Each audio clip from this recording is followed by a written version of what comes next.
They say that for far with themselves, the hollows of Blair Mountain echoed with the thunder of 1,000,000 rounds fired as the largest armed uprising in American history since the Civil War reached its bloody climax. And standing against the tide of 10,000 Union miners was one man, a county sheriff named Don Chaffin.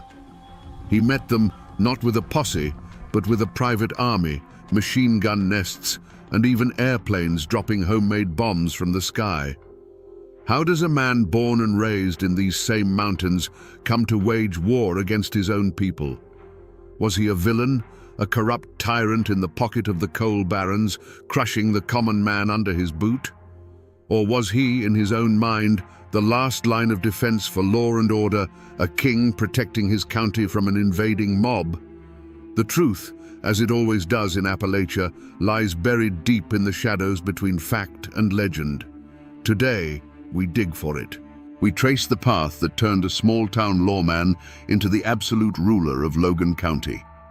Don Chaffin was no outsider.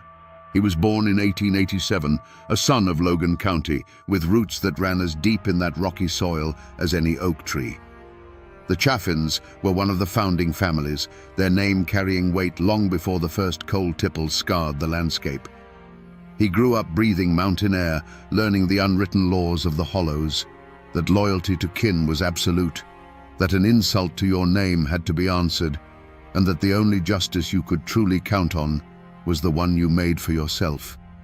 He was one of them, fluent in the language of both the front porch and the family feud. But the world Chaffin was born into was dying. The old Appalachia of scattered homesteads and fierce independence was being swallowed whole by an industrial giant. King Coal was the new god, and the coal companies were its high priests. They brought jobs, yes, but they also brought a new kind of servitude. They owned the houses the miners lived in, the stores where they bought their food, and the politicians who wrote the laws. Young Don Chaffin saw this firsthand. He saw proud men who once answered to no one, transformed into something less, their lives dictated by the shrill blast of a mine whistle. He began his career as a school teacher, a respected position in any mountain community.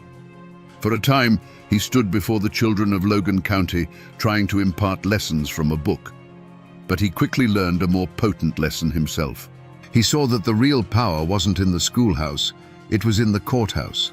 It was held by the men who could levy a tax, deputize a friend, or make a troublesome problem disappear with a quiet word and a nod. He saw that knowledge was one thing, but control was everything. This realization became the forge for his character. A choice was laid before him. He could remain a man of the old mountains, honorable but ultimately powerless, destined to be swept aside by the forces of industry. Or he could become a man of the new Appalachia. He could learn to master the machinery of this new world, to wield its power and to bend it to his will. The ambition in his heart was too strong to ignore. He made his choice. He decided he would not be a subject in the kingdom of coal. He would be its king. The old mountain code of loyalty was still there, but he twisted it. His ultimate loyalty would no longer be just to his family name, but to the preservation of his own power. He would trade the quiet respect of the schoolhouse for the cold, hard fear commanded by the man in the sheriff's office. This was the moment Don Chaffin the teacher died, and Don Chaffin the tyrant began to take shape. Long before the battle that would make him infamous, Don Chaffin was simply the most powerful man in southern West Virginia. To see him in his prime, strolling down the streets of Logan, you wouldn't necessarily see a tyrant. You'd see a man of influence, dressed immaculately in a fine suit and hat, his pearl-handled pistols a subtle but constant reminder of his authority. He had a smile that could charm a bird from a tree and eyes that missed nothing. He was the sun around which Logan County orbited, and he held his position not just through force, but through a deep, personal understanding of its people. For those who stayed on his right side, Sheriff Chaffin could be a powerful ally. He was the man you went to when you had a problem the law books couldn't solve. A dispute over a property line, a son who'd gotten into a bit of trouble facing hard times, Chaffin could fix it with a word.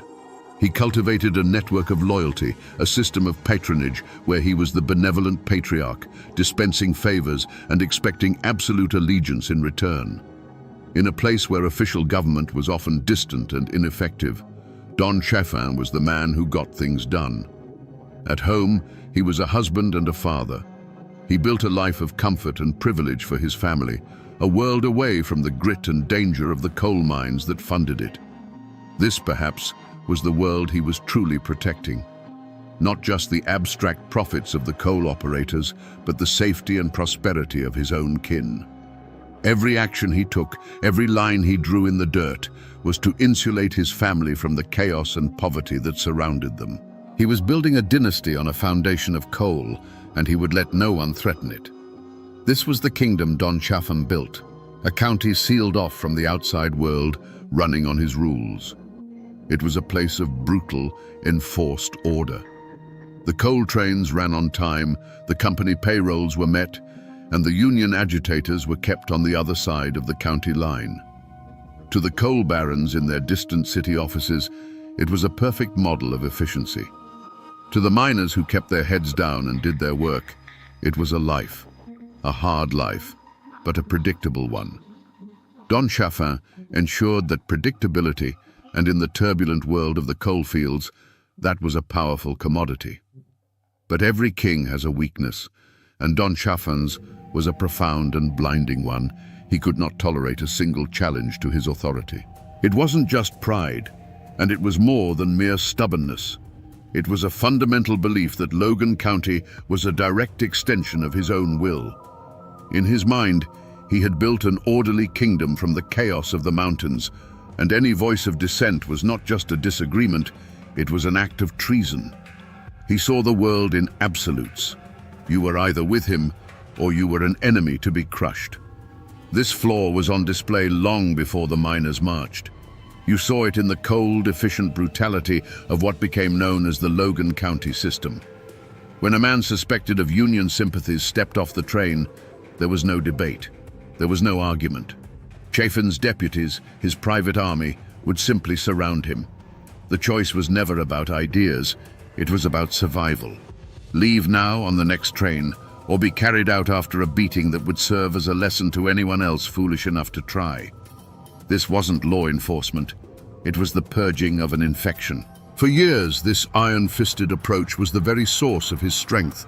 The coal operators paid him a fortune precisely because he was uncompromising. He was the wall that kept the union out, the guarantee that their profits would continue to flow, uninterrupted by strikes or demands for better pay. His fatal flaw was the very thing that made him rich and powerful. He built his castle on the bedrock of his own intolerance. But a wall built to keep out a few men cannot hold back a flood. Chaffin's vision was fatally narrow, limited to the borders of his own county. He failed to understand that the union movement was becoming something more than just a few organizers he could intimidate. It was an idea, spreading like wildfire through the desperate and oppressed coal camps. He believed he could beat that idea into submission, just as he had beaten individual men. He could not conceive of a world where his control was not absolute. He could not imagine a negotiation, a compromise, or a shared power. In Don Chaffin's mind, there was only room for one king in Logan County. And as the anger in the surrounding coalfields began to smolder and grow, this fatal crack in his armor was about to be struck by the force of an entire army. He was a man who knew only how to push back, and he was about to be pushed by a force greater than any he had ever known. The spark that lit the Appalachian powder keg didn't land in Logan County. It landed a few counties over, on the stone steps of the McDowell County Courthouse, and it came in the form of an assassination. The target was a man named Sid Hatfield, the chief of police of Matawan. To the Union miners, Hatfield was more than a lawman. He was a folk hero, a living legend. Where Don Chaffin was the symbol of company control, Hatfield was the symbol of defiance. He was the one lawman who had stood with his people, famously facing down Baldwin Felt's agents in a bloody shootout that became known as the Matawan Massacre. He was proof that not every man with a badge was for sale. On August the 1st, 1921, Hatfield arrived at the courthouse in Welch to face trumped-up charges, a legal trap set by his enemies. He was unarmed, walking beside his wife, trusting in the sanctity of the law he represented. As he climbed the steps, Baldwin Felt's agents, the very same men he had fought in Matewan, were waiting. They opened fire in broad daylight, cutting him down in a hail of bullets right in front of his wife. His friend Ed Chambers was executed alongside him. It was not a gunfight. It was a public execution. The news spread through the coal camps, not like a whisper, but like a physical blow. This was the ultimate act of treachery. It was one thing to be cheated at the company store or beaten by deputies in a dark hollow. It was another to see your one hope for justice within the system murdered on the very steps of a courthouse. The message sent by the coal operators was clear and brutal. There is no law for you here. There is no protection. We can kill your heroes in the open, and nothing will be done. For Don Chaffin, this act was happening in another county, perpetrated by men not directly on his payroll. But in the hearts and minds of the miners, it was all part of the same corrupt, violent machine of which he was the master architect. Their rage, their grief, and their years of simmering desperation finally crystallized into a single, unifying purpose. The system had declared war on them, so they would declare war on the system. And the symbol of that system, its beating heart and its iron fist, was Sheriff Don Chaffin. This was the unforgivable affront. The miners began to gather, not for a strike, but for a crusade. They tied red bandanas around their necks, a symbol of their solidarity that would give them the name Rednecks. They cleaned their rifles, gathered their ammunition, and began to march south. Their goal was no longer just to unionize a county. It was to avenge a martyr, to tear down a kingdom, and to bring their own form of justice to the man who represented everything they hated. The fuse was lit, and it was burning straight for Logan County. As the news of the marching army reached Logan, the state capital of Charleston descended into a panic. Governor Ephraim Morgan, a man caught between the immense power of the coal industry and the terrifying prospect of a civil war, pleaded for calm. He sent telegrams, issued proclamations, and dispatched the state police, but it was like trying to stop a flood with a handful of sand. He knew that the only two men who could truly stop this were the leaders of the Miners' March and the sheriff of Logan County. Federal mediators were sent, including the decorated General Billy Mitchell. They met with the miners' leaders who, for all their rage, laid out their terms. They wanted the violence to end. They wanted the right to join a union without being beaten or killed. They wanted the Logan County system dismantled. They were willing to talk, but they would not turn back until their basic rights as American citizens were guaranteed. The government, it seemed, was trying to find a way out, a path that didn't lead over the top of Blair Mountain. But for Don Chaffin, there was nothing to discuss. From his command post in Logan, he watched the situation not as a political crisis, but as a military operation. To him, the 10,000 approaching men were not desperate workers seeking justice. They were an invading army, a horde of Bolsheviks and insurrectionists bent on destroying his county. The governor's pleas for negotiation were, in his eyes, signs of weakness. You don't negotiate with a mob, you break it.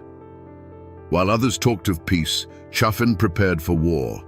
The coal operators opened their coffers, and Chaffin spent the money with deadly efficiency. He put out the call, and his army of deputies swelled from hundreds to nearly 3,000. Gun thugs, mercenaries, and strikebreakers poured into Logan, men who were paid to shoot, not to talk. Rifles and machine guns, purchased by the ton, were trucked in and distributed. The phone lines between Logan and the coal company offices hummed with logistics, not diplomacy. He rejected every attempt at de-escalation. When state officials suggested he allow a small, peaceful delegation of miners to enter Logan to present their grievances, he refused. When federal mediators proposed a ceasefire and a cooling-off period, he ignored them. His response was to send his men into the hills.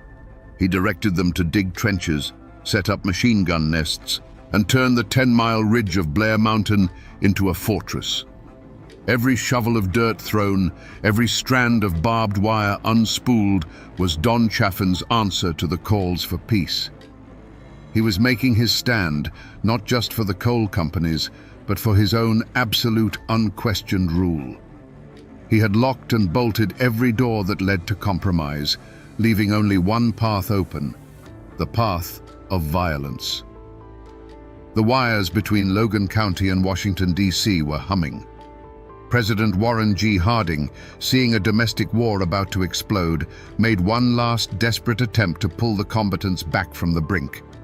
He sent a direct message, a final ultimatum, not just to the marching miners, but to Don Chaffin himself.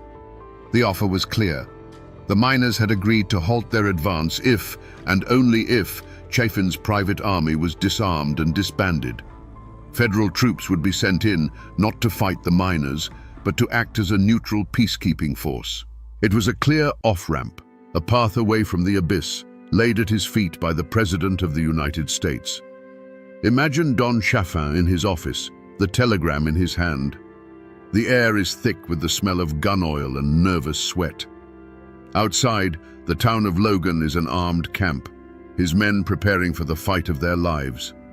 For a moment, he must have weighed his options. On one side was the full might of the federal government, a power that could crush him without a second thought. Accepting the deal would mean survival. He would lose his private army, yes, and his absolute power would be broken, but he would live. He would see his family again.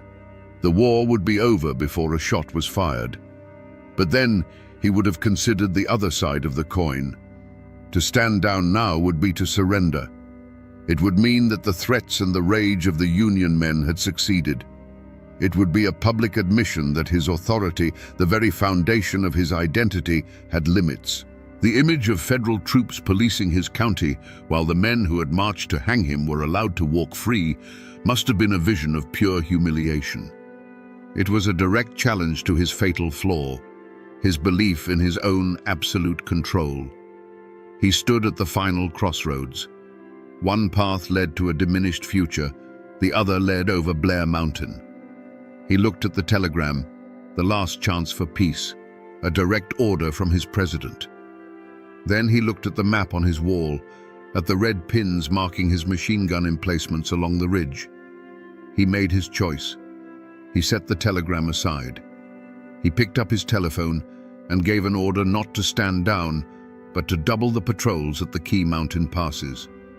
He told his commanders that the line had been drawn and that any man wearing a red bandana who tried to cross it was to be met with overwhelming force. The last bridge to peace was burned.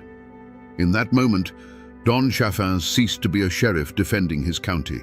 He became a king choosing war over the surrender of his crown. The first report came over a crackling field telephone line, a scout's frantic voice confirming the miners' advance on the Crooked Creek Pass. Don Chaffin took the call, his face betraying no emotion.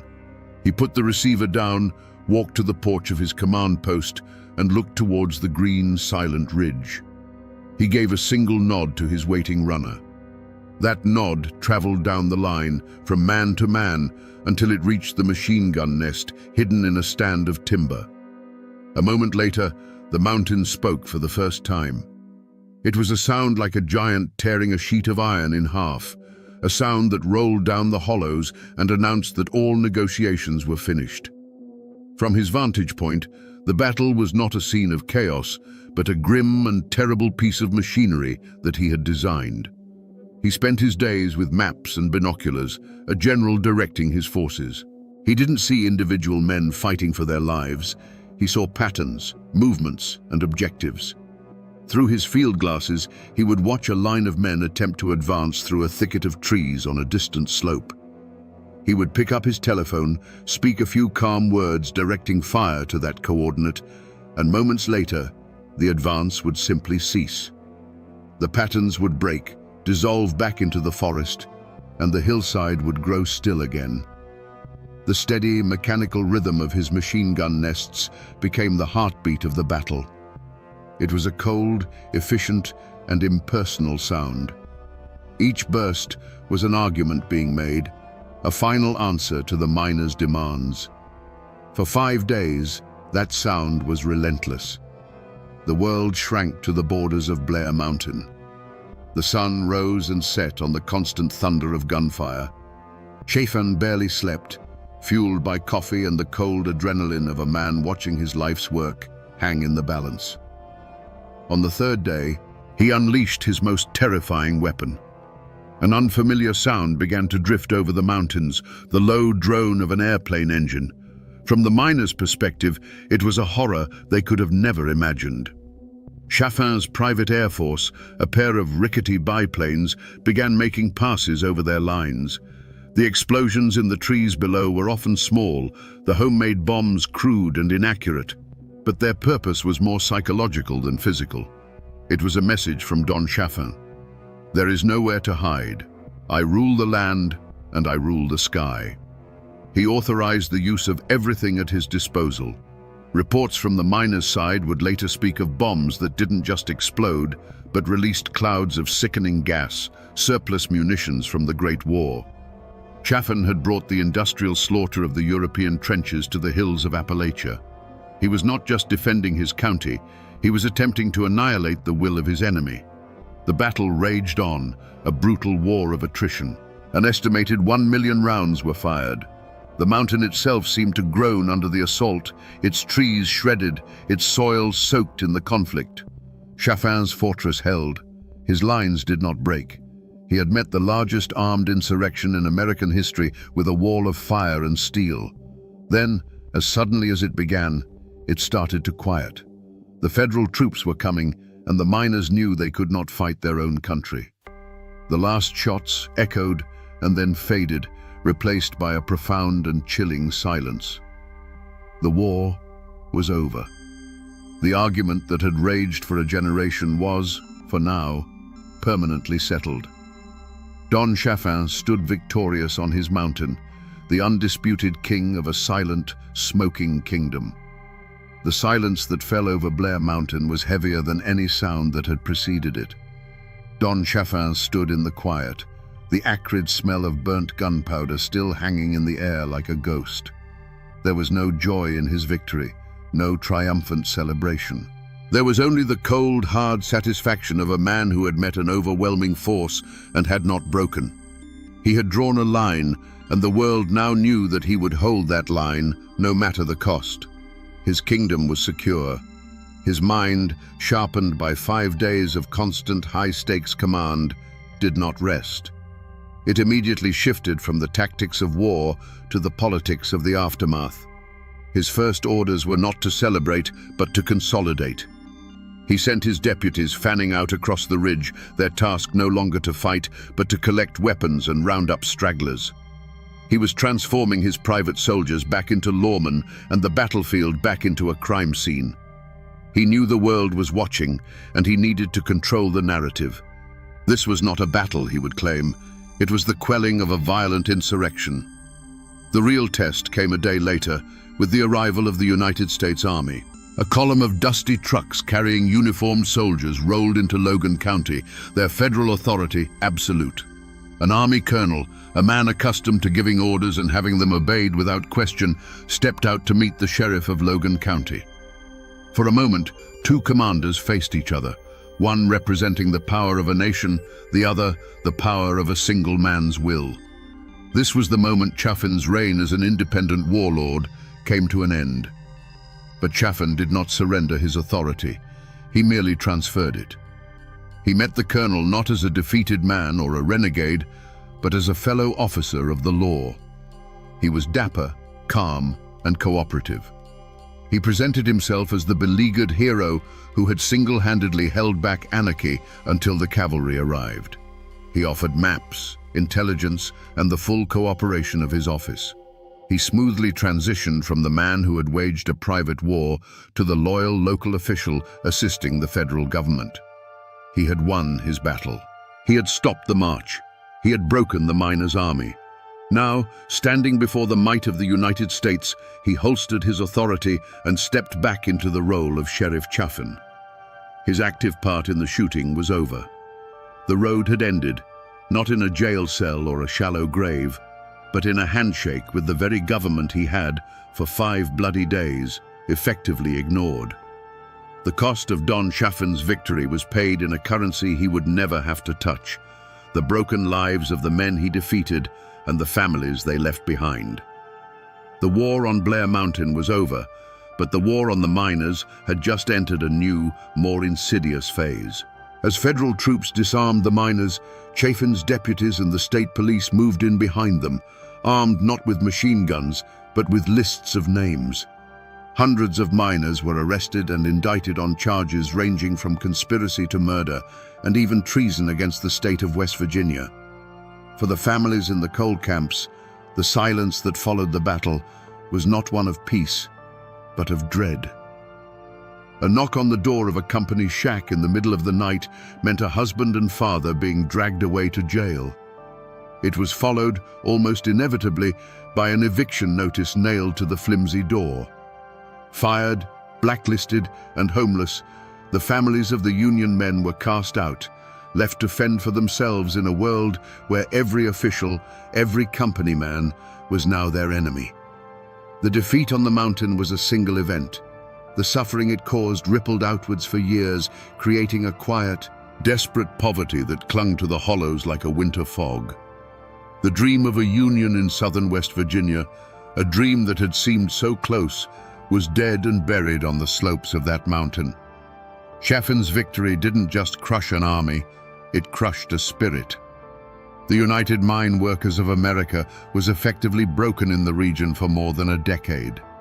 The grip of the coal operators, once challenged, now tightened into a stranglehold. Fear replaced hope.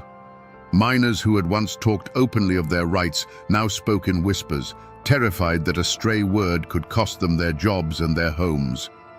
Chaffin's system of control was now absolute, reinforced by the memory of what happened to those who dared to challenge it. The tragedy was not just the miners' own, it belonged to the entire community. The battle left scars that divided neighbors and kin for generations. Men from Logan who had joined Chaffin's army returned to live in the same county as the families of the men they had fired upon. A cancer of silence grew over the memory of the battle. It was too painful, too divisive to talk about. Don Chaffin had not just defended Logan County, he had plunged it and the surrounding region into a long, dark winter of fear and submission, leaving behind a wreckage of lives that would take a generation to clear. With the shooting over, the war moved from the mountainside to the courtroom. The state of West Virginia, backed by the full weight of the coal industry, sought to make an example of the defeated miners. Hundreds were charged, but for the leaders, the state chose a charge so severe it was almost medieval: treason. Men who had fought for their country in the trenches of France now found themselves accused of betraying it in the hills of their own home. It was the ultimate clash of cultures, the state's formal written law against the unwritten mountain code of honor and retribution. The trials were a spectacle. The prosecution painted a picture of a Red Army, a Bolshevik mob bent on overthrowing the government and seizing private property. They presented evidence of the miners' military-style organization, their weapons, and their stated goal of marching on Logan. To the state, this was a clear case of insurrection. Don Chaffin and his deputies were presented as heroic defenders of law and order, the thin line that had saved West Virginia from anarchy. But the miners' defense told a different story. Their lawyers argued that these men were not traitors to America. They were patriots engaged in a second American Revolution, fighting against a domestic tyrant. They hadn't marched against the government. They had marched because the government had failed them. They were marching against the state of Chaffin, a private kingdom where the law was a weapon used against them. Their defense was simple and powerful. A man has the right to defend his home and his family, and when the law itself becomes the tool of an oppressor, the people have the right to seek their own justice. The community, and indeed the nation, was fiercely divided. Pro-union newspapers hailed the defendants as heroes and martyrs of the working class. Company-owned papers condemned them as violent radicals. In the coal camps, prayer meetings were held for the men on trial. In the gentlemen's clubs of Charleston and Huntington, they were toasted as villains who had finally gotten their due. The soul of Appalachia was on trial, forced to defend itself in a language it did not fully understand. The most famous trial was that of Bill Blizzard, one of the key field commanders of the miners' army. The state threw everything it had at him. But then, a West Virginia jury, made up not of miners, but of farmers and small-town merchants, delivered a stunning verdict: not guilty. They had listened to the stories of the company guards, the low pay, the beatings, and the assassination of Sid Hatfield, and they could not bring themselves to call this man a traitor. While many other miners would be convicted on lesser charges, the treason trials collapsed. Was justice served? In a narrow legal sense, a jury had acknowledged the miners' grievances. But in the wider world, nothing had changed. The Logan County system remained intact. The Union was shattered. Don Chaffin was still sheriff. The law had rendered a verdict on the battle, but it had remained silent on the long, brutal war that had caused it. True justice, it seemed, was still a luxury the miners of West Virginia could not afford. The army that marched on Logan County did not simply go home. Its leaders were tied up in court for years. Its members were scattered, blacklisted, and broken. The United Mine Workers of America, the great boogeyman that Don Chaffin had waged a war against, was effectively banished from the southern coalfields. In the immediate aftermath, it seemed Chaffin's victory was absolute. The entity that had provoked him into his dramatic stand was, for all intents and purposes, dead. The Union was a ghost, its name only spoken in hushed and fearful whispers in the dark corners of the coal camps. But you can defeat an army of men. It's much harder to kill an idea. The Battle of Blair Mountain, for all the miners' losses, had been a national spectacle. Newspapers across the country had told the story of the private army, the machine gun nests, and the airplanes bombing American citizens on their own soil. The brutal reality of the West Virginia coalfields was laid bare for all to see. Chaffin had won the fight, but in doing so, he had exposed the sickness of the system he was defending. The miners had lost the battle, but they had won the argument in the court of public opinion. The seeds planted on Blair Mountain took a decade to grow, but they grew in the dark. The Great Depression and the election of Franklin D. Roosevelt changed everything. With the passage of the National Industrial Recovery Act and later the Wagner Act, the federal government did what 10,000 rifles could not. It guaranteed the right of every American worker to organize and bargain collectively. The very thing the miners had fought and died for was now the law of the land. In the mid-1930s, the UMWA organizers returned to southern West Virginia. This time, they came not as an invading army, but with the full backing of federal law. They walked into Logan County, the heart of Don Chaffin's old kingdom, and signed up thousands of miners without a single shot being fired. The Logan County system was finally broken, not by force of arms, but by a simple change in the law. The miners' cause, the great antagonist that had risen against Chaffin, had ultimately triumphed. He had won the battle, but history was already siding with the men he had beaten. Don Chaffin had won his war, but he couldn't outrun the changing world. You see, for all his power in West Virginia, he was still just a county sheriff in the eyes of the federal government. His downfall came not from a bullet from a miner's rifle, but from a federal indictment. In 1924, he was convicted of violating prohibition laws, a charge almost laughable in its simplicity compared to the private war he had waged. The man who had commanded an army was brought low by the business of moonshine. He served nearly 2 years in a federal penitentiary. When he returned to Logan, the world he had ruled was gone. His aura of invincibility, once as solid as the mountains themselves, had been shattered. He was no longer the untouchable king.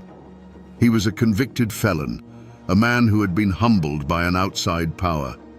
He found that the fear he had once commanded had been replaced by something quieter, and the loyalties he had built were shifting sands. He quietly moved his family to Huntington, trading his role as a county warlord for the quiet life of a hotel manager. The king had been dethroned, not by a rival, but by the slow, grinding gears of time and federal law. For his family, the name Chaffin would forever be a complicated inheritance. It was a name of power and prominence, a name that opened doors in southern West Virginia. But it was also a name stained with blood and controversy, a name that was whispered with a mixture of fear and resentment. His descendants would not escape the shadow of Blair Mountain. It became a part of their identity, a legacy they had to navigate, a story they had to either defend or distance themselves from. The name was both a pillar and a tombstone. In the hollows and coal camps of Logan County, the healing was a slow and silent process. The community did not rebuild by confronting the past. It rebuilt by burying it. For decades, the Battle of Blair Mountain was not spoken of. It was a wound too deep, too personal to touch. Fathers who had fought on opposite sides of the ridge raised their children in the same towns, a fragile peace maintained by a collective, unspoken agreement to forget. A blanket of silence fell over the memory of the war, and under that blanket, the resentment and trauma festered. The power dynamic in the mountains had been permanently altered. The era when a single sheriff, funded by private industry, could raise an army and operate as an absolute monarch was over. Chaffin's fall created a vacuum that was filled not by another strongman, but by the slow, creeping influence of the state and federal government. The isolation that had allowed his kingdom to flourish was broken, and the brutal feudal system he had perfected died with his conviction. If you go to Blair Mountain today, you won't find any grand monuments. For the better part of a century, the mountain kept its secrets. The trenches filled with leaves, the shell casings were swallowed by the earth, and the story was buried under a deliberate silence. Then, in the 21st century, a new war for Blair Mountain began. Not with rifles, but with lawsuits and bulldozers, as coal companies sought to strip mine the historic battlefield, to literally erase the history from the landscape. Preservationists and descendants of the miners fought back, a struggle that continues to this day. The ghosts of 1921 are still fighting for their ground. And what of the name Don Chaffin? In Logan County, it is still spoken with a complicated mix of awe and revulsion. To some, he remains the strong man who brought order, the only one tough enough to tame a lawless land. To others, he is the Appalachian Caesar, a tyrant who sold his soul and his people to the company store. You can drive to Huntington and find his grave, a quiet stone marker for a man whose life was a roaring fire. It's a peaceful end for a man who brought so little peace to the world. But his legacy echoes in a way most people never realize, in a word you hear every single day. Think of the word redneck. That word was born in the fire of this conflict. It came from the red bandanas the Union miners tied around their necks to identify themselves as they marched on Logan. It was their uniform, their flag, a symbol of solidarity and defiance against the guns of the coal companies. Before it was an insult, before it was a caricature, it was a badge of honor worn by men willing to die for their rights on the slopes of Blair Mountain. So the ghost of Don Chaffin still walks these hills, but it's not a man in a fine suit with pearl-handled pistols. It's a question. It's the question of how much power is too much, of where the line is between lawman and king, between order and tyranny. His name is a reminder, etched into the very soul of these mountains, that while men die and battles end, the struggle for justice is never truly over. So we come back to the question we asked at the very beginning. Was Don Chaffin a hero or a villain? The easy answer is to call him a monster, a corrupt tyrant paid to crush the common man. And he was certainly that. But the more unsettling truth is that he was the perfect, brutal instrument of his time and place. He was a product of a lawless system that demanded a strong man, and he played the part better than anyone. He was a king who ruled a county as his personal property, And like any king, he saw a rebellion not as a plea for justice, but as an act of war against his very person. In the end, this is a story about how a man's greatest strength can become the engine of his own tragedy. Chaffin's unbending will, the very quality that made him the undisputed master of Logan County, was the same quality that made compromise impossible and bloodshed inevitable. He was a man who could command an army, but could not comprehend a changing world. He won his battle on Blair Mountain so completely that he ultimately lost the war against history itself, a feudal lord swallowed by the tide of the 20th century. The law eventually caught up to him, but his true judgment was delivered by time. He died a relic, a dethroned king living out his days while the Union flag flew freely over the very mines he had once sworn to protect with blood and fire. His story serves as a dark and powerful lesson from the heart of these mountains, that a man who seeks absolute control will one day be confronted by an absolute truth, that no kingdom and no king lasts forever. And that, my friends, is the ballad of Don Chaffin, a man who believed in the law so long as he was the one writing it. I'm standing on a patch of grass just outside Marietta, Georgia. Today, it's nothing more than a roadside shoulder, where the sound of passing cars is the only thing that breaks the stillness. There's no monument here, no grand marker to tell you what happened. But this ground remembers. Over a century ago, in the pale light of a new day, this was a stage for a final, terrible act of what some called justice and others called murder.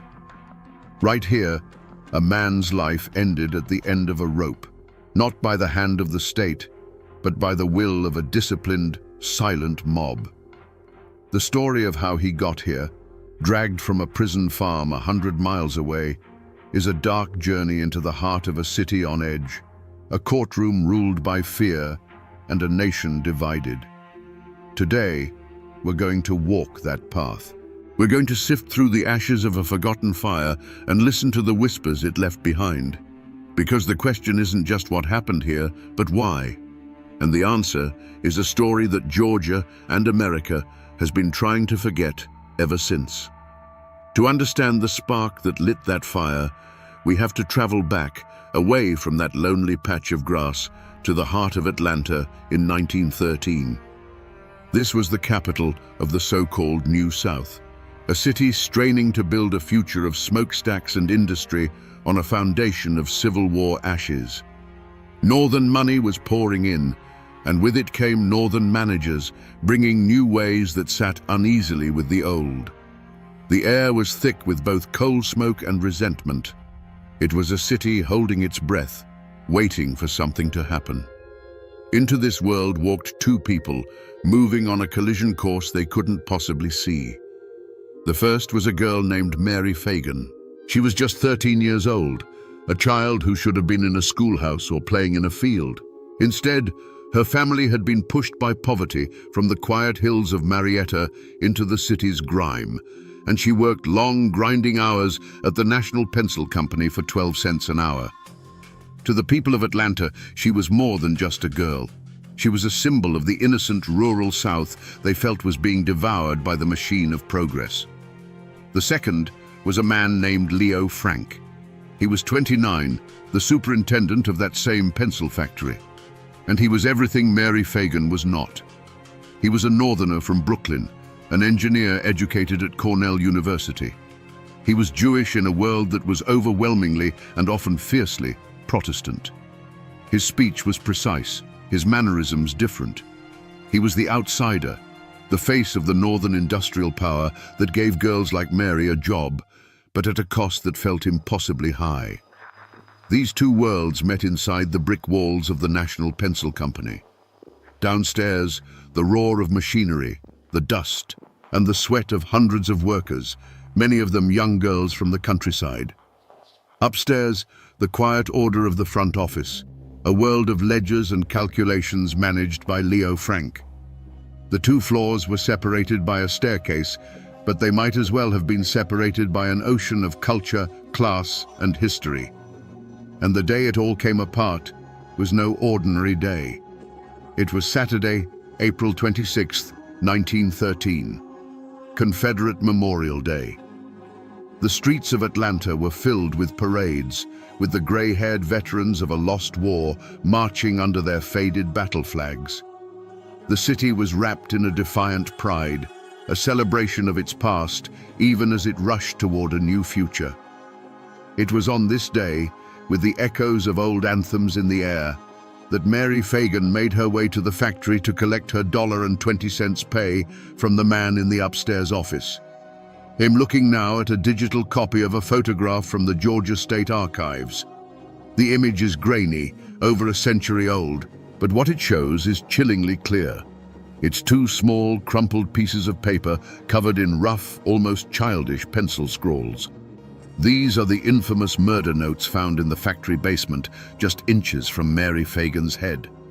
They were the first and loudest voice to speak from that crime scene. Listen to what they say. The first one reads, "Ma'am, that Negro higher down here did this. I went to get water, and he pushed me down that hole, a long, tall Negro, black that who. It was long, slim, tall Negro, I write while play with me." The second is just as crude. He said he would love me and land down, play like the night witch did it, but that long, tall, black Negro did by hisself. On the surface, it's a deathbed accusation, a desperate attempt by a dying girl to name her attacker. But from the very beginning, these notes raised more questions than they answered.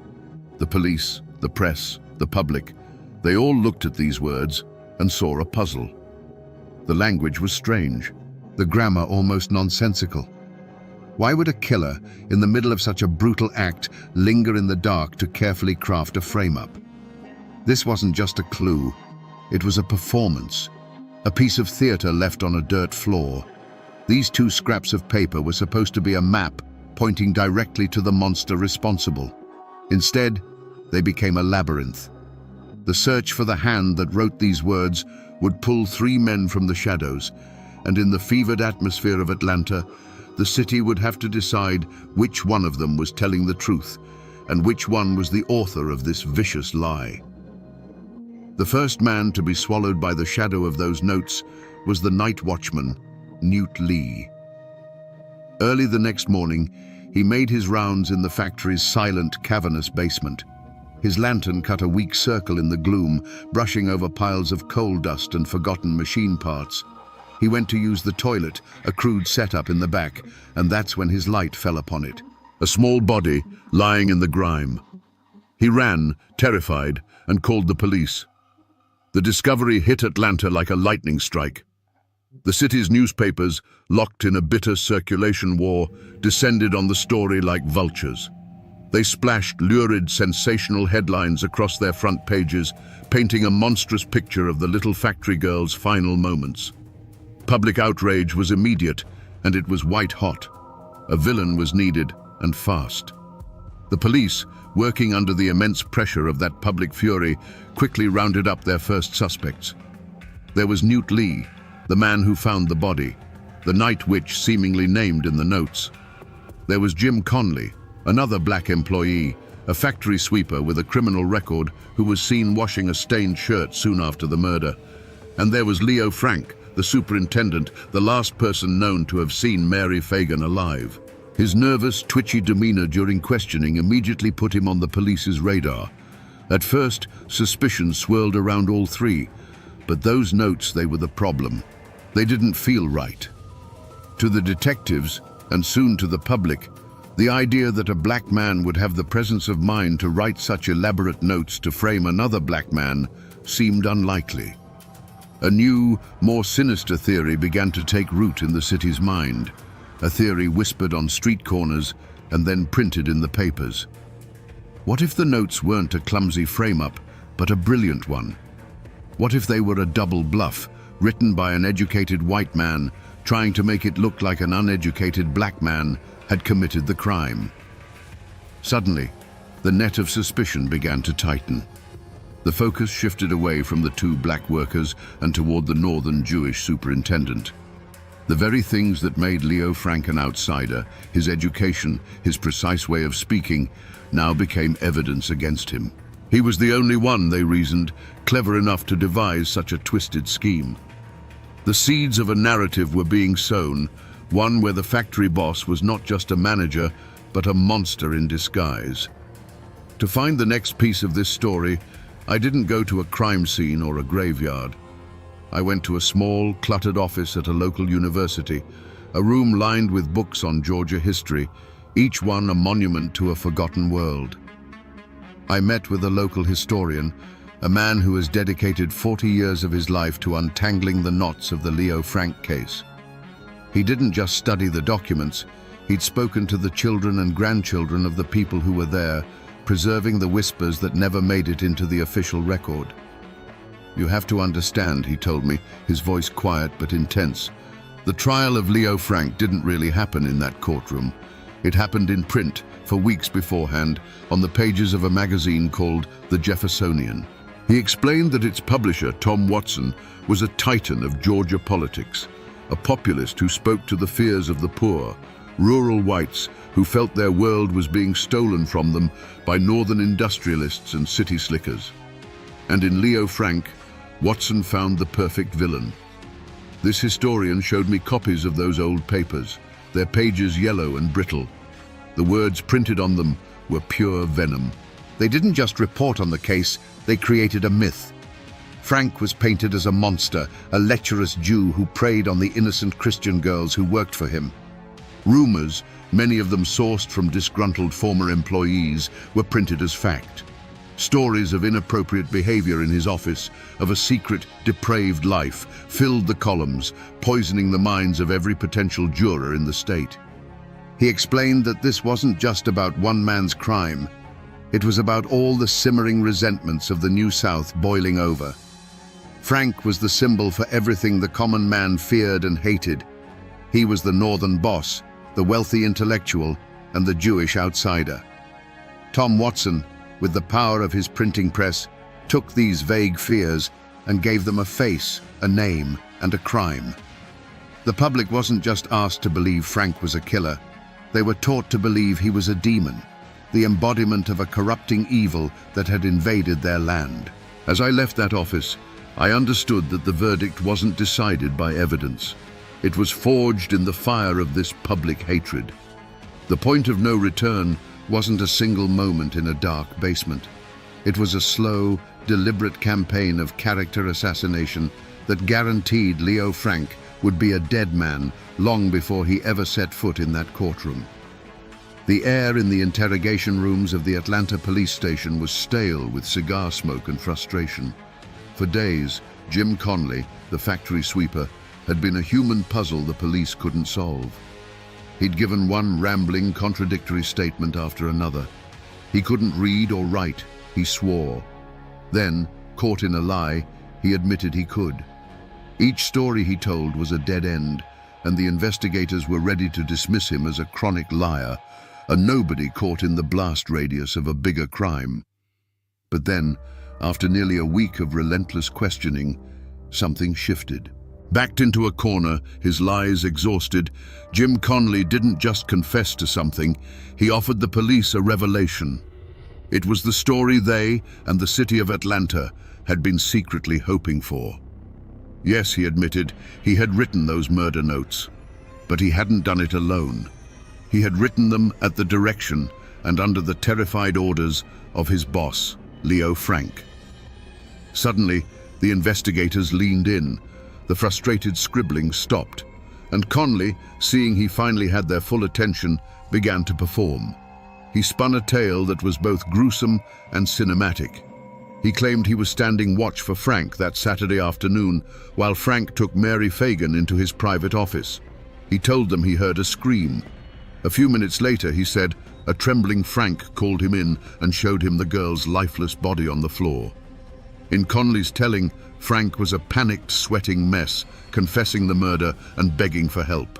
He claimed Frank dictated the notes to him, word for word, and then ordered him to help carry the body down the ladder to the basement, a detail later changed to a rickety elevator when the ladder proved impossible.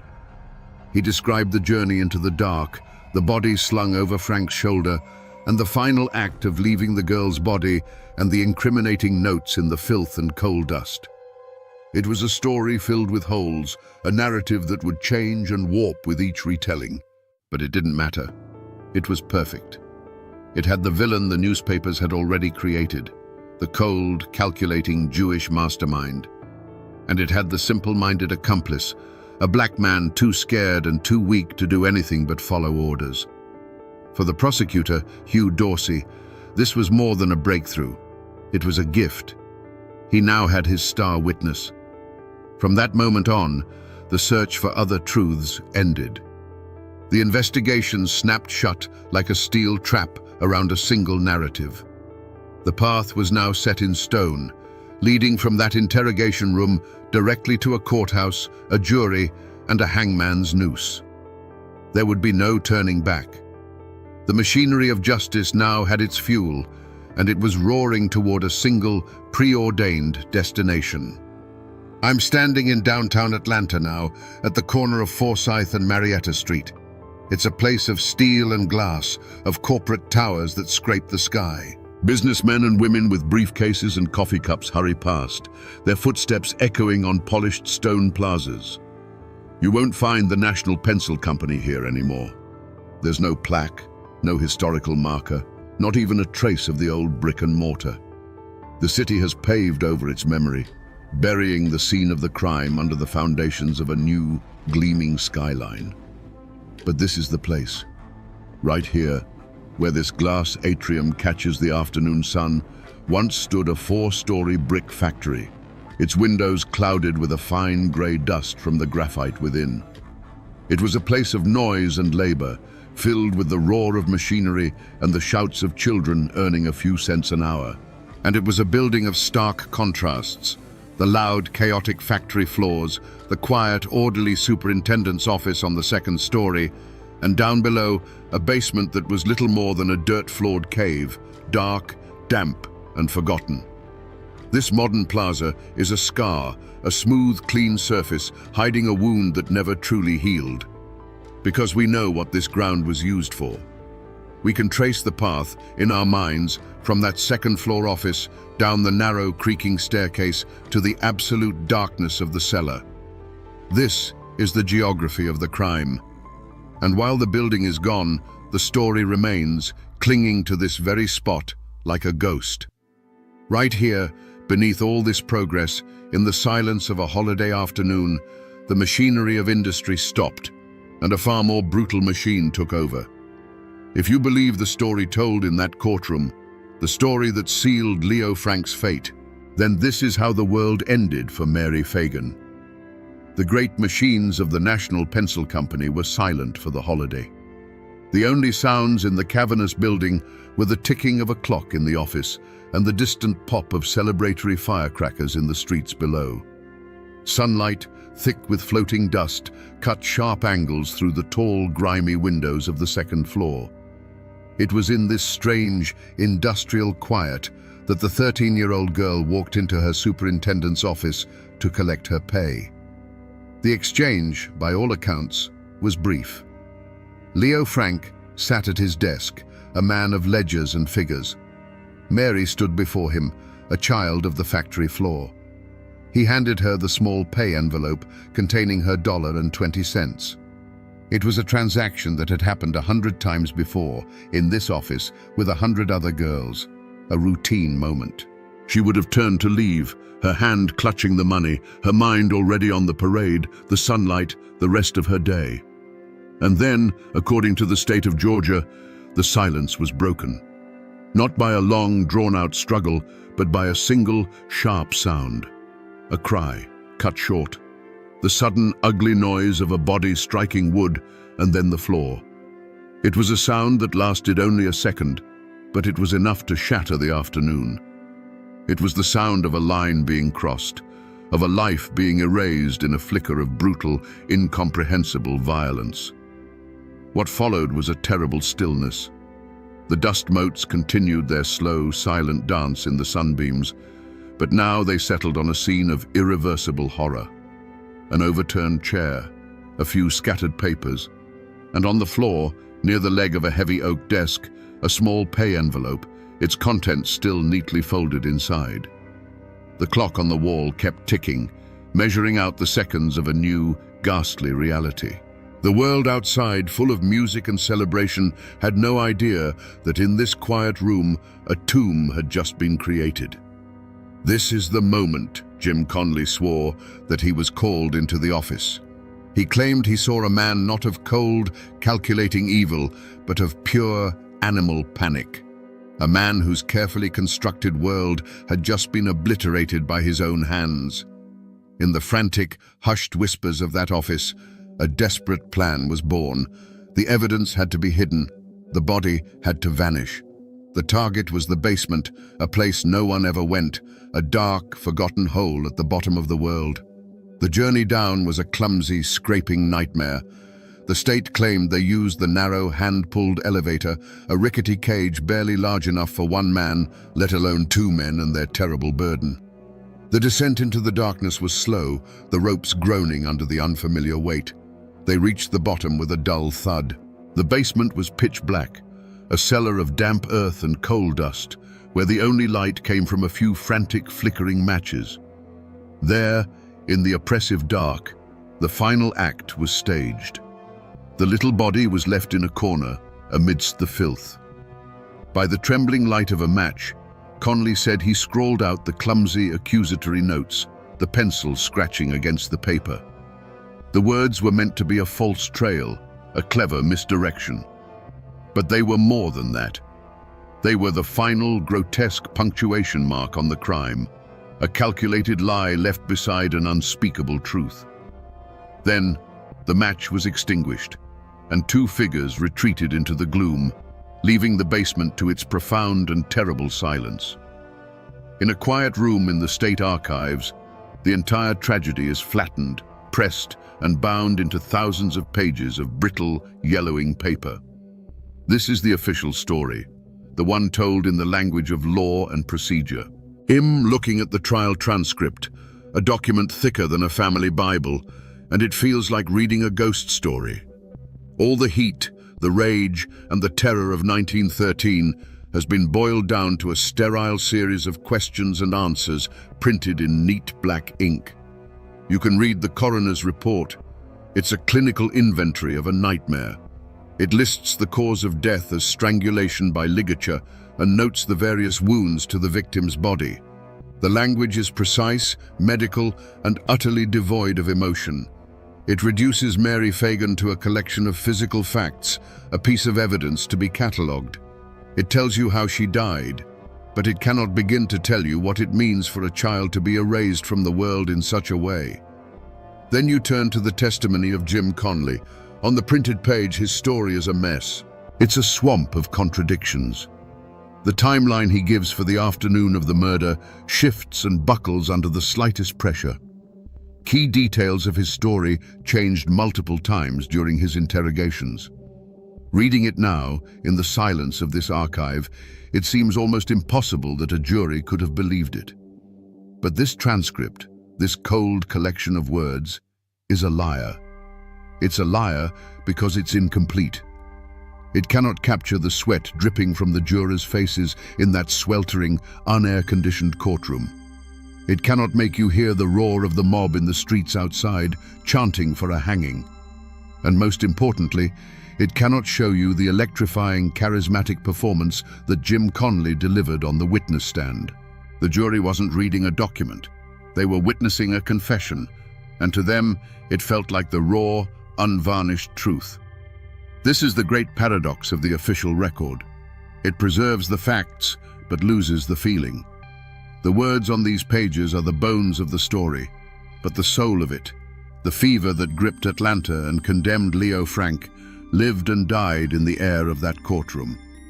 And that fever was about to be given the full force of the law. The trial of Leo Frank began in the suffocating heat of a Georgia July. But the real trial, the one that truly mattered, was happening on the streets outside. Every morning, the jury had to push its way through a massive, hostile crowd that thronged the courthouse square. The air was thick with sweat, tobacco smoke, and a low, guttural anger. The mob wasn't there to watch justice unfold. They were there to demand it on their terms. As the jurors passed, they were met with a chilling chant, a promise and a threat. "Hang the Jew or we'll hang you." Inside, the courtroom was a pressure cooker. The prosecutor, Hugh Dorsey, a man with his eyes on the governor's mansion, put on a masterclass of theatrical outrage. His case rested almost entirely on the shoulders of one man, Jim Conley. For 3 days, Conley sat on the witness stand, and under Dorsey's careful guidance, he gave the performance of a lifetime. He was by turns frightened, remorseful, and defiant. He acted out the murder, mimicking Frank's voice, describing the girl's final moments in lurid, horrifying detail. The defense attorneys hammered at his inconsistencies, but it was like trying to punch smoke. Conley stuck to the core of his story, and the jury was mesmerized. When it was Leo Frank's turn, his lawyers, fearing the cross-examination would play into the public's perception of him as a smug intellectual, advised him to make an unsworn statement. For over 3 hours, he stood before the court and spoke. He calmly, logically, and methodically dissected the state's case, proclaiming his innocence. But in that superheated atmosphere of emotion and prejudice, his calm came across as coldness. His logic felt like arrogance. He was speaking the language of a Cornell classroom to a jury that was fluent in the language of the mob outside. He was trying to solve a math problem while the room was on fire. The jury was out for less than 4 hours. The members could hear the crowd roaring outside, a constant, menacing reminder of the city's will. When they returned, the verdict was a foregone conclusion. Guilty. The sentence, death by hanging. The moment the word was spoken, the city of Atlanta exploded, not in relief, but in wild, triumphant celebration. Justice had been done. The law had bent to the will of the people, and Hugh Dorsey had secured his political future on the life of Leo Frank. Walking through Oakland Cemetery in Atlanta now. It's one of the city's oldest, a sprawling city of the dead, where stone angels weep over the graves of Confederate generals and forgotten pioneers. This is where Mary Fagan was laid to rest. Her grave is easy to find. It's a site of pilgrimage, marked by a handsome stone, etched with a poem calling her a little factory girl whose innocence and faith were her shield and buckler. Flowers are often left here, even now, a century later. She remains a symbol, frozen in time as the eternal victim. To find Leo Frank's final resting place, you have to travel 1,000 miles north to Mount Carmel Cemetery in Queens, New York. His body was brought home, back to the Brooklyn he left behind. His grave is marked by a simple, dignified stone bearing his name, his dates, and the words, "Truth shall spring out of the earth." Unlike Mary's grave, his is a quiet place, far from the land that condemned him. It's a stone of exile. And what of the others? Hugh Dorsey, the prosecutor, rode the fame of the trial all the way to the governor's mansion, just as he'd planned. He is buried here in Atlanta as well, remembered as a statesman. Jim Conley, the star witness, served just 1 year in jail for his role as an accessory. He faded back into the obscurity from which he came, dying of drink and disease decades later, buried in an unmarked pauper's grave. But the most tragic figure in this story of endings might be Governor John Slayton. He's buried here in Oakland Cemetery too, under a grand monument befitting a man of his stature. The stone speaks of his service, his honor, but it doesn't tell the full story. It doesn't mention that for one act of incredible moral courage, commuting Leo Frank's sentence because he believed him to be innocent, his political career was annihilated, and he and his wife had to flee their home state under the threat of death. He now lies just a short walk from the girl at the center of the storm. Enemies and saviors, victims and villains, all of them neighbors now, equals under the silent, watchful gaze of the Georgia pines. The guilty verdict was not an end. It was the beginning of a new war, a 2-year struggle fought in the highest courts of the land. The case of Leo Frank became a national scandal. a raw nerve that exposed the deep divisions between the industrial North and the defiant South. Money poured in from Jewish communities across the country to fund Frank's appeals, a fact that Tom Watson's newspapers used as proof of a vast conspiracy to subvert Georgia justice. With every failed appeal, the public's rage grew hotter, more impatient. The final battlefield was not a courtroom, but the conscience of one man, Georgia's outgoing governor, John Slayton. Slayton was a popular, respected politician at the peak of his power. All he had to do was sign a piece of paper, let the execution proceed, and his future was secure. But he couldn't. He waded through a sea of paper, the 10,000 pages of the trial record, and the inconsistencies of Jim Conley's story screamed at him from every page. He even went to the factory himself and concluded that Conley's story of moving the body was physically impossible. On June 21, 1915, just days before his term ended, Governor Slayton made a choice that would define him forever. He chose his conscience over his career. Citing his grave doubts, he commuted Leo Frank's death sentence to life in prison. He knew what was coming when he said, "I can endure the rabble's fury, but I cannot endure the death of my own conscience."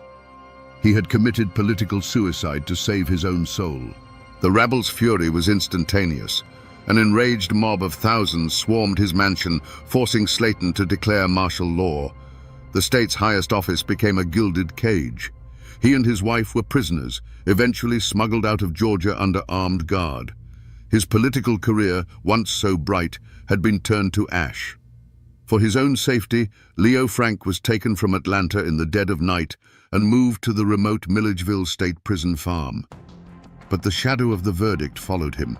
Soon after arriving, another inmate, a convicted murderer, slashed Frank's throat with a butcher knife, nearly killing him. He survived that attack, but it was a clear message. The state could not protect him. And in Marietta, Mary Fagan's hometown, a group of men decided that if the state would not deliver the justice they demanded, they would deliver it themselves. This was no disorganized rabble. This was a disciplined conspiracy of vengeance, organized by some of the most powerful men in Georgia, lawyers, judges, businessmen, and politicians. They called themselves the Knights of Mary Fagan, and they began to draw up a plan, a military-style operation to finish the job the governor had interrupted. The hanging of Leo Frank on that August morning didn't end the story. It broke it in two, and for over a century those two broken halves have been at war. The event didn't create closure. It created a schism in the memory of Georgia, a wound that to this day has never properly healed. The conflict is no longer about one man's guilt or innocence, but about which version of the past we choose to believe. For a long time, and even now in the quiet corners of this state, one version of the story was held as gospel. It's the story of a community's righteous anger, of good men forced to do a terrible thing because the system had failed them. In this telling, the men who drove to Milledgeville weren't a lynch mob. They were the final jury, delivering a verdict a corrupt, city-slicker governor had tried to steal. To them, Mary Fagan is the only victim that matters, and Leo Frank got the justice he deserved, just a little later than scheduled. It's a legacy of local honor, a grim fairy tale about protecting one's own. But then there is the other legacy, the one pieced together from the flawed trial transcripts, from the tireless work of investigators decades later, and from the gnawing conscience of the state itself. This is the story of a perfect storm of prejudice, where anti-Semitism, class warfare, and tabloid journalism converged on one man, an outsider who was the perfect scapegoat. It views Leo Frank not as a monster, but as a martyr, and the Knights of Mary Fagan not as patriots, but as a well-organized death squad whose members included the community's most powerful men. These two stories cannot both be true. Leo Frank cannot be both a depraved killer and an innocent victim. The lynching cannot be both an act of popular justice and a calculated act of murder. And so, the legacy of this case becomes a choice, and that choice often depends on who you ask and where you ask them. Do you trust the story whispered from one generation to the next, A story of local pride and swift retribution? Or do you trust the story pieced together from dusty archives and a deathbed confession? A story of a horrific, unforgivable mistake. The truth of what happened that day in Frey's Gin has been buried under a century of argument and anger. The case became a mirror, and what different people see in it has always said more about them than it does about Leo Frank. In the mountains and hollows of the South, the ugliest truths don't just get written down in books, they get sung. Before the ink was even dry on the newspapers, the tragedy of Mary Fagan had been smoothed into the verses of a folk ballad. The Ballad of Mary Fagan was soon played on fiddles and sung on front porches from Georgia to Tennessee. The song was simple, heartbreaking, and brutally effective. It told the story of a little girl, an angel of innocence, who went to the city and was murdered by a monster. There was no room for doubt or ambiguity in its verses. For generations of people who never read a single page of the trial transcript, this song was the truth. History had dissolved, and a legend as powerful and unshakable as a hymn had taken its place. But the story of Leo Frank didn't just curdle into a sad song. It mutated into something far more organized and far more dangerous. The disciplined, successful lynching by the Knights of Mary Fagan was seen by some not as a crime, but as an inspiration. 3 months later, on Thanksgiving night of 1915, a man named William J. Simmons took 15 followers to the top of Stone Mountain, a massive granite dome just outside Atlanta. There, under the cold stars, they lit a towering wooden cross, its fiery arms visible for miles around. This ceremony marked the official rebirth of the Ku Klux Klan. The story of Leo Frank was its founding myth, its genesis story. The Klan of the 1920s was no longer just an anti-black organization. It was now virulently anti-Jewish, anti-Catholic, and anti-immigrant. The tale of the innocent Christian girl murdered by the lecherous Jew boss became their single most powerful recruiting tool. The story was no longer a story, it was a weapon. The legend, born from the death of one girl and one man, would now be used to ignite a fire of hatred that would spread across the entire nation, casting a long, dark shadow that would take decades to fade. And so, here we are again, back where we started, on this quiet roadside shoulder just outside Marietta. The cars still rush past, their drivers oblivious, their tires humming on the asphalt. A century ago, the only sound here was the creak of a rope and the collective held breath of a crowd that had gathered to watch a man die. After our journey, this place looks different.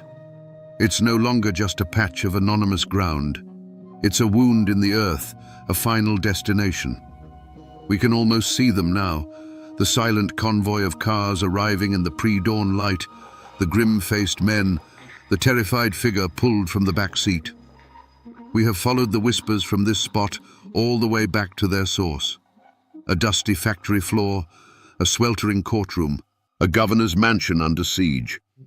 We've seen how a city's simmering anxieties about the future could be focused into a burning hatred for one man. We've seen how the power of a printing press could convict a man in the public mind long before a jury ever heard his name. And we've seen how a group of powerful men, convinced of their own righteousness, could take the law into their own hands and call it justice. This story serves as a chilling reminder. It shows us how fragile truth can be in the face of a story people want to believe.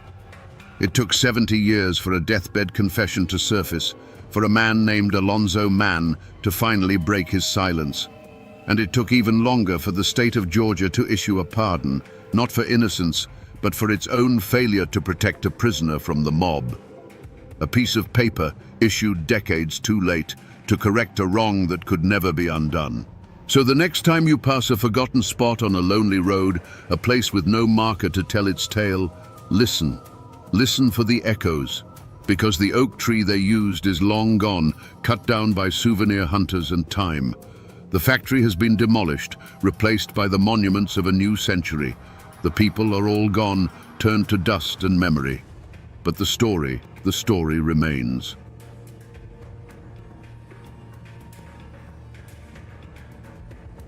The judge pronounced the sentence, 1 year in the county jail.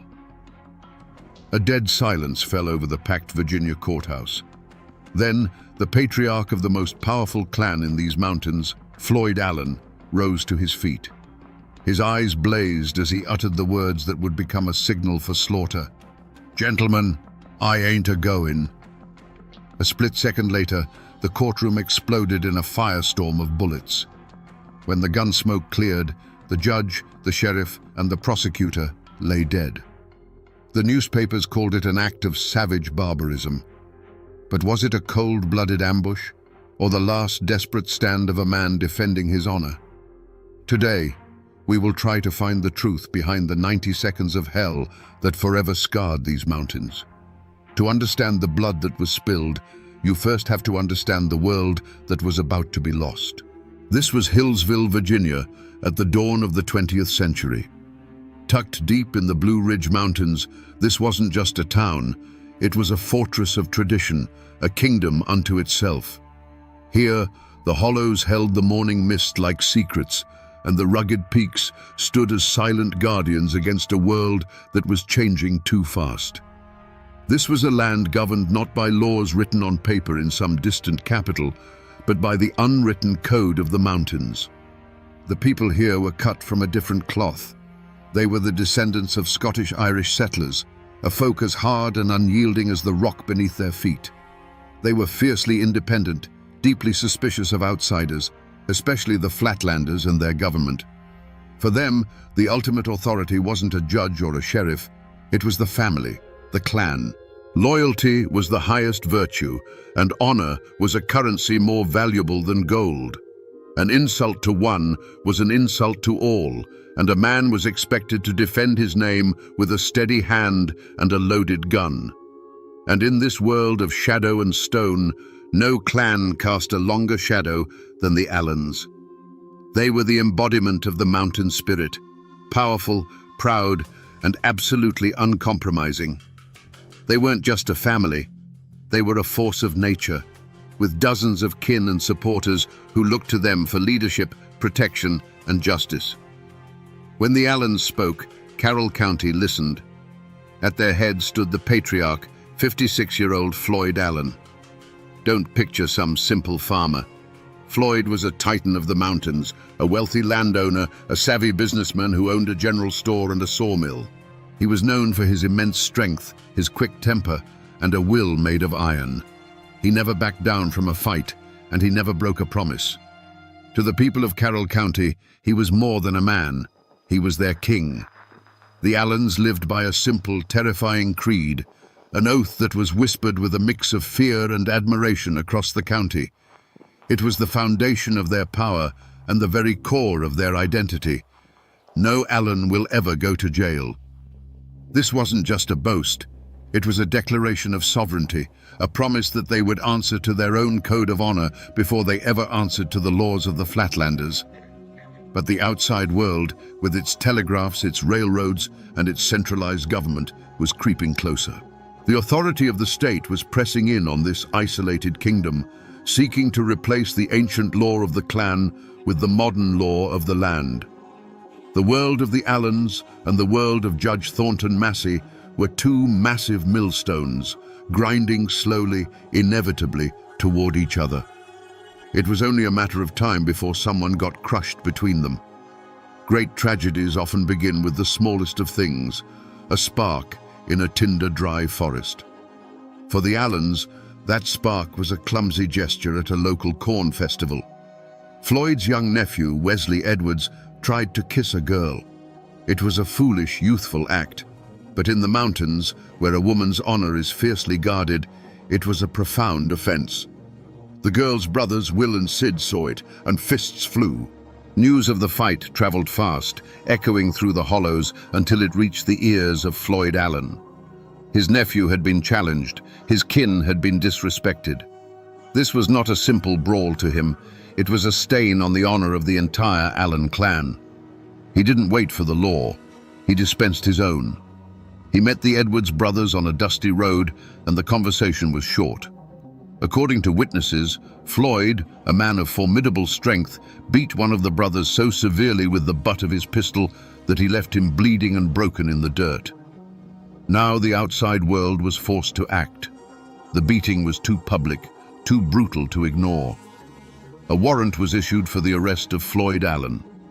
Sheriff Lewis Webb and his deputy, men who knew exactly who they were dealing with, rode out to Floyd's home. They were met on the porch by the patriarch himself, not with his hands up, but with a rifle cradled in his arms. In a tense standoff, Floyd made his position clear. He had been insulted, he said, and he would not be dragged from his home like a common criminal. This was the moment the line was truly crossed. Floyd Allen looked the law in the eye and did not blink. He told the sheriff that he would come to court, but he would come on his own time, on his own terms. And incredibly, that's exactly what happened. The sheriff and his deputy retreated, empty-handed. Floyd surrendered when he was ready, walking into town not as a prisoner, but as a king granting an audience. He had bent the law to his will, proving to everyone in Carroll County that he was a power unto himself. But in doing so, he had thrown down a gauntlet. He had publicly humiliated the court and dared it to challenge him. Now, all eyes turned to the Hillsville courthouse. It was no longer a place for a simple assault trial. It was a battlefield, and everyone knew the Allens were coming prepared for war. March 14th, 1912. The Hillsville courthouse was not a hall of justice. It was a powder keg, and Judge Thornton Massey had just lit the fuse. As the sentence, 1 year in jail, hung in the electrified air, Floyd Allen rose. He looked not at the judge nor the jury, but at the entire system that dared to put a chain on him. "Gentlemen," he said, his voice low and steady, "I ain't a-goin'."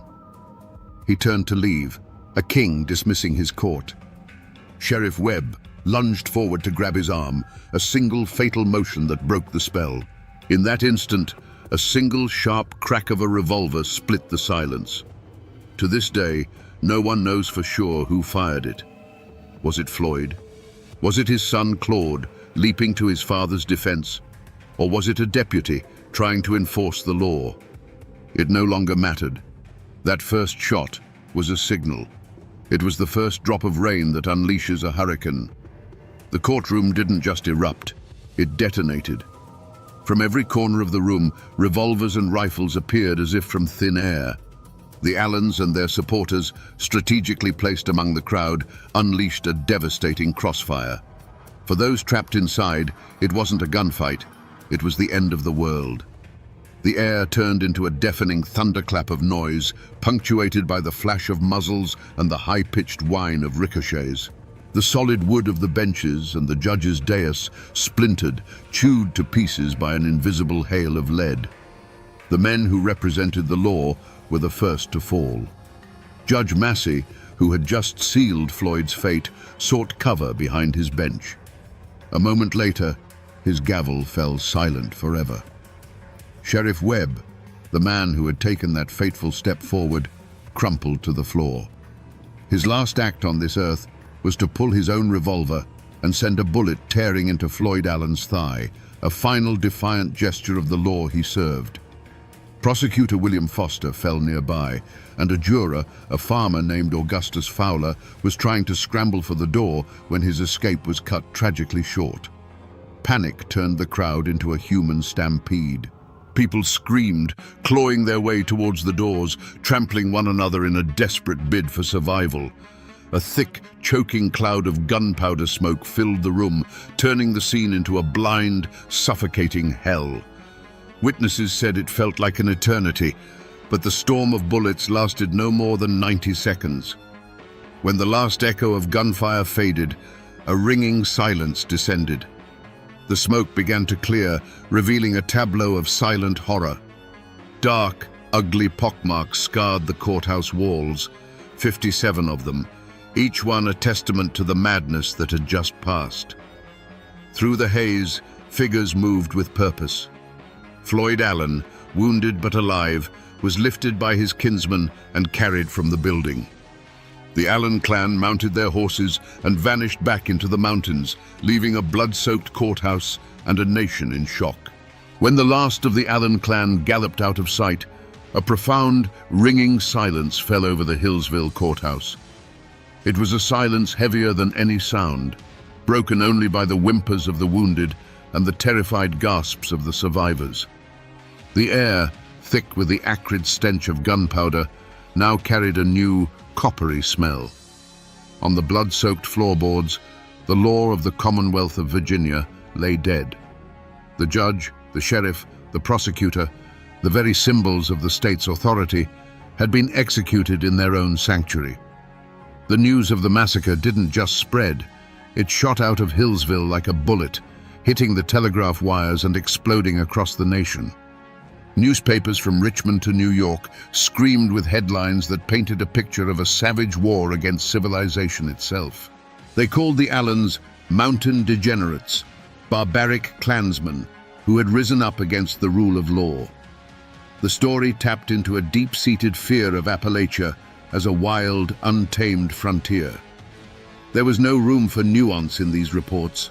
There was only shock, horror, and a thunderous call for vengeance. The response from the state was swift and absolute. Governor William Hodges Mann declared that the assassins would be hunted down if it took all the resources of the Commonwealth. He mobilized the state militia, but he also called in a force more feared and perhaps more suited to the task, the Baldwin Felts Detective Agency. These were not ordinary lawmen. They were ruthless, efficient bounty hunters, veterans of the brutal coalfield wars, known for their willingness to meet violence with greater violence. They were the modern world's answer to the Mountain Clan, a hired army that understood the language of the gun. The great hunt began. The mountains, which had always been the Allens' fortress, had now become their cage. The Baldwin Felts detectives, methodical and relentless, swarmed into Carroll County. They brought with them the tools of the modern age, photographs of the wanted men, a network of informants, and the promise of a hefty reward that could turn a neighbor into a betrayer. They combed every hollow, searched every cabin, and squeezed the community with a grip of fear. For the Allens, there was nowhere left to run. One by one, the fugitives were captured or surrendered. The net tightened until finally, acting on a tip, detectives found their ultimate prize. Hiding in a lumberjack's shack, wounded and exhausted, were Floyd Allen and his son, Claude. The king of Carroll County, the man who swore he would never see the inside of a jail, was now in shackles. The wolf hunt was over. The wolves were caged, and now they would face the victor's justice. The trial of the Allen clan was never going to be held in Hillsville. The influence of their name was too strong, the memory of the massacre too raw. To ensure a conviction, the state moved the proceedings to the city of Wytheville. But this change of venue did more than just move the trial. It ripped the Allens out of their world and placed them in the heart of their enemies. It wasn't a trial, it was a reckoning. The courthouse was surrounded by armed militia. Reporters from across the country filled the press benches, eager to send back sensational stories of the Appalachian savages. The court of law had become a theater of vengeance, and the public demanded a bloody final act. In the center of this storm sat Floyd and Claude Allen. They were not the wild-eyed murderers the newspapers described. Witnesses from the trial remembered them as composed, stoic, and utterly unbowed. They sat like fallen kings, their faces carved from mountain stone, showing no fear and no remorse. They listened to the testimony against them with a quiet dignity that was, in its own way, a final act of defiance. They had lived by the code of the mountains, and they would not grovel before the code of the Flatlanders, even with their lives hanging in the balance. The prosecution painted a picture of a cold, calculated conspiracy, an ambush designed to assassinate the law itself. Their lawyers argued that it was a spontaneous eruption of violence, a tragic misunderstanding that spiraled out of control. But in a courtroom filled with rage and grief, against the testimony of dozens of terrified survivors, their words were meaningless. The verdict was a foregone conclusion before the first witness was even called. The jury, drawn from a world that neither knew nor understood the Allens' way of life, deliberated for only a short time. The verdict came back: guilty. Guilty of murder in the first degree. The judge, his voice heavy with the weight of the state's authority, sentenced Floyd Allen and his son Claude to die. Not by the gun, the weapon of their world, but by the electric chair, a cold, scientific answer to the hot-blooded code of the mountains. The other clan members involved were handed sentences that would see them waste away for decades behind bars, their power broken, their families scattered. The sentence was met with applause in the courtroom and celebrated in newspaper headlines as a triumph for civilization. The law had been challenged, and the law had won. But back in the misty hollows of Carroll County, the whispers told a different story. To many, this wasn't justice. It was an execution carried out by a foreign power. The state had not just punished murderers, it had made an example of men who dared to live by their own rules. And so the question that hangs over this story remains, even a century later. Was it justice that was delivered in that Wytheville courtroom? Or was it simply the final brutal act of a war between two worlds, where the victor got to write the law and call it by whatever name they chose? The years have passed, and the gun smoke over Hillsville has long since cleared, but the echo of those shots has never truly faded. On March 28, 1913, Floyd Allen walked to the electric chair. As they strapped him in, he looked at the witnesses and spoke his own epitaph, words as hard and unyielding as the man himself. "Gentlemen, I'm dying like a man. I'll get there before you do." Minutes later, his son Claude sat in the same chair, meeting his end with the same mountain stoicism. The state had its final victory. But the Allen story didn't end there. Floyd's brother, Sidner, became a legend of survival. Riddled with 11 bullets during the shootout, he not only lived, but escaped, hiding in the mountains for months. When he was finally caught, he was sentenced to 35 years in prison, but he outlasted the outrage. He was eventually pardoned, a man who stared death in the face and walked away. The other clan members served their long sentences, returning to a world that had moved on, forever branded by those 90 seconds of violence. If you go to Hillsville today, you won't see the original courthouse. It was torn down decades ago, but for years its replacement stood on the same ground, and the old-timers would tell you that the spirit of that day lingered. They said that for a long time you could still trace the bullet holes in the old building's walls, silent mouths speaking of the chaos.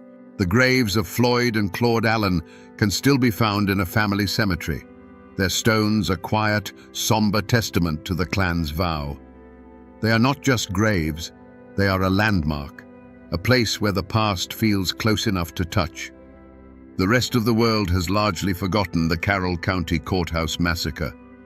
It's become a dusty footnote in the history books. But here, in these mountains, it is not forgotten.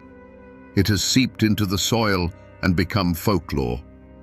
The story is told not as history, but as a cautionary tale about pride, honor, and the terrible price of defiance. The Allen name still echoes through these hollows, a name that for some means murder and mayhem, but for others, still whispers of a fallen king who dared to stand against the world and kept his promise that he would never, ever go to jail. The mountains remember. So we come back to the question that hung in the gunsmoke of that Virginia courthouse. Were the Allens cold-blooded killers who planned a massacre from the start? Or were they defenders of an ancient code, pushed to a final desperate act? The truth, like most things in these mountains, is not so simple. They came to that courthouse armed because in their world, power was respected only when it was backed by the threat of force. They didn't see themselves as criminals defying the law. They saw themselves as sovereigns of their own kingdom, defending its honor against a foreign invasion. The Hillsville Massacre was more than just a crime. It was the bloody, violent end of an era.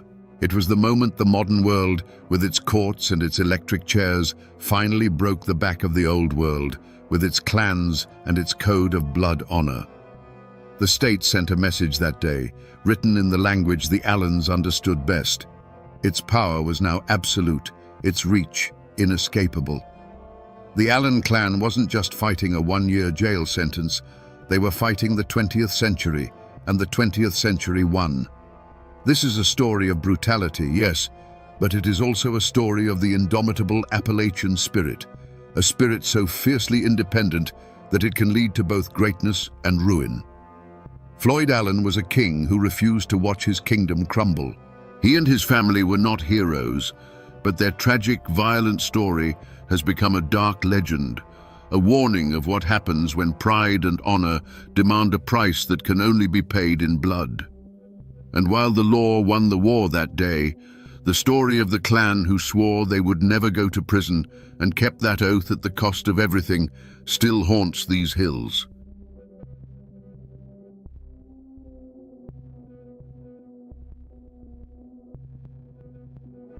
Imagine the deepest, darkest night in the Ozark Hills, where the silence is shattered not by a scream, but by the thunder of hooves.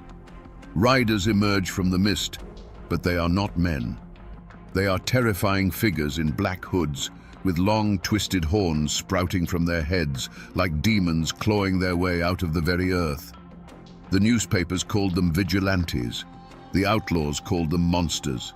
But their neighbors called them something else, the bald knobbers. But here is the bone-chilling question history has tried to bury. What happens when the men who promised to save you from the darkness become the darkness itself? Today, we will separate the legends from the facts and find out what really happened when good men put on the devil's mask. To understand the firestorm that was coming, you first have to understand the land that would become its kindling. The Ozark Mountains of southern Missouri in the 1880s were a world unto themselves. This wasn't the manicured countryside of the East. This was a rugged, isolated land of deep hollows, limestone bluffs, and spring-fed creeks that ran clear as glass.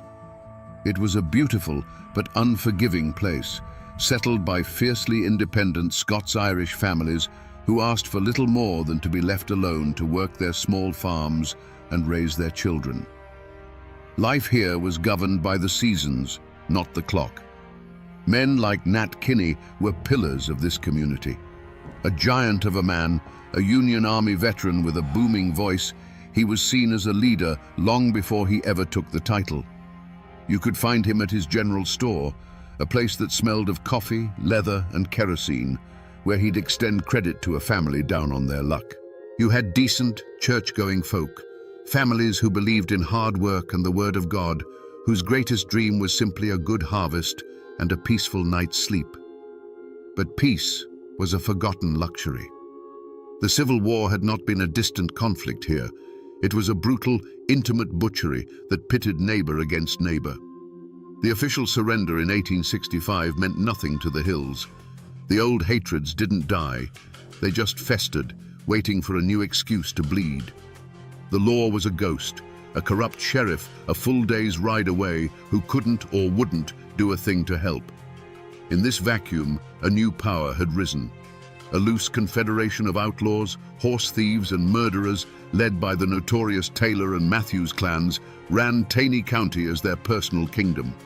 They mockingly called themselves the Anti-Law and Order League. For the ordinary farmer, life became a waking nightmare. Livestock vanished in the night, stores were robbed in broad daylight, and families were terrorized into silence. Every sunset brought a fresh wave of fear. Every knock on the door could be a gang of thugs demanding food or whiskey.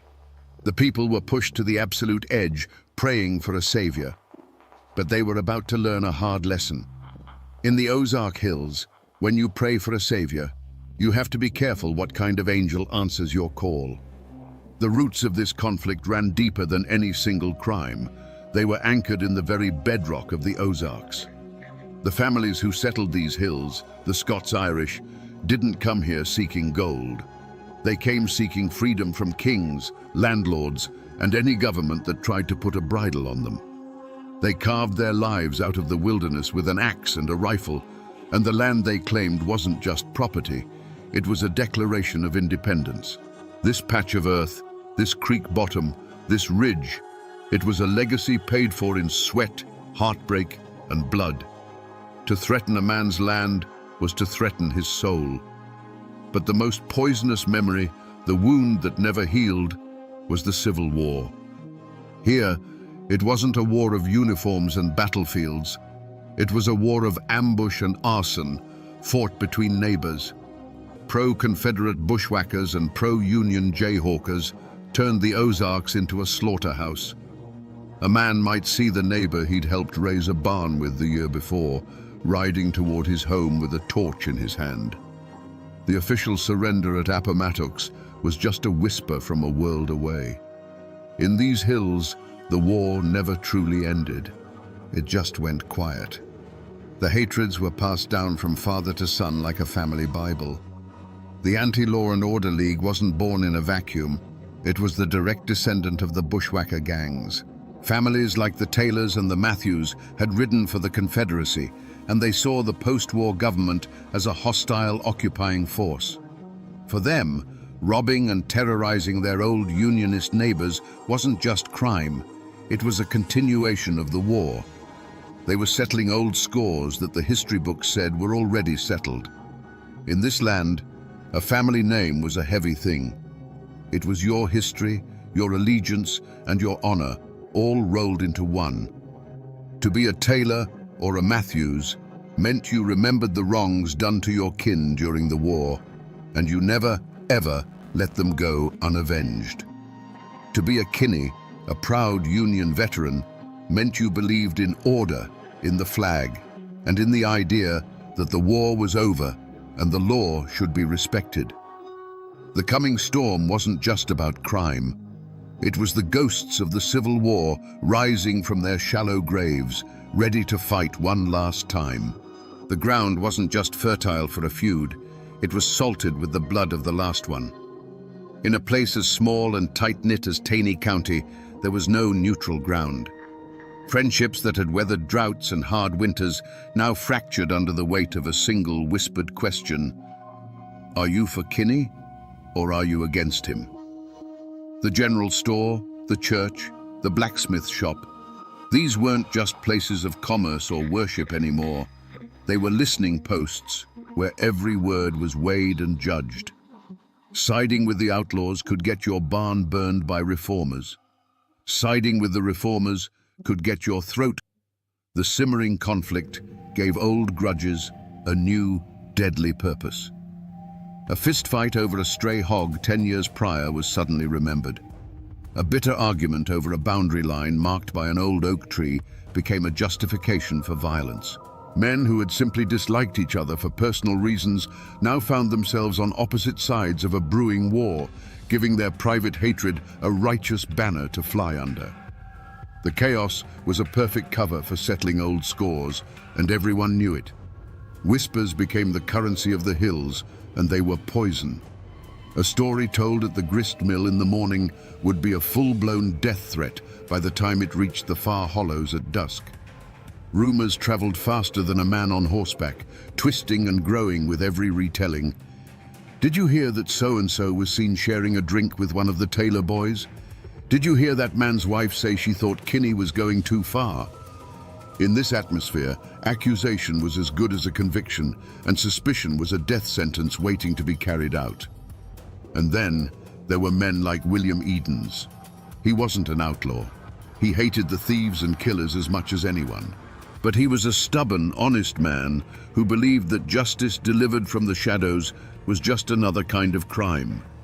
He spoke out, not in saloons, but in public, arguing that a secret committee of men acting as judge, jury, and executioner was a cure far worse than the disease. To Nat Kinney's supporters, this wasn't principled opposition, it was treason. Edens was marking himself and his family as an obstacle. He was a voice of reason in a world that was rapidly going deaf with rage. The community was no longer a community. It was a tangled web of fear, loyalty, and festering resentments. Every man was sizing up his neighbor, wondering which side he'd be on when the shooting started. The air itself felt heavy, charged with unspoken threats. It was a place holding its breath, waiting for the first man to reach for his gun. In the hollows, where old beliefs clung like moss to the north side of an oak, people felt the change in the air. The old folks would tell you the land itself was sick. They said the panthers cried with a human voice at night, a sound that meant blood was about to be spilled. A strange, unseasonable fog would roll in before dusk and refuse to burn off by morning, shrouding the hills in a ghostly silence. Women spoke in hushed tones of unsettling dreams, dreams of faceless riders and burning homes, of a darkness that had a shape and a name they couldn't quite speak. These weren't just superstitions, they were the collective dread of a community beginning to fracture under an unbearable pressure. The true omen, however, wasn't in the sky or the woods. It was in the eyes of Nat Kinney. The man who once offered easy credit and a kind word was gone. In his place was a figure of pure, righteous fury. His voice, once used for friendly greetings, now boomed with the fire of an Old Testament prophet calling down damnation. He was the human catalyst, the gathering storm cloud. When he sent word, man by man, for a secret meeting at the schoolhouse on that treeless hill, that bald knob, it wasn't an invitation. It was a summons. It was the moment the vague, simmering anger of the people began to sharpen into a weapon. On that cold night in 1885, as a dozen men slipped away from their cabins, their wives felt a knot of dread tighten in their stomachs. They saw their husbands clean their rifles, not with the calm focus of a man going hunting, but with the grim determination of a man going to war. They didn't know the specifics of the meeting, but they understood its nature. This wasn't about building a new fence or organizing a church social. This was about blood.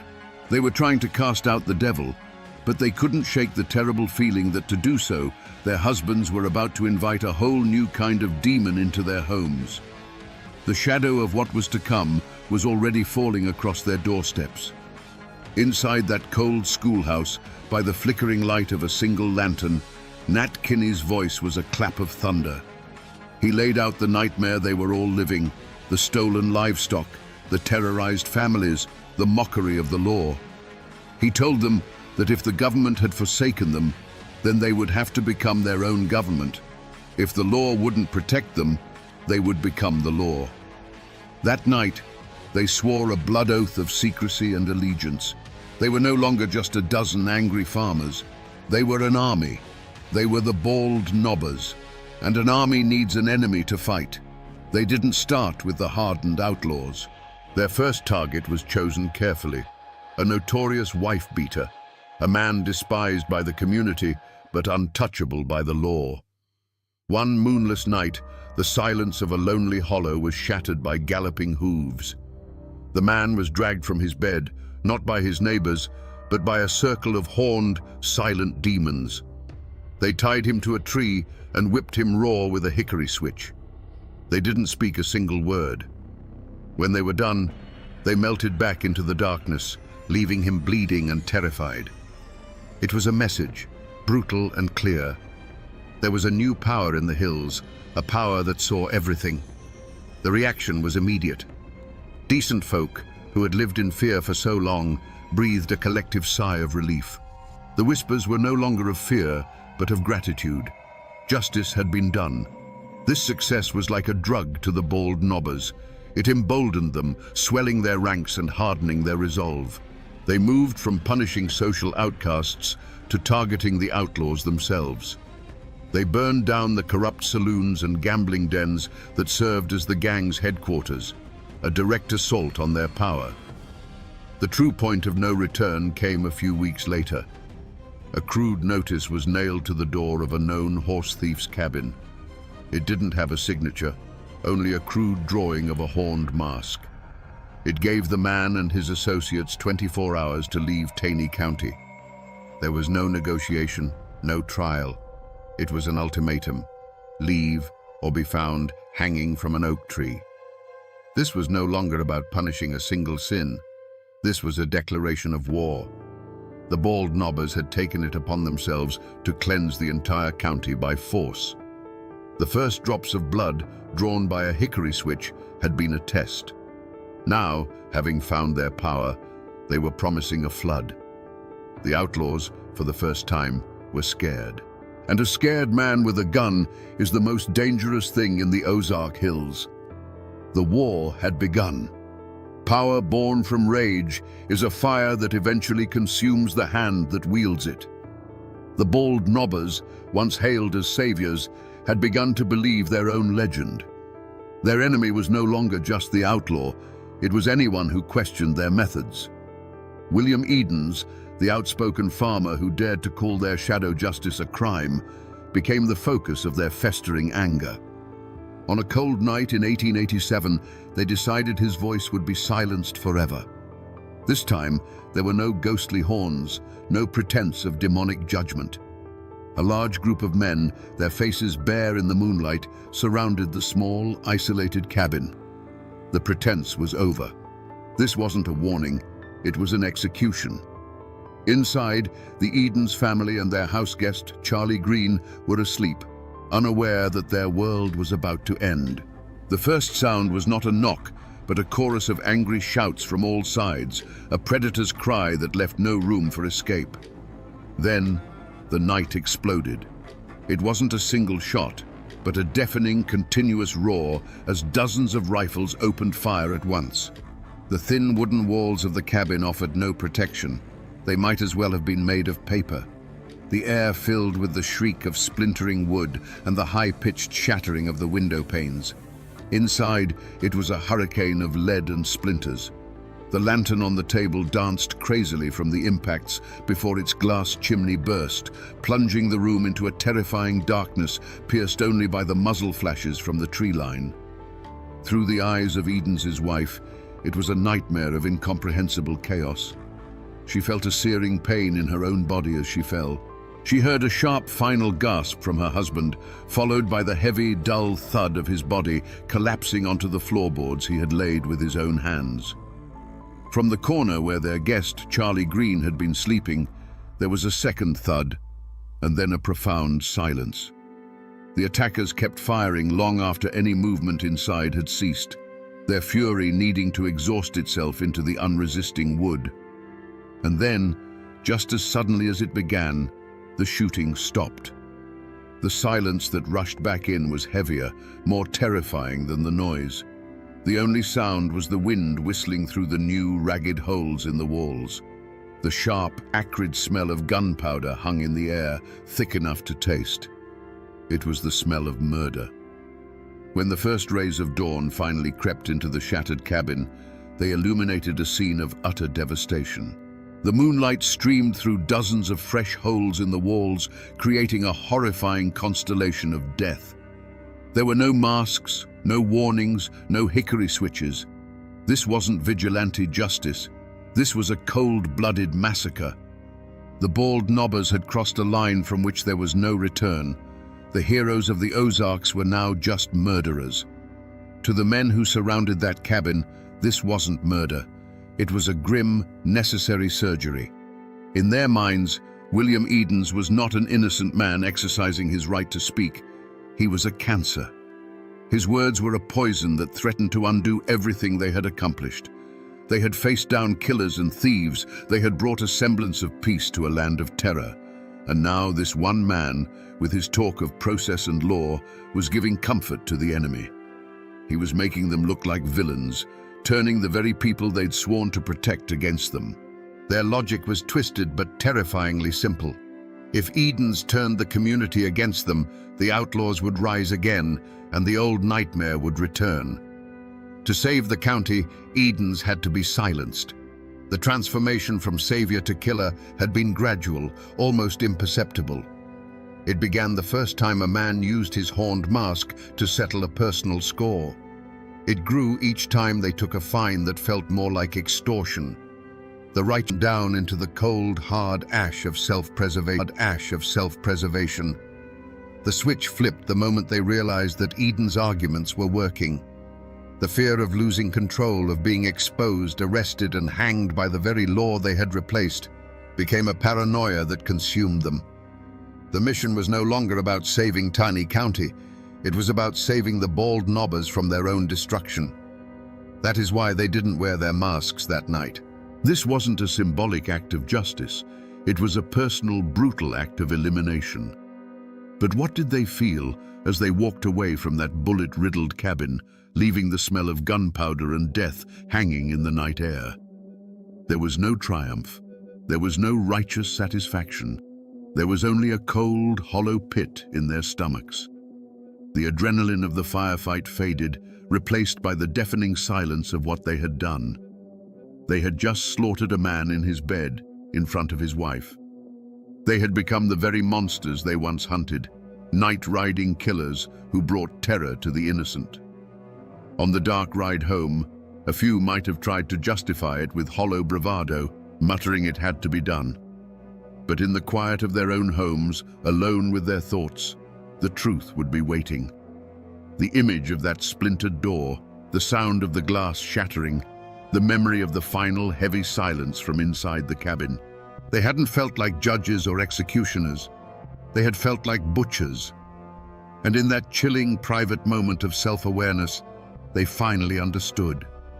The horned mask wasn't something they wore anymore. It was something they had become. The silence that followed the gunfire was a living thing, a heavy blanket of horror that smothered the hollow. Inside the cabin, the cold night air began to creep through the dozens of new holes in the walls, carrying with it the sharp, metallic smell of gunpowder and fresh blood. For what felt like an eternity, the only movement was the moonlight shifting across the floor, illuminating the two still forms and the splintered wreckage of a once peaceful home. But there was a survivor. Gravely wounded, drifting in and out of consciousness, was William Edens' wife. The pain was a fire in her body, but a colder, fiercer fire burned in her mind. The need to bear witness. She could not let them get away with this. She couldn't scream. Her lungs wouldn't obey. So she began to crawl, dragging her wounded body across the floor, past the body of her husband, out the shattered door, and into the freezing mud of the yard. Every foot was an agony, a testament to a will that refused to be extinguished by a volley of bullets. Her destination was the nearest neighbor, a lifetime away in the darkness. When the first neighbors arrived at dawn, summoned by the wounded woman's desperate gasps, they were met with a scene that would be forever seared into their minds. This wasn't the work of outlaws. This was something different, something more terrifying. The sight of William Edens, a good and honest man, lying dead on his own floor, turned the community's stomach. The awe and respect many had held for the bald knobbers curdled into pure, unadulterated horror. They hadn't just killed a man, they had murdered a neighbor in his bed. The news of the Edens massacre was a lit match dropped on a dry tinderbox. It traveled faster than any posse, a wave of shock and revulsion that swept through the Ozark Hills. The story was told in hushed, horrified tones at every crossroads and general store. They hadn't worn masks. They had shot the house to pieces. Mrs. Edens had survived. The killers' identities, long whispered in secret, were now spoken openly, names attached to an unforgivable crime. This was too blatant, too savage for even the corrupt local authorities to ignore. The flimsy shield of public support for the bald knobbers had been utterly shattered. The state was finally forced to act. The governor of Missouri, his hand forced by the public outcry, authorized the use of the state militia and hired the famous Pinkerton Detective Agency to hunt the killers down. A substantial reward was offered for their capture, turning friends into potential informants. The hunt was on, not just by a local sheriff, but by the full, vengeful power of the law they had so arrogantly replaced. The hunters had officially become the hunted. The murder of William Edens was not a stone dropped in a pond. It was an earthquake that split Taney County right down the middle. There was no more gray area, no room for neutrality. The invisible lines of allegiance that had been forming for months were now drawn in blood. You were either for the bald knobbers, believing they were the only thing standing between order and chaos, or you were against them, believing they had become a murderous tyranny. The question was whispered over fence posts, argued in hushed tones in the back of the general store, and sometimes settled with fists in the dusty street. Families who had shared pews for generations now glared at each other over the tops of their hymnals, the preacher's words about forgiveness ringing hollow and meaningless. The community, once a source of strength, was now a web of suspicion. Every shadow could hold a spy, and every friendly greeting could be a test.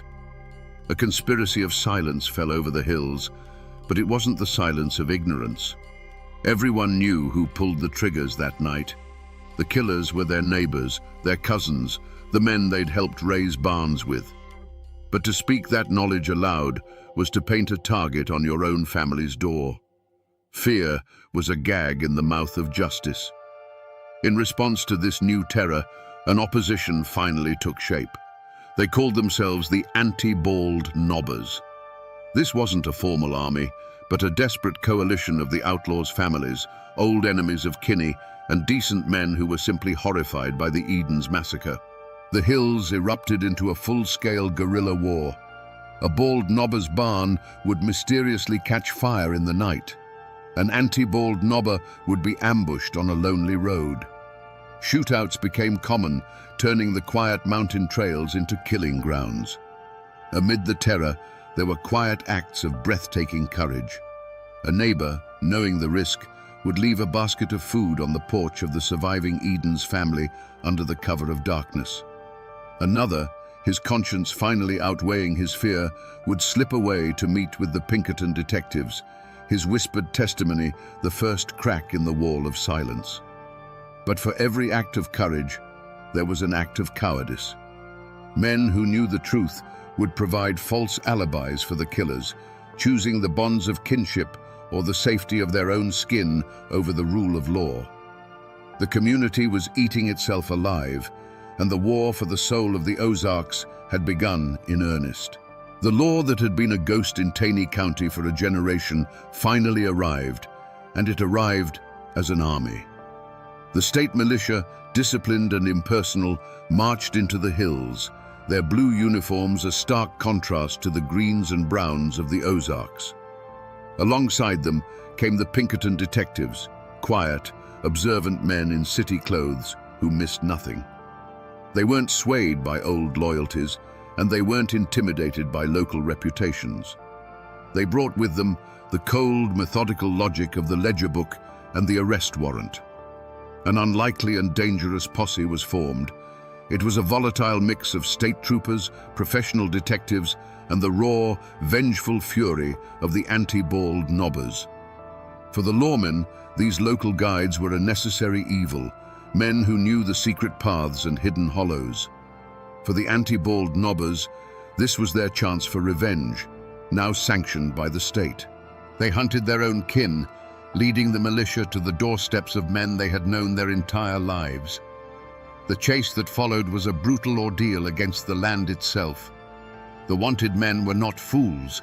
They were sons of these mountains. They knew every cave, every rock outcropping, every spring that could hide a man. They could melt into the dense woods like smoke. For the pursuing militia, many of them flatlanders, the Ozarks became a green hell of steep ridges, sudden drop-offs, and thorny thickets that tore at their uniforms and their resolve. Days turned into weeks of grueling patrols, of false leads and near misses. The mountains, which had been the bald knobbers' fortress, were now their last, desperate sanctuary. But the real weapon that brought them down wasn't the rifle, it was the whisper. The governor's reward money was a powerful temptation, but it was the presence of the militia that truly broke the spell of fear. For the first time, people who knew the truth felt safe enough to speak it. A farmer, his conscience gnawing at him, would secretly meet a detective and trade a name for a promise of protection. A woman, tired of the bloodshed, would leave an anonymous note detailing a hiding spot. One by one, the cracks in the wall of silence began to spread. The end came not in one epic firefight, but in a series of swift, merciless raids. Acting on the new intelligence, the militia would surround a cabin in the pre-dawn darkness, their rifles appearing like a thorny crown around the house. Some men were taken from their beds, blinking in confusion as the cold steel of handcuffs snapped onto their wrists. Others tried to fight, their defiance ending in a brief, desperate exchange of gunfire. A few, run to ground in a remote cave, simply gave up, their faces gaunt with hunger and the knowledge that the game was over. The once feared night riders, the horned demons of the hills, were rounded up by the dozens, their reign of terror ending not with a thunderclap, but with the quiet, final click of a jail cell door. The trials of the bald nobbers were not a quiet legal proceeding. They were the final battle of the war, fought not with rifles, but with testimony and lies. The entire county descended on the small town of Ozark, Missouri, turning it into an armed camp. State militia with bayonets fixed stood guard on the courthouse steps and at the doors, their stoic presence a thin wall against the seething tension in the streets. Inside, the courtroom was packed to the rafters, a stifling, airless space filled with the families of the accused, the families of the victims, and curious onlookers, all watching each other with a mixture of hatred and fear. The air was thicker than summer molasses, heavy with the unspoken threat that the violence outside could erupt within these walls at any moment. This was a clash of two worlds. In the dock sat the accused, hardened hillmen, their weathered faces looking utterly out of place against the polished wood of the court. Facing them was the machinery of the state, slick, confident lawyers from the city whose legal arguments felt like a foreign language in a place where disputes were settled with a handshake or a shotgun. Witnesses were called to the stand, their hands trembling as they swore on the Bible. You could see the terror in their eyes. As they spoke, their gaze would drift to the gallery, where the kin of the accused sat in stony silence, a silent but powerful reminder that after the judge and jury were gone, the mountains and their long memories would remain. Witness intimidation didn't require a single word, only a steady, unblinking stare. The defendants themselves showed no remorse. Led by Dave Walker and his son, they carried themselves not with the shame of murderers, but with the defiant pride of captured soldiers. They rarely looked at the judge or the jury. Their eyes were fixed on their own people in the crowd, a silent exchange of loyalty that defied the authority of the court. In their minds, they were being tried by a foreign power for an act of war, for executing a traitor who threatened their cause. They did not recognize this law, and they would not bow to it, even with the shadow of the gallows falling over them. The great captain, Nat Kinney himself, was not among them in the dock for this final judgment. He had a solid alibi for the night of the Eden's murder and was acquitted in a separate trial, a legal technicality that felt like a dagger in the heart of true justice. The mastermind, the voice that had summoned the demons in the first place, would walk free. The state needed convictions, and it focused its full weight on the men whose triggers had been pulled that night. The jury, a group of terrified local men, deliberated under immense pressure, knowing their decision could make them heroes to one half of the county and targets to the other. Finally, they filed back in, their faces grim. The foreman stood, his voice shaking slightly as he read the verdict. Guilty. 4 men, Dave Walker, his son Bill, John Matthews, and Tubal Matthews, were sentenced to be hanged by the neck until dead. A collective gasp sucked the air from the room, followed by a single piercing sob from the Walker family pew. The condemned men did not flinch. They simply stood, their faces like granite, and were led away. The law of men had spoken. The gallows would have its due. But as the crowd shuffled out into the tense evening air, the question hung unspoken between them. With dozens of others who fired into that cabin walking free, with the leader of the whole movement absolved, was this justice? Or was it just a sacrifice, a few lives taken by the state to pretend that the war was finally over? On a bright spring day in May of 1889, a gallows was built in the town of Ozark. A crowd gathered, not to cheer, but to watch in grim silence as Dave Walker, his son Bill, John Matthews, and Tubal Matthews were led to the platform. The trapdoors fell, the ropes snapped taut, and the law of men had its final, brutal word. But for the Ozark Hills, this was not an ending. It was simply the beginning of a long and bitter reckoning. The great captain, Nat Kinney, had walked out of the courtroom a free man, but the Ozark Code of Justice he had unleashed had a long memory. In August of 1888, months before the hangings, he was standing in his own general store. His sworn enemy, Billy Miles, walked in, raised a shotgun, and fired. There was no fiery speech, no final plea, just the deafening roar of a shotgun and the thud of the giant falling behind his own counter. The man who had sought to bring his own law to the mountains died by that same law. For the dozens of other bald knobbers who were acquitted or never charged, there was no gallows, but there was a different kind of sentence. They returned to their farms to find themselves living in a prison without walls. They faced the silence of a neighbor turning his back in the street, the sudden chill in a once friendly general store. Their names were now a poison in the well of their reputation. Some found their crops failing, their livestock sickening, and whispered it was a curse. Others, unable to endure the shame and the constant accusing stares, simply sold their land for pennies on the dollar and vanished, their families swallowed by the westward migration. And what of the survivors? For Mrs. Edens, the woman whose will to live had brought the whole machine of justice down on the bald knobbers, there could be no peace in Taney County. Every ridge, every creek, every familiar tree held the ghost of her husband and the memory of that terrible night. The land was tainted. Soon after the trials, she and her family packed what little they had left into a wagon and left the Ozarks forever, becoming refugees from their own home. The creak of their wagon wheels on the dusty road was the sound of a final, heartbreaking goodbye. The community, ripped apart by the violence and the trials, did not heal. It simply scarred over. A thick, heavy blanket of silence was pulled over the whole affair. People stopped talking about it. The names Bald Knobber and Edens became words spoken only in hushed whispers. It was a shared, unspoken agreement to forget. The story was too ugly, the wounds too deep. They buried the history, hoping that if they piled enough dirt on it, the ghosts would eventually stay down. For generations, the official history of Taney County was a story with a missing chapter. But the past never truly dies. It just goes to ground. Today, the descendants of both the bald knobbers and the anti-bald knobbers still live in those hills. They are farmers, business owners, and teachers. But they carry a heavy inheritance. A name like Walker or Matthews still carries a faint echo of that old war, a history that is rarely, if ever, spoken of aloud.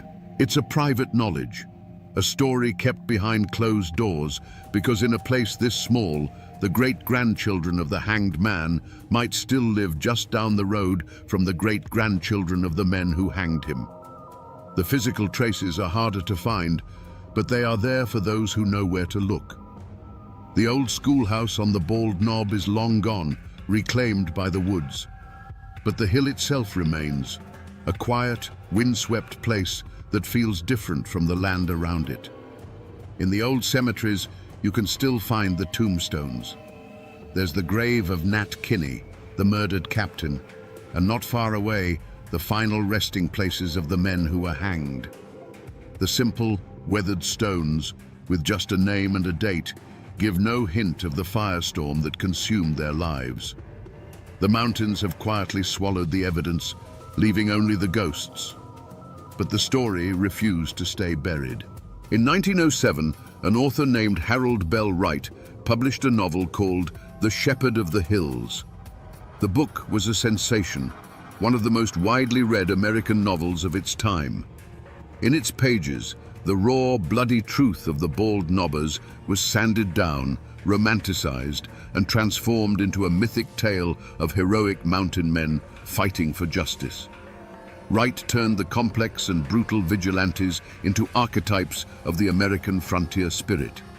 He gave the world a legend it could stomach, and in doing so, he cemented the name Bald Knobbers in the nation's memory forever. And then came the final, strangest chapter of their legacy. As tourism came to the Ozarks and the town of Branson began its transformation, the story was sanitized one last time. In the mid-20th century, a family of entertainers started a country music show. Looking for a memorable local name, they chose one that would echo through the hills, the Bald Knobbers Jamboree. Today, tourists clap along to fiddles and laugh at comedians, their family-friendly fun promoted by cartoon figures of men in horned masks. The terrifying night-riding demons of the 1880s have become a brand. The ghost was repackaged and sold, its bloody history washed clean for the sake of entertainment. But if you drive away from the bright lights of the Branson Strip, back into the deep, dark hollows on a moonless night, and turn off your engine, you can still feel it. A silence so deep it feels ancient. And in that silence, you can almost hear the whisper of the wind through the oak trees. People may have forgotten, the novel may have romanticized, and the show may have sanitized. But the mountains remember everything. So we return to the question we asked in the beginning, in the cold, misty dark of the Ozark Hollows. What happens when the men who promise to save you from the darkness become the darkness itself? The story of the Bald Knobbers gives us a chilling and timeless answer. It tells us that the line between a savior and a tyrant is terrifyingly thin, a line drawn not in the dirt, but inside the human heart. It shows us that justice, when stripped of process and mercy, is no longer justice. It is merely vengeance with a righteous name. This is more than just a forgotten tale from the Missouri hills. It is a profoundly American tragedy, a cautionary tale written in blood. It is a story about the indomitable frontier spirit, that fierce, independent streak that demands order in a chaotic world. But it is also a warning about the terrible danger of that same spirit when it becomes convinced of its own infallibility, when good men decide that their rage is the only law that matters. The law may be slow, it may be flawed, and it may sometimes fail us. But the Bald Knobbers stand as a grim, horned monument to the fact that the alternative is a far more terrifying monster. Their story is a lesson that was paid for with lives, with a community torn apart, and with ghosts that still linger in the deep woods. A lesson that the masks we wear to fight monsters have a way of sticking to our skin, and that the abyss, when stared into for too long, always stares back. And now, my friends, you know the rest of the story.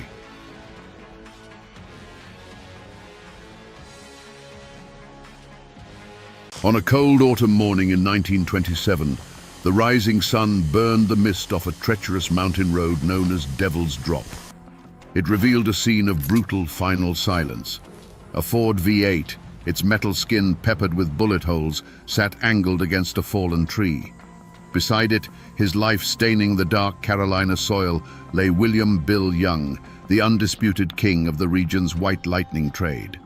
His cargo of whiskey was gone. His life was gone. The mountains don't give up their secrets easily. The official law called it a bootlegger's quarrel and looked the other way. But this single act of violence didn't just end a man's life. It started a legend.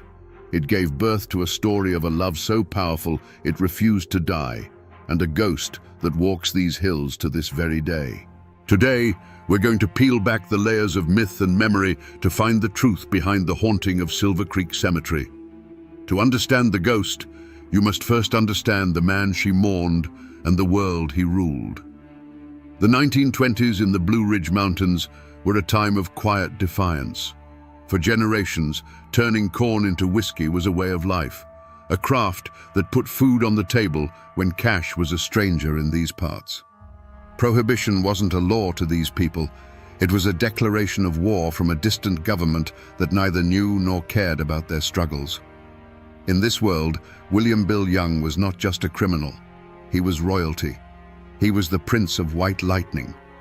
His stills were tucked away in rhododendron hells, so thick and tangled, no federal agent could ever hope to find them. And his product wasn't the harsh, blinding moonshine of cheap renown. It was smooth, clean, and powerful, a spirit sought by name in the fine parlors of Charlotte and Asheville. He was a folk hero, a handsome and charismatic figure who drove a Ford V8 modified to outrun any lawman on the twisting mountain roads.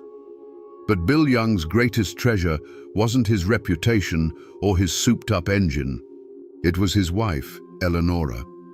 She was said to be a preacher's daughter from a neighboring valley, a woman with a gentle soul and hair the color of dark honey. Her quiet grace was the perfect counterpoint to his dangerous life. She was the calm at the center of his storm, the one person who saw the husband and the father, not the outlaw. Their love was a local legend in itself, as fierce and untamed as the landscape around them. In a life defined by risk, by late-night runs with no headlights, by the constant threat of the law and jealous rivals, Eleanora was his one safe harbor. She was the reason he came home. The small cabin they shared was a world away from the stills and the chases, a sanctuary filled with a love that felt unshakable. Yet, in those mountains, success casts a long and hungry shadow. Bill's legend grew, and so did the jealousy of other men. Whispers began to circulate about a new outfit, ruthless men from over the state line in Tennessee. They didn't follow the old codes of honor among moonshiners. They were profiteers who saw Bill's territory not as something earned, but as something to be taken. This was the unspoken vulnerability in their lives, the gathering storm on the edge of their perfect world, a threat that was closer than either of them knew. It was a local farmer on his way to market who found him, his mule stopping dead in the road, ears twitching at a scene that was deeply, horribly wrong. The unnatural silence was the first thing he noticed. No birdsong, no rustle of squirrels, just the quiet hum of a world holding its breath. Bill Young's Ford V8 was a monument to the violence. Its shattered headlights stared blindly at the sky, and its dark paint was marred by a dozen jagged holes. The driver's side door was open, swinging slightly in the morning breeze.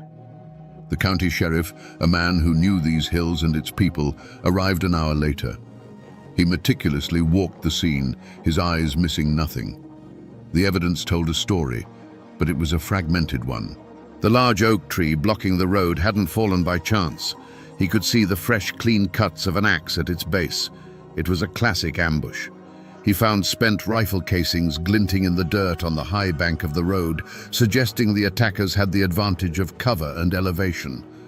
Bill's own pistol was clutched in his cold hand, all 6 rounds fired. He hadn't gone down without a fight.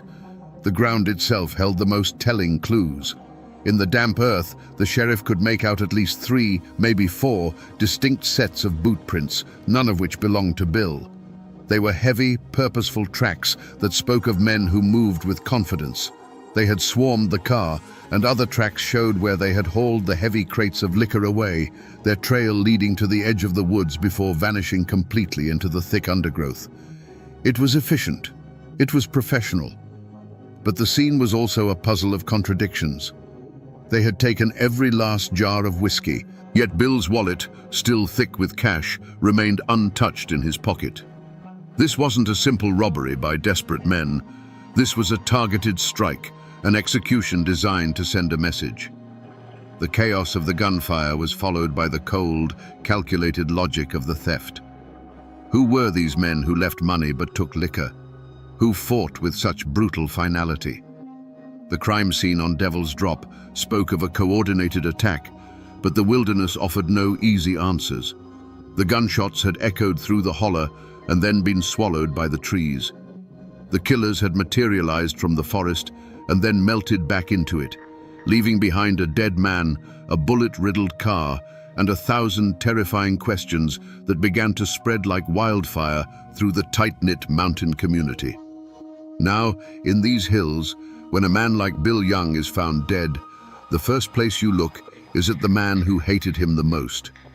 And in this case, that man had a name: Jedediah Jed Scoggins. Jed was a moonshiner of the old school. His still was a rusty, sputtering contraption that produced a liquor so harsh it was said you could peel paint with it. He was a bitter, solitary man, with eyes as hard as creek stones and a permanent scowl etched into his face. The bad blood between Jed and Bill ran deep, a classic mountain feud born not of land or family, but of pure, corrosive jealousy. They had come up in the trade together, but where Bill was an artist, Jed was just a cook. Bill's operation grew, his reputation soared, and his pockets grew heavy with cash. Meanwhile, Jed Scoggins stayed right where he was, brewing his gut rot for a handful of locals who couldn't afford better, watching Bill's fancy Ford V8 roar past his dilapidated shack. Every success of Bill's was another bitter pill for Jed to swallow. The tension had finally boiled over just a month before the ambush. The story is told that Jed Scoggins confronted Bill in the local general store, accusing him of stealing customers.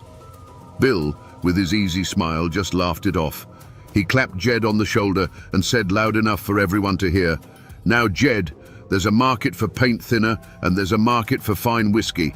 We ain't in the same business." The store erupted in laughter. For a man like Jed Scoggins, whose only currency was his pride, the public humiliation was a wound that would never heal. His face turned a deep, dangerous red, and he stormed out, muttering threats under his breath. So when the news of Bill's murder spread through the hollers, every eye turned to Jed. The sheriff paid him a visit first thing. Scoggins denied everything, of course, but his anger made him look guilty. Whispers solidified into what seemed like fact. A trapper claimed he'd seen Jed's beat-up truck parked in a thicket a mile from Devil's Drop the night of the killing. Others swore they'd heard him at the store just last week, telling anyone who'd listen that Bill Young's pride is going to get him killed. For the community, and for the lawmen looking for a quick and easy answer, Jed Scoggins was the perfect suspect. He had the motive, the means, and a heart full of poison. But a bitter old man like Jed Scoggins was a known danger, a rattlesnake that warns you before it strikes. The truly terrifying poison is the kind you welcome into your own home. As the initial shock wore off, a second, more chilling suspicion began to take root, turning from the obvious enemy to the trusted friend. Caleb Vance. Caleb was Bill Young's right-hand man, his shadow. He was a younger cousin who Bill had taken under his wing years ago, teaching him every secret of the trade. Caleb knew the location of the stills, he knew the delivery schedules, and he knew the hidden compartments in the Ford V8. He was the one man on earth Bill trusted with his business, his life, and the safety of his wife, Eleonora. He was treated like a brother. No one suspected him, not at first. But loyalty, when starved of recognition, can curdle into ambition. Caleb was the one doing the back-breaking work in the humid hollows, while Bill was the one collecting the profits and the praise. He saw the life Bill had built, the respect, the fear he commanded, the money, and began to see it not as something to admire, but as something he deserved. More than that, people began to recall the way Caleb looked at Eleonora when Bill wasn't around. It wasn't the gaze of a protective cousin. It was the quiet, hungry stare of a man coveting something he could never have. With this new suspicion in mind, people's memories began to shift. His grief at the funeral, which had seemed so profound, now looked theatrical and hollow. He had been the one to help Bill load the car that fateful night, and folks remembered him arguing with Bill a week earlier, insisting that the old road was getting too much attention from the law and that the route through Devil's Drop was safer. Was it a helpful suggestion, or was he leading the lamb to the slaughter? The community was now faced with a far more terrifying possibility than a simple feud. Was Bill Young's death the result of a snake he had nurtured at his own hearth? But there was a third shadow lurking at the edges of this tragedy, a threat far bigger and more impersonal than a bitter old man or a jealous cousin. The world of bootlegging was changing. Big city money and organized crime were beginning to see the potential in the mountains, not as a place of tradition, but as an untapped resource. A different breed of predator was slipping through the gaps in the hills, men who didn't live by any mountain code. They were known only as the Tennessee outfit. They weren't moonshiners, they were businessmen, and their business was violence and consolidation. Their goal was simple: to control the entire flow of illegal whiskey from the mountains to the cities, cutting out the independent operators who had worked these stills for generations. In this new, brutal landscape, Bill Young wasn't just a competitor. He was an empire of one, an obstacle that had to be removed. Their motive was the coldest and cleanest of all: pure profit. They coveted Bill's pristine product, his well-established roots, and his list of wealthy clients. Taking him out wasn't an act of passion, it was a corporate takeover executed with rifles instead of contracts. They didn't want to just beat him, they wanted to absorb his entire operation, from the hidden stills to the last drop of whiskey. For weeks leading up to the murder, their presence had been felt like a change in the weather. Strangers had been seen in town, men in city hats with hard, watchful eyes, asking quiet questions about Bill Young's schedule. Cars with Tennessee plates were spotted on lonely back roads where they had no business being. The story circulated that one of these men had approached Bill with an offer: work for them or get out of the way. Bill, proud and fiercely independent, would have laughed in his face. It was a laugh that signed his own death warrant. This third possibility was, in many ways, the most frightening. Jed Scoggins and Caleb Vance were known devils. The Tennessee outfit was a faceless, nameless force, a killing machine that operated on the cold arithmetic of profit and loss. The sheriff, a man who trusted his gut, put all his energy into the clearest path. All signs pointed to the bitter, jealous heart of Jedediah Scoggins. A posse was formed, a dozen grim-faced men with shotguns and a cold sense of mountain justice in their eyes. For 3 days, they combed the unforgiving slopes of Scoggins' territory, fueled by the trapper's claim of seeing Jed's truck near the ambush site. They navigated briar-choked ravines and followed cold tracks through mist-filled hollows, certain that every step brought them closer to their man. They finally cornered him at his ramshackle cabin, expecting a desperate shootout. But what they found was anticlimax and confusion. Jed Scoggins wasn't armed and ready for a fight. He was laid up in a filthy cot, his leg crudely splintered and swollen to twice its normal size. He spat tobacco juice onto the floor and cursed them for fools. His alibi was ironclad and delivered by the one man in the county whose word was beyond question: the old doctor. The doctor confirmed he'd been at Jed's cabin the entire night of the murder, setting a nasty break after a tree-felling accident. Jed Scoggins, for all his venom, hadn't been anywhere near Devil's Drop. The most promising lead had evaporated into thin air. The sheriff then turned his attention to Caleb Vance.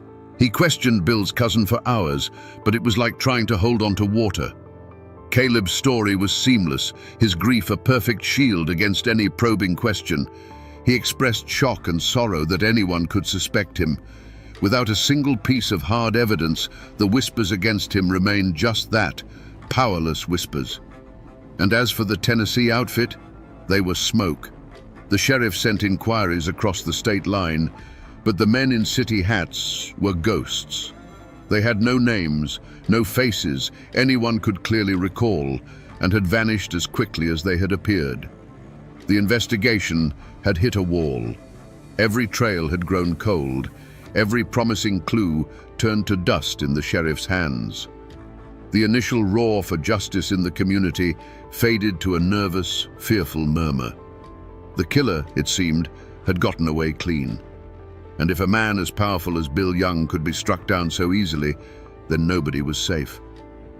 In the days that followed the failed investigation, a new kind of quiet fell over the mountains. It wasn't the peaceful quiet of an autumn evening. It was a cold, heavy silence, the kind that suffocates truth. The initial outrage over Bill's murder had curdled into something else. Doors that were once open were now bolted. Eyes that once met yours in greeting now slid away, finding a sudden interest in the dirt on the road. A curtain of unspoken agreement had been drawn across the community. This wasn't the silence of ignorance, it was the silence of fear. Raw, palpable fear. The logic was simple and brutal.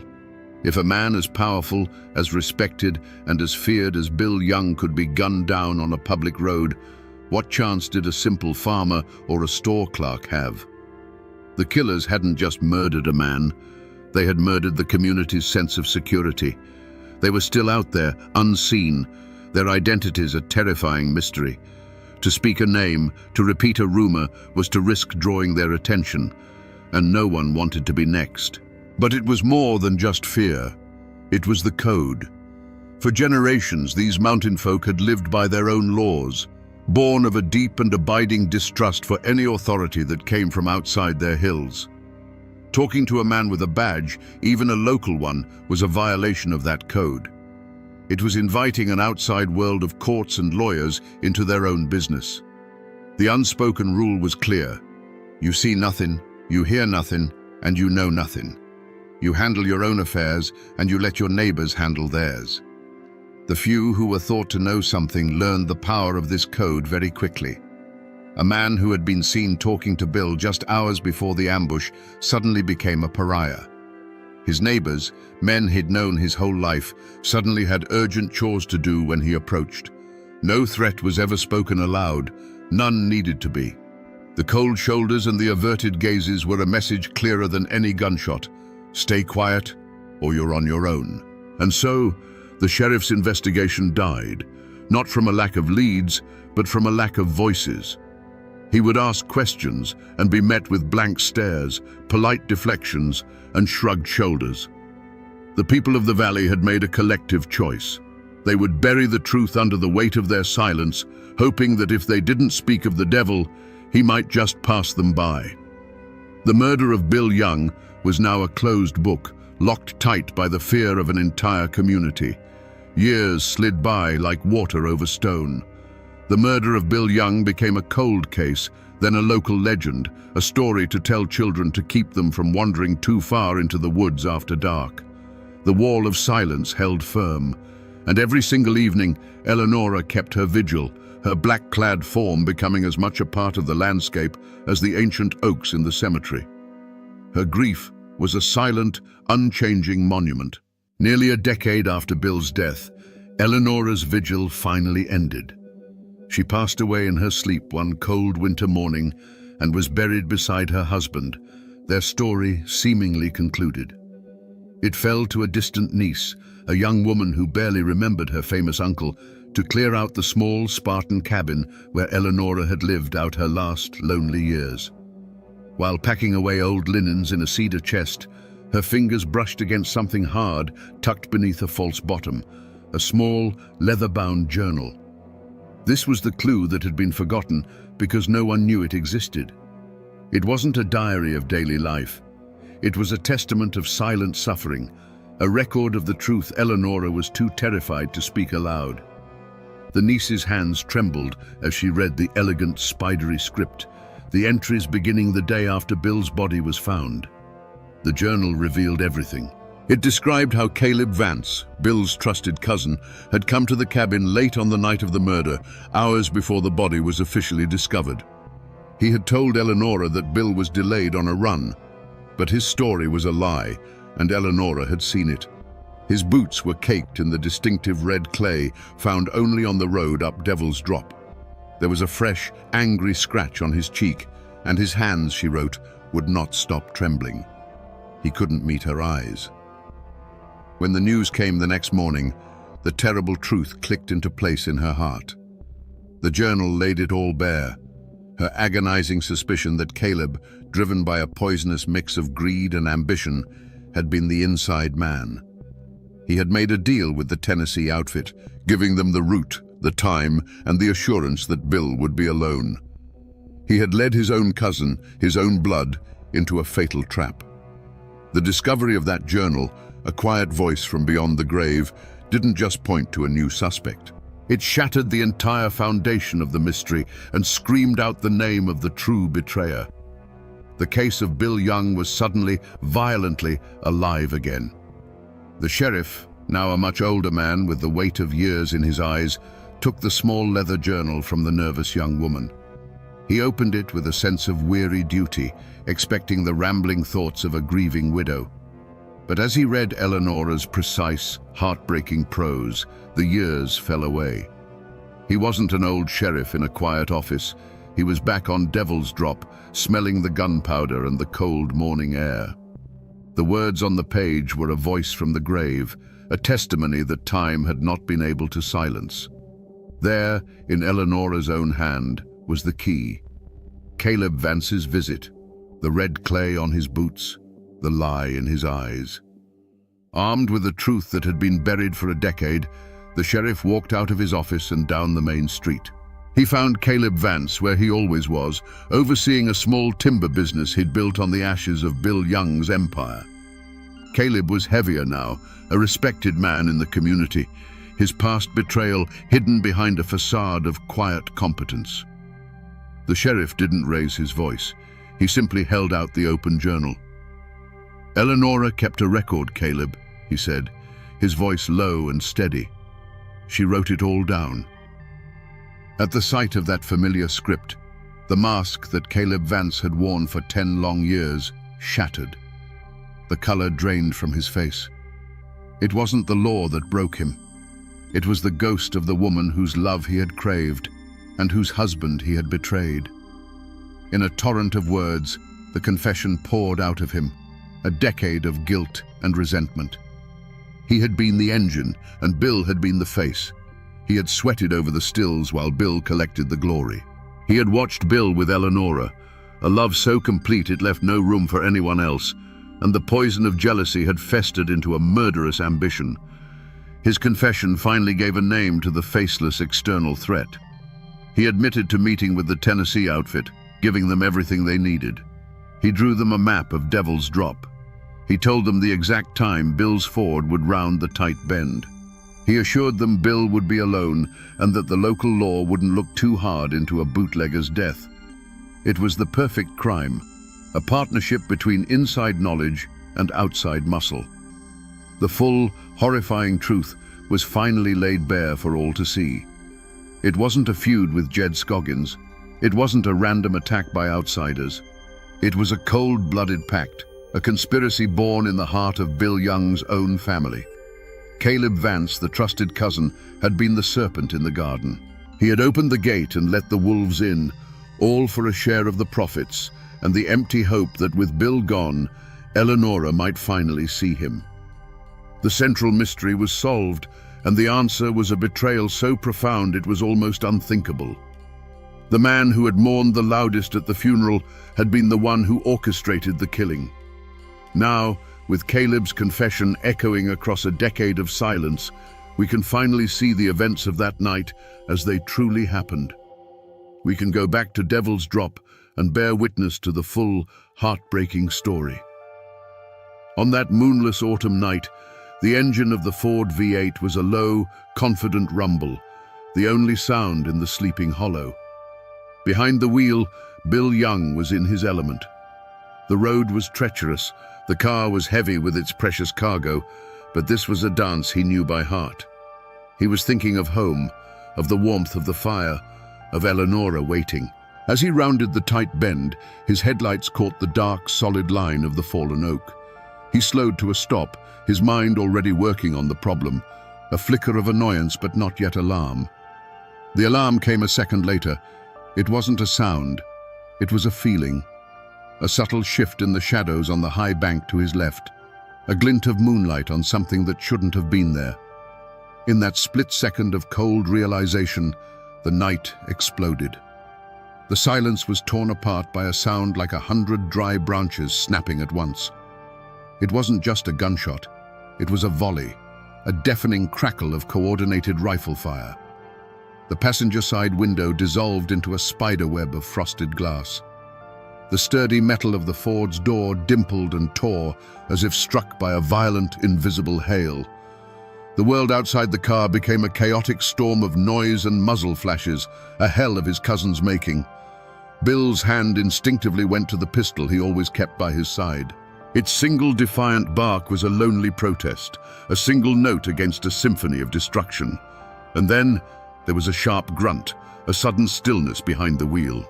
The last sound from him was the heavy thud of his body slumping against the driver's side door. His fight was over. The gunfire stopped. A profound, ringing silence descended, thicker and heavier than before. Shadows detached themselves from the tree line, solidifying into the shapes of men. They moved with a cold, detached efficiency. They didn't even glance at the figure in the car. Their focus was on the cargo. The back doors were pried open, and crate after crate of mason jars were hauled into the darkness. Their movements were swift, practiced, leaving no trace but their boot prints in the mud. When the last crate was gone, the men melted back into the woods as silently as they had appeared. They left behind a scene of chilling stillness. The shattered headlights cast jagged, broken beams into the darkness, like the eyes of a great beast that had been blinded. The air, once crisp with the scent of pine, now hung heavy with the acrid smell of burnt gunpowder. The only movement was a thin trickle of whiskey from a single shattered jar, its clear liquid mixing with the dark, damp earth in a final, wasted offering. The trial of Caleb Vance was more than a legal proceeding.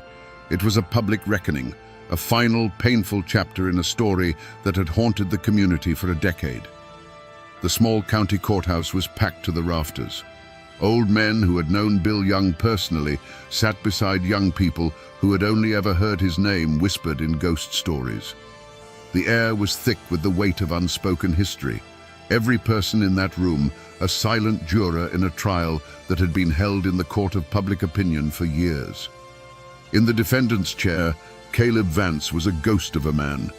The facade he had maintained for 10 years had crumbled, leaving behind a hollow shell. He wasn't defiant. He didn't rage or deny. He simply sat there, his eyes fixed on the worn floorboards, as if he could see the faces of Bill and Eleonora in the grain of the wood. When the charges were read, conspiracy and murder, he showed no reaction, offering a quiet plea of guilty. His confession had been a dam breaking, and now there was nothing left inside him to fight with. The prosecutor, armed with Eleonora's journal, painted a devastating picture of betrayal. He read passages aloud, and the sound of the dead woman's words, filled with sorrow and suspicion, silenced the entire courtroom. He presented Caleb as a modern-day Cain, a man who had sold his own kin into a bloody ambush for a handful of silver and a sliver of power.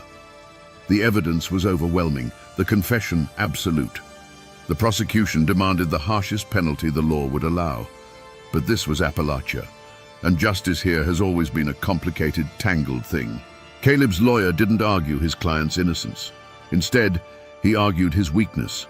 He portrayed Caleb not as the architect of the crime, but as a foolish, resentful young man who was manipulated and threatened by the faceless, ruthless Tennessee outfit.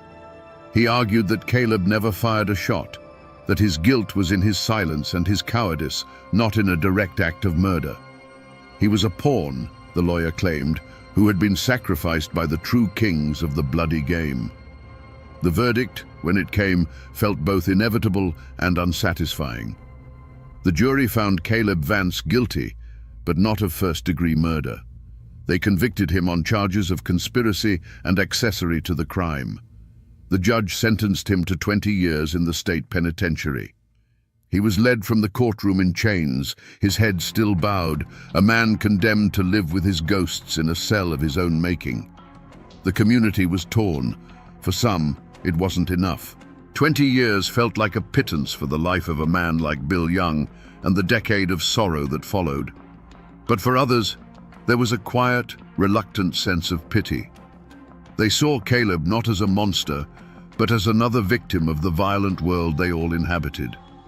Justice, it seemed, had been served, but it brought no peace. The trial was over, but the arguments over its verdict would echo through those hills for another generation, a final, ambiguous chord in the tragic ballad of Bill Young. Caleb Vance's 20-year sentence was, in the end, a life sentence. He walked into the state penitentiary, and the mountains never saw him again. He was a quiet, broken prisoner, haunted not by the guards or the high stone walls, but by the ghosts he had carried with him from Devil's Drop. He died of pneumonia 12 years into his sentence, a man who had traded a kingdom of his own making for a 6-by-9-foot cell. His betrayal had gained him nothing but a lonely death far from the hills that he had stained with his cousin's blood.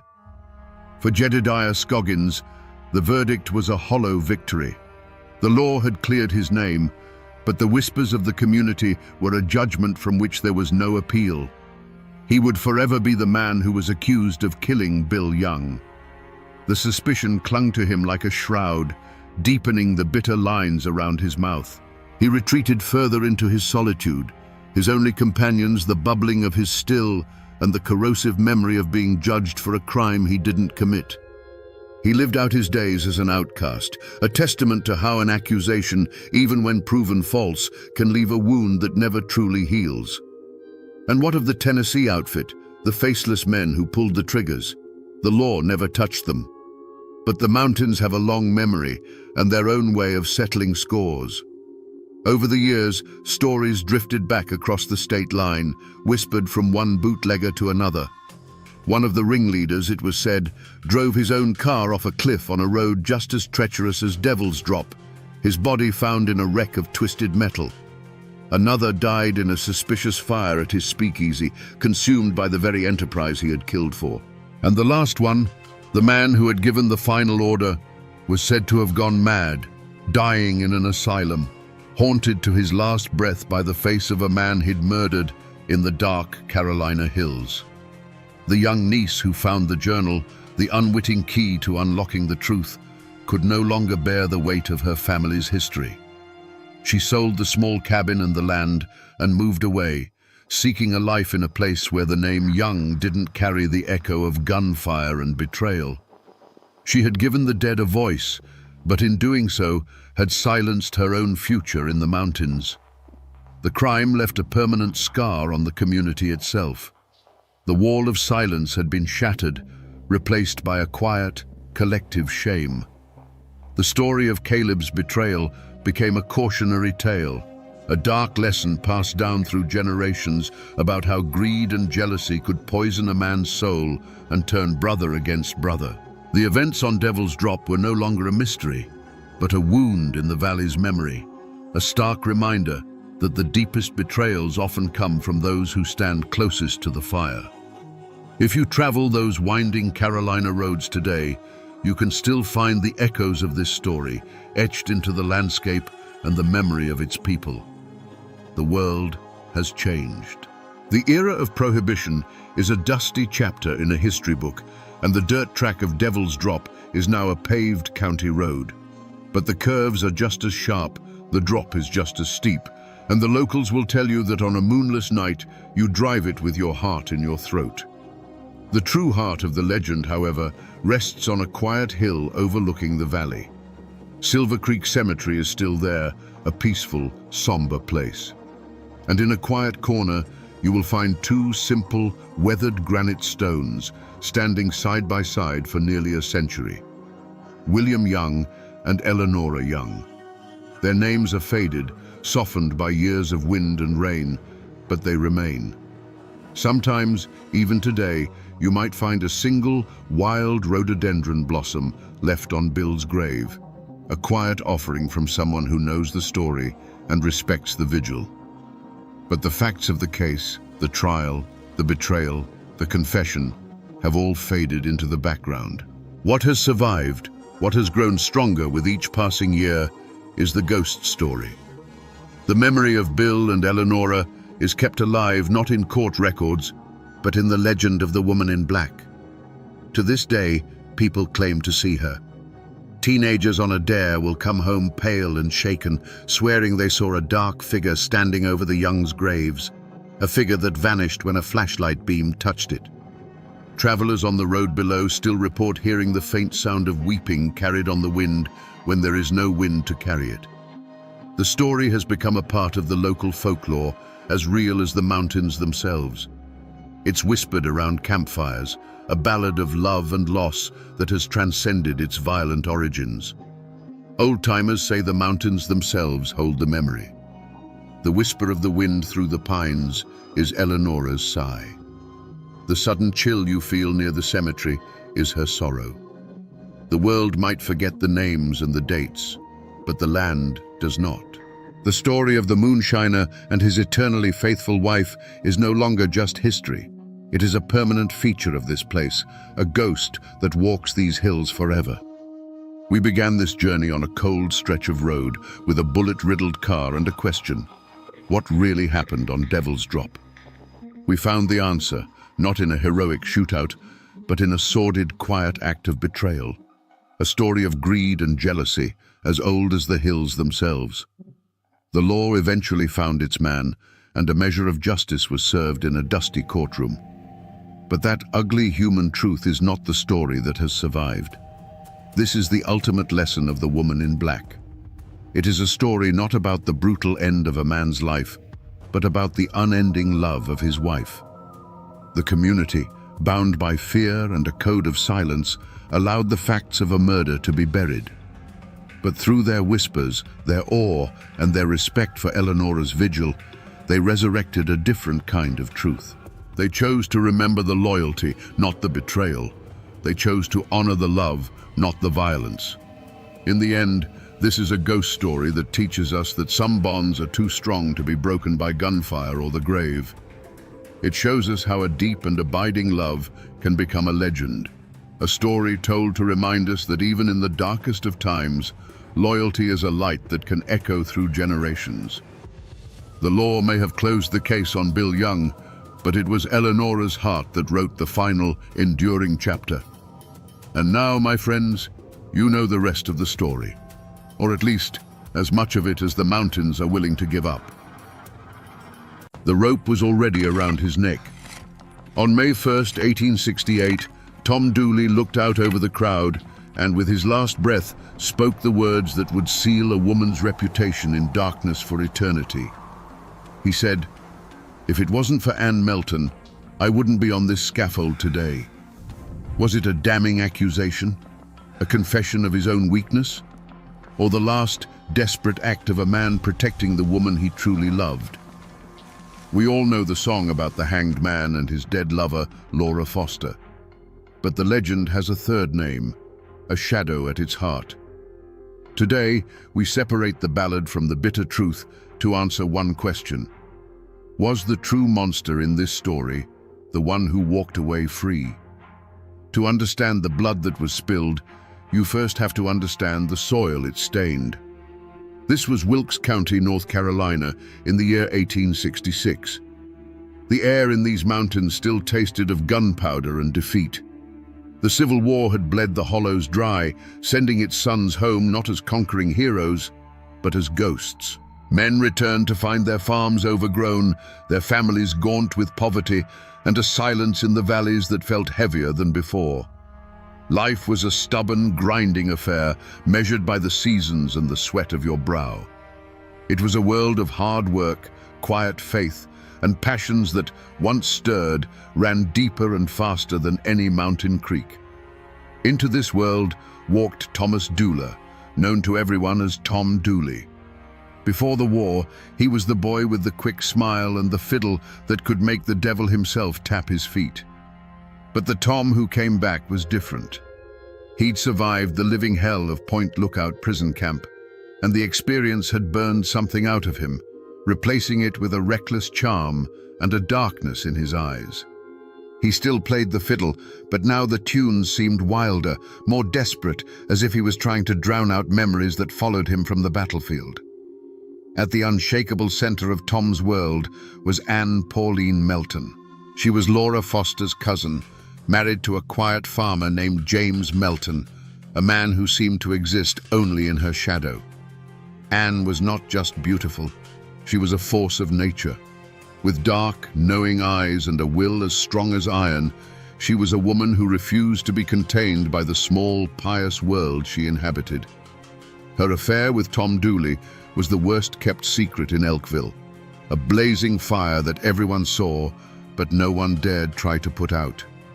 It was a passion born long before the war, and it had only intensified upon his return.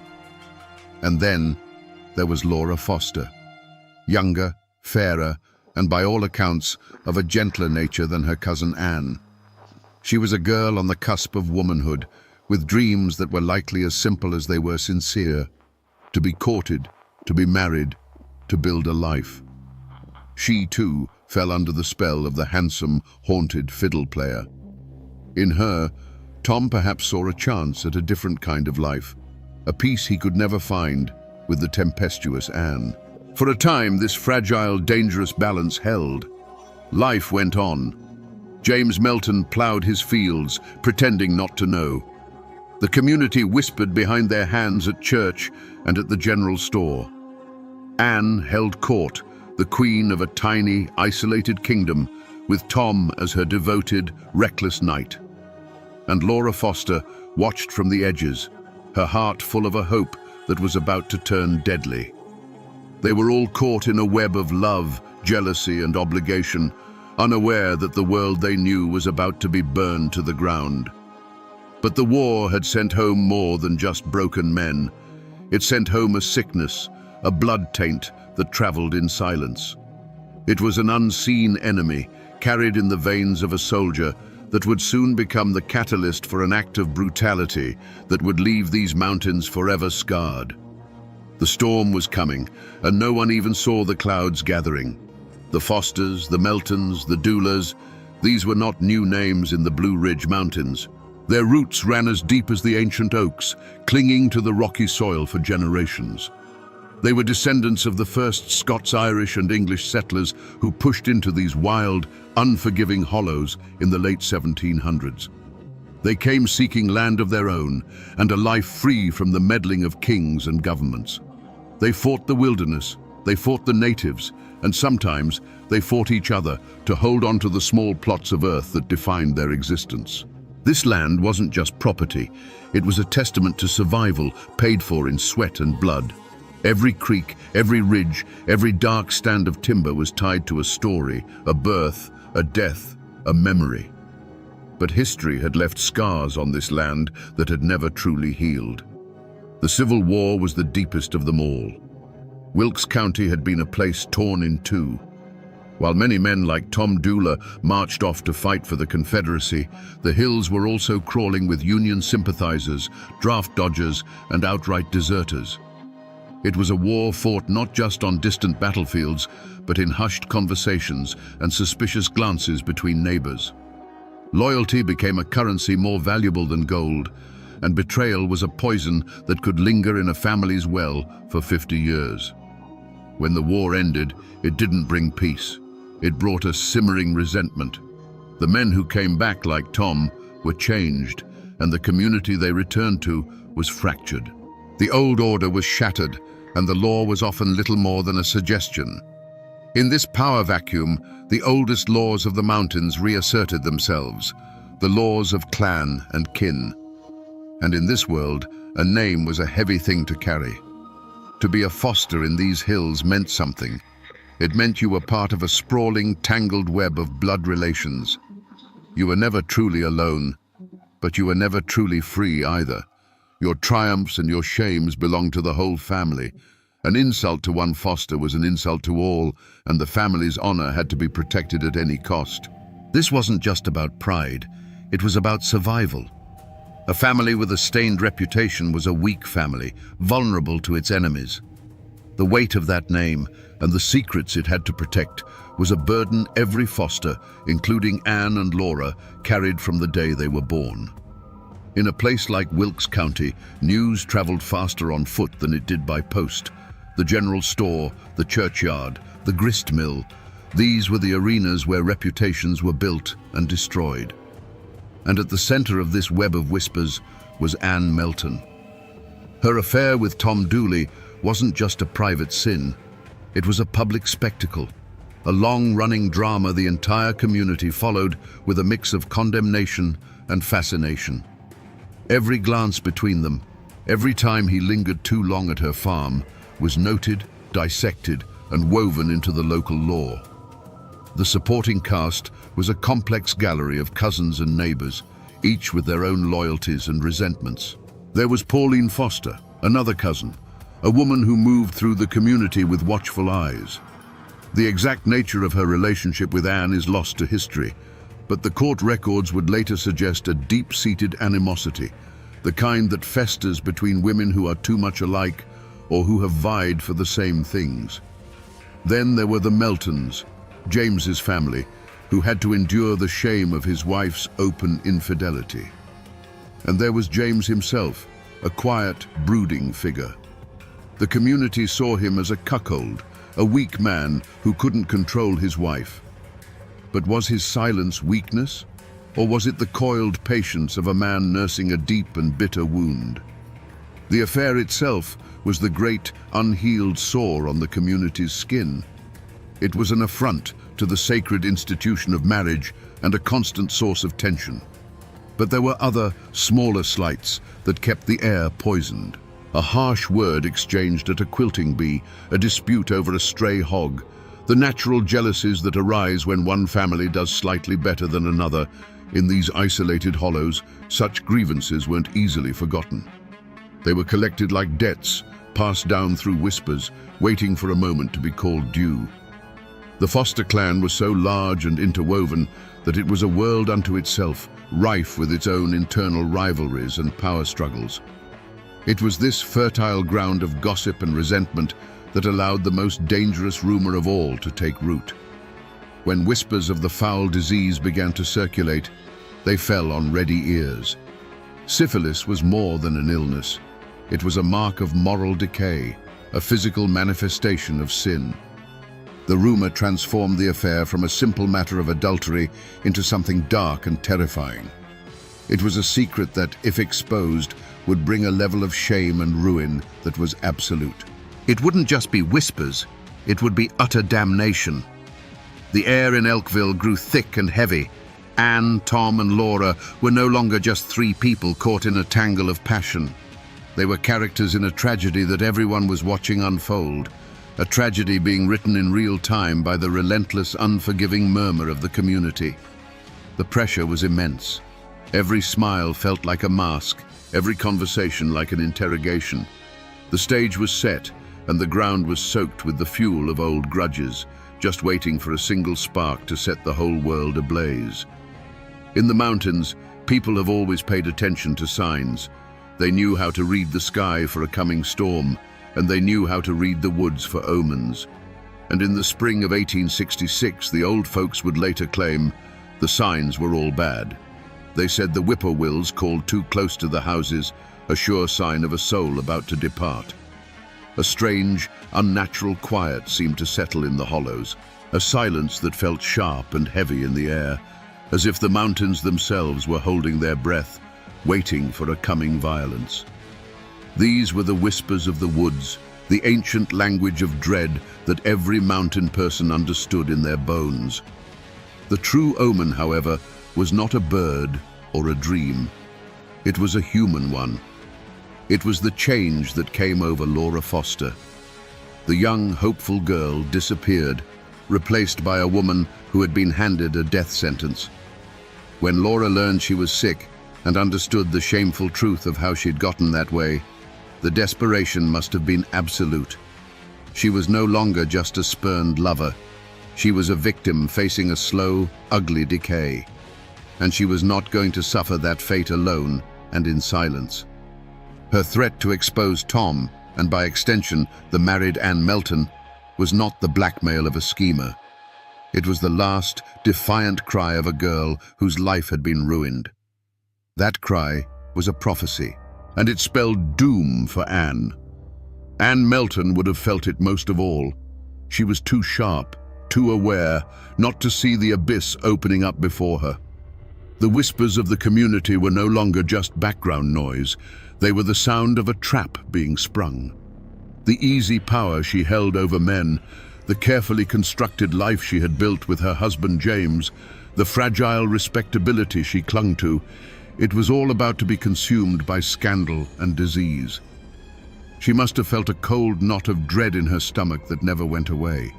a premonition that the poison that had entered their lives had finally reached the heart.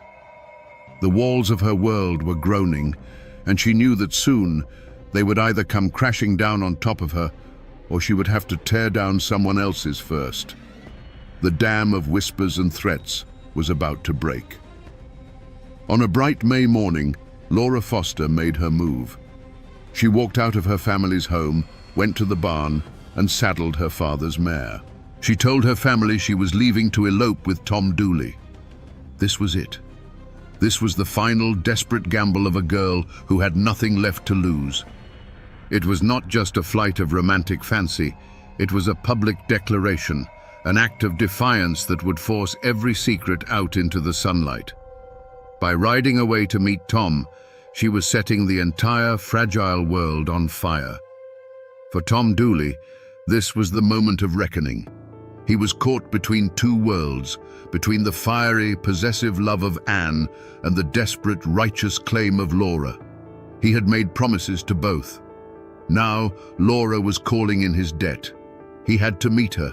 He had to face the consequences of his actions. We'll never know what was in his heart on that day, true love for Laura, a sense of duty, or the fear of a man being led into a trap. But we know he went to the rendezvous. His fatal indecision, his inability to untangle the web he had woven, placed him squarely on the path to that shallow grave. The news of Laura's departure must have struck Anne Melton like a physical blow. The threat was no longer a possibility whispered in the dark. It was a girl on a horse, riding to destroy her. Laura's elopement with Tom would be the final, unforgivable humiliation.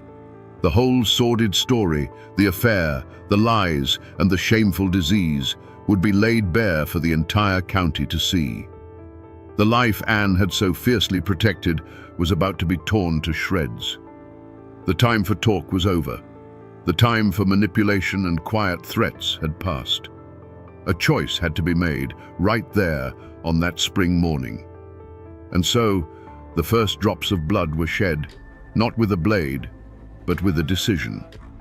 The plan, whether hatched in a moment of panicked rage or cold calculation, was set in motion. The rendezvous between Tom and Laura was no longer a meeting of lovers. It was an ambush. The conflict escalated from a bitter personal feud into a conspiracy to commit murder. Someone, Anne or Tom, under her influence, decided that the only way to silence Laura Foster forever was to put her in the ground. As Laura rode away, the sun warm on her back, she must have felt a mix of terror and hope. She was leaving everything she had ever known behind, riding toward an uncertain future with the man she loved. She didn't know that she was not riding toward a new life. She was riding into a silence that had been carefully prepared for her, a silence as deep and final as the Appalachian earth itself. The point of no return had been crossed. The spot where Laura Foster drew rein on her father's mare was quiet and secluded. Sunlight filtered through the new spring leaves, dappling the forest floor. This was the place where her future was supposed to begin. She looked for Tom, her heart a frantic mix of hope and fear. But the figure, or figures, that emerged from the shadows of the rhododendron thicket did not offer the embrace she was expecting. We will never know the exact words that were spoken in those final moments.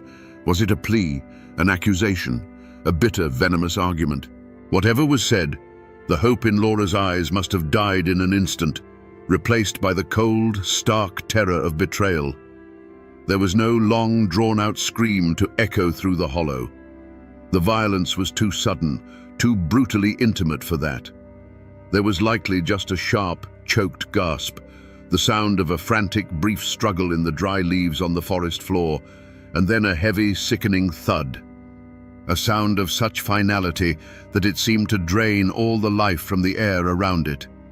The sound of a life being abruptly, horribly extinguished. The world did not stop. It simply went on without her in it. The mare, panicked by the scent of terror and the sudden chaos, reared back, its eyes wide with fright. It tore through the underbrush, reins flying, the empty saddle a stark and terrible testament to what had just occurred. The horse ran without stopping, a mindless flight back toward the familiar scent of home, leaving behind a scene of unnatural stillness. A small piece of a woman's life, a bonnet perhaps, or a ribbon, lay trampled in the dirt, the only splash of color in a world that had suddenly gone gray. Then, the grim work began. The silence was broken not by cries or laments, but by the rhythmic, labored sound of digging. It was the scrape and clank of a tool, a shovel, or a mattock, striking the hard, unforgiving Appalachian earth. It was a desperate, sweating labor, a race against the setting sun and the possibility of a chance wanderer. Each shovelful of dirt was not just soil being moved, it was an act of concealment, an attempt to erase a person, to bury a terrible secret so deep that it might never be found. The grave was shallow, dug with the frantic haste of those who wanted to be gone from that cursed place. There was no reverence, no ceremony. The burden of Laura's body, now just a thing to be hidden, was placed into the shallow trench. The sounds were muted and awful. The rustle of her homespun dress against the dirt, the dull weight of her form settling into the earth. It was a final, profound act of desecration. Then came the final sounds, the soft, heavy thuds of dirt being shoveled back into the hole, covering the last evidence of the crime. The person or people who stood there in the fading light, their clothes stained with soil and their lungs burning from the effort, were not just burying a body. They were burying a promise, a future, and a piece of their own souls. When they were finished, they tried to make it look as though nothing had happened. They scattered leaves over the freshly turned earth and arranged the branches just so. But the ground was wounded. No human eyes had witnessed the act, but the ancient trees stood as silent sentinels. The mountains had seen it all, and in the Blue Ridge, the mountains never, ever forget. To understand what happened in that secluded glade, you have to try, for a moment, to look at the world through Anne Melton's eyes. In her mind, Laura Foster was no longer a person. She wasn't her cousin. She wasn't a romantic rival. She was a disease, a walking plague that threatened to consume everything Anne had built. The syphilis rumor was a death sentence, not just for the body, but for the soul. It meant being cast out, shunned, left to rot in shame while the community whispered about your sins. Laura's threat to expose it all wasn't just blackmail, it was a promise of total annihilation. From Anne's perspective, this was not a matter of jealousy over Tom Dooley. This was a matter of survival, as primal and as ruthless as a cornered animal protecting its den. The twisted logic was terrifyingly simple. You cut out the infection before it kills you. The switch flipped the moment word reached her that Laura was on that mare, riding to meet Tom. Before that, the threat was a possibility, a problem that could perhaps be managed with manipulation or intimidation.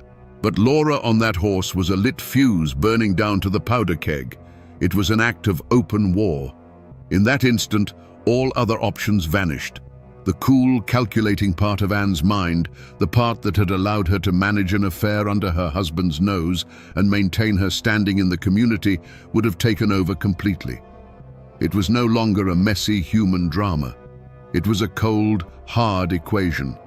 Her life, her home, her name, or Laura's. There was no room for both. So when she confronted Laura in the woods, if indeed she was the one who did, it was likely not with the explosive rage of a jealous lover. It would have been with the chilling focus of an executioner. Each step, each word, each action would have been deliberate. She would have looked at Laura and seen not the face of a frightened girl, but the embodiment of her own destruction. The act itself would have been a task to be completed, a problem to be solved. This profound, terrifying detachment is the only thing that can explain the icy composure she displayed later. It wasn't the absence of feeling, it was the absolute suppression of it in the service of a single, overriding goal, self-preservation at any cost. And in the immediate aftermath, standing there in the silence of the woods, what would she have felt? Not guilt, not remorse. That would come later, perhaps, in the dark of night when the ghosts of memory came calling. No, In that moment, she would have felt a profound and chilling relief. The threat was gone. The voice was silenced. The secret was safe, buried under 6 feet of Appalachian dirt. She had faced absolute ruin and had stared it down. She had won. It was a victory that would poison her life and damn her name for all time. But as she walked away from that shallow grave, it was a victory nonetheless. The first sign that the world had broken was the sight of a horse. Wilson Foster's mare came trotting back to the farm late that afternoon, alone. Its coat was slick with sweat and streaked with mud. Its eyes were wild with a terror it couldn't speak. The empty saddle was a screaming accusation. A father's heart knows a specific kind of cold dread, and as Wilson Foster caught the reins of the panicked animal, that coldness flooded his veins. The story of an elopement suddenly felt like a lie, a thin blanket thrown over a horrible truth. In the days that followed, Wilson and his family scoured the woods. Their calls of Laura echoed through the hollows, answered only by the cawing of crows. The search was a frantic, desperate ritual. The woods that had been Laura's playground now felt like a tomb, each shadow seeming to hold a terrible secret. The community watched, and for a time they held on to the simpler explanation. They whispered that she had run off, that she and Tom were likely halfway to Tennessee by now. It was easier to believe in a reckless girl than a dead one. This casual dismissal left the Foster family isolated in their growing nightmare. Meanwhile, the main players in the drama had scattered. Tom Dooley had vanished. One day he was a fixture in the community, the next he was gone, his absence a thunderous confession of guilt. But Ann Melton was right where she had always been. She went about her daily chores on the Melton farm, a picture of domestic calm. When questioned, her face was a mask of innocence and concern. She knew nothing. She had seen nothing. Her icy composure was a wall that no one could breach, and it was, in its own way, more terrifying than Tom's flight. Weeks turned into a long, agonizing summer. The search parties grew smaller as hope withered on the vine. Laura Foster was now officially a missing person, a ghost story whispered around the supper table. But her family, particularly her father, refused to let the silence win. They kept looking, kept asking questions, their grief hardening into a grim resolve to find the truth, no matter how ugly it might be. The whispers in the community began to change, the simple story of elopement giving way to darker suspicions of foul play. The discovery, when it finally came, was a grim and heartbreaking affair. A man named Colonel James Grayson, a local justice of the peace and a friend of the Fosters, was led to a spot deep in the woods. There, under a thin covering of leaves and branches, he saw what he had been dreading for months, a patch of earth that was too soft, too new. He began to dig. It didn't take long to uncover the horror. The search was over. Laura Foster had been found. The news ripped through Wilkes County like a flash flood. The whispers became a roar of outrage. With the discovery of the body, a missing persons case became a murder investigation. The law, which had been passive for months, was now spurred into action. The full weight of suspicion fell squarely on the man who had run. A warrant was issued for the arrest of Thomas C. Dooley. A reward was posted for his capture. Tom Dooley was no longer just a reckless local boy. He was a wanted murderer, and the hunt was on. The discovery of Laura's body was like a rock thrown into a still pond, and the ripples of suspicion and fear spread to every last cabin in the county. The comfortable lie of elopement was shattered, and in its place, a terrible truth took root. A murder had been committed. One of their own had been put in the ground like an animal, and now everyone had to choose a side. The general store was no longer a place for idle gossip. It was a courtroom where theories were argued in hushed, angry tones. At church, families who had worshipped together for generations now sat on opposite sides of the aisle, their prayers heavy with judgment for their neighbors. A thick, suffocating fear settled over the community. This wasn't a crime committed by some nameless drifter. The killer, everyone knew, was still among them. Many people must have known pieces of the truth. They'd seen Tom and Anne arguing. They'd heard the rumors about the disease. Perhaps someone had even seen Anne returning home that fateful night, her dress soiled with mud and secrets. But the Foster clan was a sprawling, powerful entity, and Anne Melton, with her iron will and piercing gaze, was a terrifying woman to cross. To speak against her was to risk more than just a cold shoulder. It was to invite a feud, to put your own family and livelihood in jeopardy.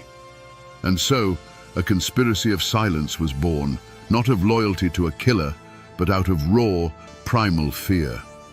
Still, the community was not a monolith. While many pointed the finger at the fugitive Tom Dooley, others whispered that he was just a fool, a pawn in a game played by a much more cunning mind.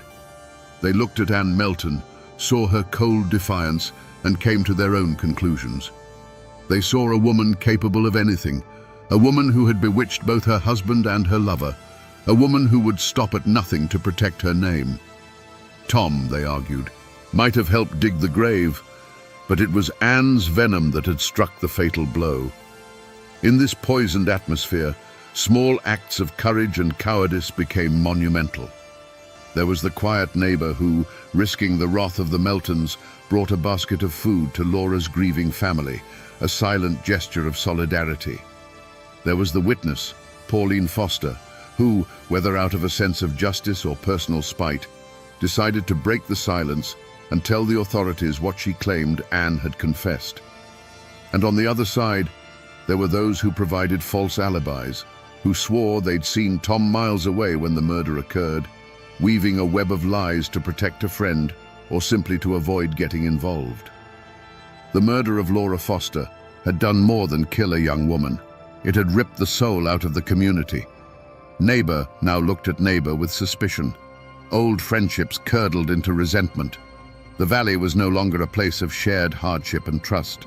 It was a fractured landscape of fear, secrets, and unspoken accusations. The lines had been drawn in the dirt, and the blood that had been spilled would stain them forever. The manhunt for Tom Dooley was not just a matter of law, it was a matter of pride. Sheriff William Dooler, a relative of Tom's, was tasked with bringing him in, a duty that must have weighed on him like a shroud. But the official posse was swelled by harder men, men from the Foster clan whose faces were grim masks of determination. They weren't interested in a trial, they were interested in mountain justice, a swift and final accounting for the blood of their kin. They knew Tom, they knew his habits, and they knew the woods as well as he did. They weren't just chasing a killer, they were hunting a ghost who knew every shadow in their own backyard. For weeks, Tom was a phantom. He was a creature of these mountains, born and raised in their embrace, and now he used them as his shield. He moved by night, sleeping in caves and abandoned cabins, living off whatever he could forage or steal. The posse would find his tracks by a creek bed, only to have them vanish on the hard rock upstream. They'd get a tip that he was hiding in a certain hollow, and by the time they'd surrounded it, he was already miles away, watching their lanterns flicker from a distant ridge. The rhododendron thickets, so dense they were called laurel hells, were his fortress. He was making fools of them, and with every passing day, the legend of his cunning grew, while the frustration of the hunters curdled into a cold, patient rage. But Tom knew Wilkes County was a cage, and the walls were closing in. He couldn't run forever in a place where every face knew his name. His only hope was to disappear completely, to cross the Blue Ridge into Tennessee and start a new life under a new name. And so began the second, more desperate phase of the chase. He pushed westward into the wild heart of the mountains that separated the two states. This was a brutal, unforgiving wilderness, a vertical world of razorback ridges and sunless valleys. The hunt became an ordeal of endurance, a battle against not just a man, but against the mountains themselves. The posse, relentless and driven, stayed on his trail. They followed broken twigs, faint footprints in the mud, and the whispers of isolated mountain folk who had seen a haunted-looking stranger passing through. The chase stretched on, a slow, grueling pursuit through some of the most difficult terrain in the eastern United States.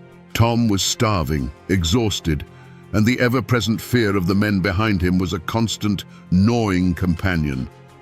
The freedom he had run for now felt like a different kind of prison, a cold and lonely one. He finally made it to Trade, Tennessee, a small settlement just across the state line. He was no longer Tom Dooley, the fiddle-playing charmer. He was just another ragged farmhand, calling himself Tom Hall, looking for work to fill his empty belly. He found it on the farm of a man named Colonel James C. Grayson. For a brief moment, he might have thought he had made it. He was anonymous. He was safe. But the posse had its own network, and word of a suspicious newcomer who fit Tom's description had trickled back across the mountains. The moment of capture was not a blaze of gunfire on a rocky cliffside. It was quiet, pathetic, and inevitable. The posse found him helping with the chores, his shoulders slumped with weariness. He looked up and saw the familiar hard faces from home, and in that instant, he knew the running was done. The fight had gone out of him. There was no struggle, no last defiant stand. There was only the quiet resignation of a man who had been hunted to the point of collapse. He surrendered without a word, exhausted and cornered, the great chase ending not with a bang, but with the click of iron shackles. The journey back to Wilkes County was a somber procession, the hunters bringing their quarry home to face the justice of men. The trial of Tom Dooley was the greatest spectacle Wilkes County had ever seen. The small town of Statesville, where the trial was moved to avoid the inflamed passions of the locals, swelled with spectators. Farmers in dusty overalls stood shoulder to shoulder with men in fine suits, all of them craning their necks for a glimpse of the infamous killer and the woman at the center of the storm. The courtroom was a tinderbox. Armed deputies stood guard at the doors, their eyes scanning the crowd, wary of the foster-kin who were there to see justice done one way or another. Tom Dooley, gaunt and broken from his time on the run, looked like a condemned man from the moment he walked in. His defense was led by Zebulon Vance, a former governor of North Carolina and one of the most brilliant lawyers in the state. Vance argued passionately that the evidence against his client was purely circumstantial, a flimsy case built on rumor and the hysteria of a community desperate for a scapegoat. But the star witness, the one everyone had come to see, was Ann Melton. When she took the stand, a hush fell over the courtroom. She was a vision of composure, her dark eyes sweeping over the crowd without a flicker of fear. She answered the prosecutor's questions with a cool, unshakable calm, denying everything. Her voice never wavered. She painted herself as a victim of malicious gossip, a respectable married woman whose name had been unfairly dragged through the mud. It was a masterful performance. To her supporters, she was a woman of incredible strength, unjustly accused. To her detractors, her icy demeanor was the ultimate proof of a sociopathic heart, a woman capable of orchestrating a murder and then lying about it without blinking. The trial was a parade of neighbors and cousins, their testimonies a tangled mess of personal grudges and second-hand stories. Pauline Foster delivered her damning testimony, claiming Anne had confessed the murder to her. But under the sharp cross-examination of Governor Vance, her credibility crumbled. She was portrayed as a spiteful woman, driven by jealousy and a personal vendetta against Anne. The case against Anne was built on a foundation of sand, one person's word against another's, with no hard evidence to tie her to the crime. In the end, the law of men, with its strict rules of evidence, could not convict her. The jury, faced with a mountain of innuendo but not a single piece of concrete proof, acquitted Ann Melton. A gasp went through the courtroom. She had walked into the heart of the fire and emerged without so much as the smell of smoke on her. She stood, smoothed her dress, and walked out of the courtroom a free woman, past the stunned and hateful glares of the Foster family. For Tom Dooley, there was no such escape. The evidence of his flight, his affair with Laura, and his presence near the scene was enough. He was found guilty and sentenced to hang. Justice had been delivered, but to many in that courtroom and in the hollows back home, it felt like a grotesque mockery. They had hanged the fool, but the mastermind, the true author of the crime, had just walked out the front door, free to return to her life as if nothing had ever happened. Was this the law of men? Or was it proof that some people were so cunning they could outwit justice itself? The thud of the trapdoor beneath Tom Dooley's feet was the final brutal punctuation mark on his life. With his death, the law was satisfied. But his last words from the gallows did not fade into the air. They hung over the hollows, a permanent stain on Ann Melton's name, a curse delivered with a dying man's breath. The trial was over, but the verdict of the mountains had just begun. For the Foster family, life became a long, quiet exercise in grief. They had a grave to tend now, a permanent scar on their land and on their hearts. But there was no closure. Every trip to the general store, every Sunday at church, held the possibility of seeing her, Ann Melton, the woman they believed had orchestrated their daughter's murder, living freely, her life continuing while Laura's had been cut short. They became the silent keepers of Laura's memory, their sorrow a cold, hard stone in the belly of the community, a constant, unspoken rebuke to the verdict of the court. And what of Ann? She had won her freedom, but she had lost everything else. The acquittal was not a pardon. It was a life sentence of a different kind. She returned to her farm with James Melton, but she was now a pariah, a ghost in her own life. Old friends would avert their eyes when she passed. Children would fall silent and hide behind their mother's skirts. She was utterly isolated, trapped in a prison of whispers and sideways glances. The community that had once been her stage was now her jury, and its judgment was a slow, daily poison. She was the woman who had gotten away with it, and for that, she would never be forgiven. History simply records that Ann Melton died a few years after the trial, likely from a fever or some other common malady of the time. But the legend, my friends, tells a different story. The legend is where the mountains delivered the justice the court could not. They say that Ann was consumed by the very disease that had started it all, that the syphilis drove her mad, her mind rotting away along with her body.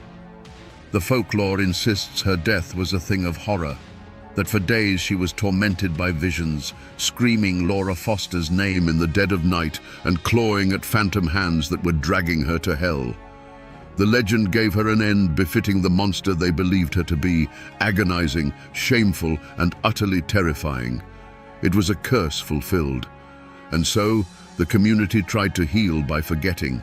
After the raw spectacle of the trial and Ann's supposed damnation, a thick blanket of collective silence fell over the story. It was too painful, too divisive. People stopped speaking the names of the dead.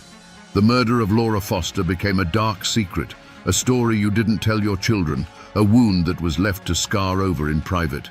They buried the truth under the weight of hard work and the passing of seasons, hoping that if they just stopped talking about it, the ghosts of 1866 would finally find their rest. The silence that the community so desperately tried to impose on this story was ultimately broken, not by a historian, but by a musician. In 1958, a clean-cut group of folk singers called the Kingston Trio recorded a simple, haunting ballad called Tom Dooley. The song became a worldwide phenomenon, a #1 hit. It flattened the brutal, complex tragedy into a simple tale of a love triangle gone wrong. The song became a ghost, its mournful tune drifting out of jukeboxes and radios across the country, ensuring that the names Tom Dooley and Laura Foster would never truly be forgotten. It was this song that pulled the story from the dusty archives and gave it a strange new life in the modern world. And the physical traces, my friends, they are still there. You can travel to Wilkes County today and find them. There's a small, fenced-in plot where a gravestone marks the final resting place of Tom Dooley. It's a newer stone, placed there long after the original was chipped away by souvenir hunters.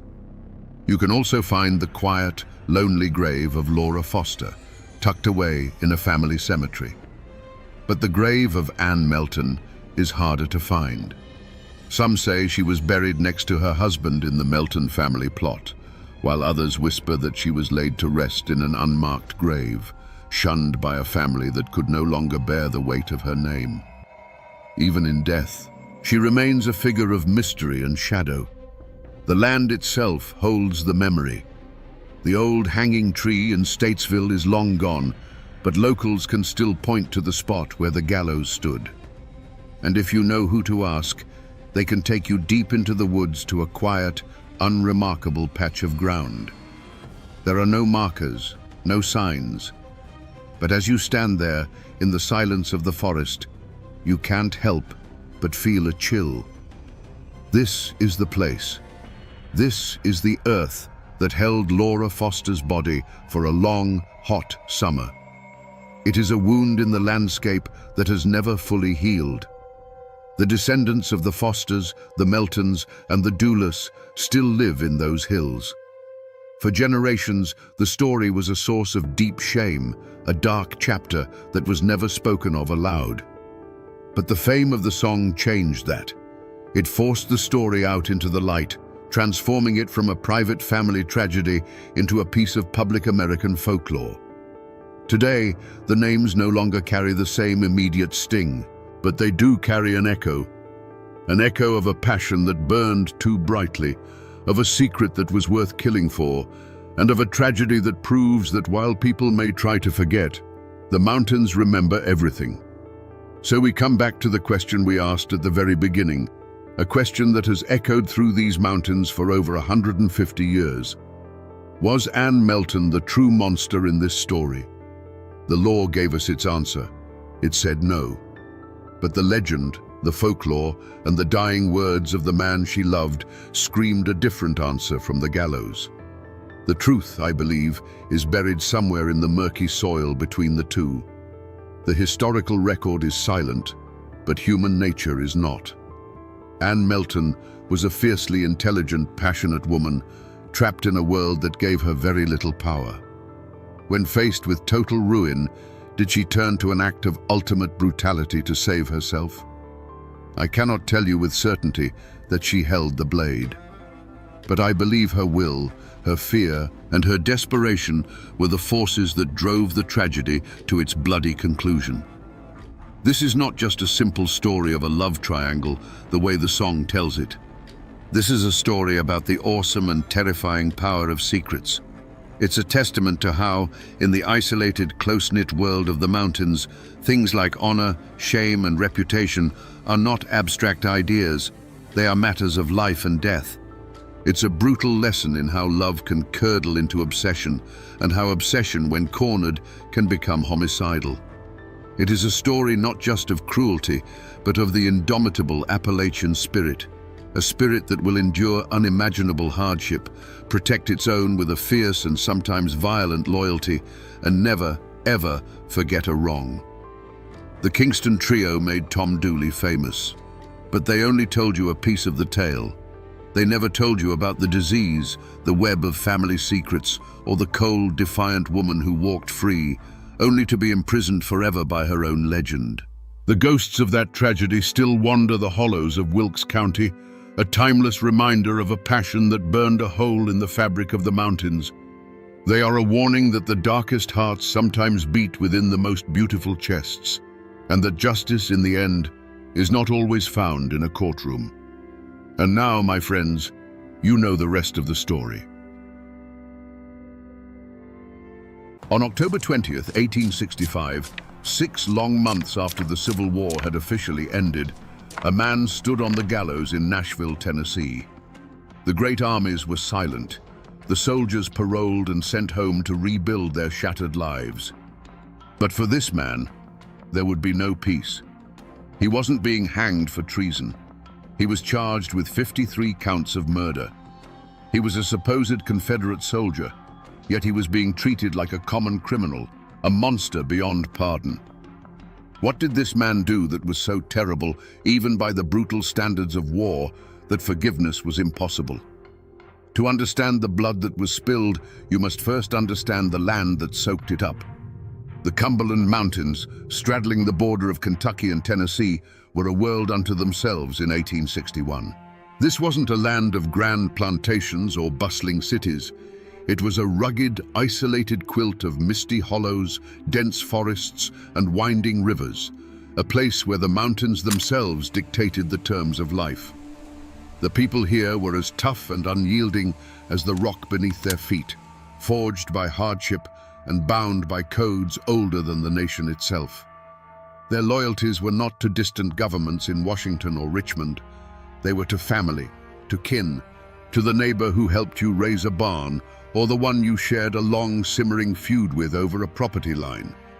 Here, personal honor was everything, and a grudge could be passed down through generations like a family heirloom. It was a place of deep faith and fierce independence, where the law was often just a suggestion and real justice was handled face to face. When the Civil War came, it didn't arrive like a disciplined army marching in formation. It seeped into these hollows like a poison, turning the very fabric of this society against itself. The conflict wasn't about slavery for most of these mountain folk. It was about loyalty, and it split communities with a surgical cruelty. Friend turned against friend, cousin took up arms against cousin. A dispute over a stray hog from 10 years prior could now be settled with a rifle, all under the banner of Union or Confederacy. Into this cauldron of simmering hate stepped two men who would become the living symbols of this brutal, personal war. One was Samuel Champ Ferguson, a man with a temper as sharp as his knife, who would side with the Confederacy. The other was David Tinker Dave Beatty, a staunch Unionist, as rugged and determined as his rival. They weren't generals or politicians. They were neighbors, products of the same mountains, who would soon become mortal enemies. This, then, was the world that was lost. It was a hard world, a violent world, but it had its own order. The people of the Cumberland Plateau stood to lose more than just a war. They stood to lose their homes, their families, and the unwritten laws that had governed their lives for a century. They were about to become the victims of a war fought not on battlefields, but in their own backyards, by their own people.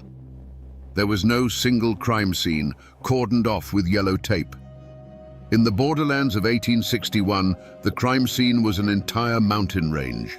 The first shots of Champ Ferguson's personal war weren't fired on a battlefield, but in a secluded clearing, witnessed only by the silent, ancient trees. The first report of the crime didn't come from a sheriff, but from the whispers that snaked through the hollows, carried on the wind like a bad omen. The most verifiable story begins with a capture. A group of local Unionists, led by a man named William Frog, cornered Ferguson and his friend Preston Smith. This was not a formal military arrest. It was a kidnapping, an act of personal power in a land where badges and uniforms meant less than the name your family carried. They were dragged to a makeshift camp, a place where the only law was the will of the man holding the gun. There was no trial, no charge read, just the cold, hard glint of hatred in Frog's eyes. The scene that unfolded was one of stark, summary brutality.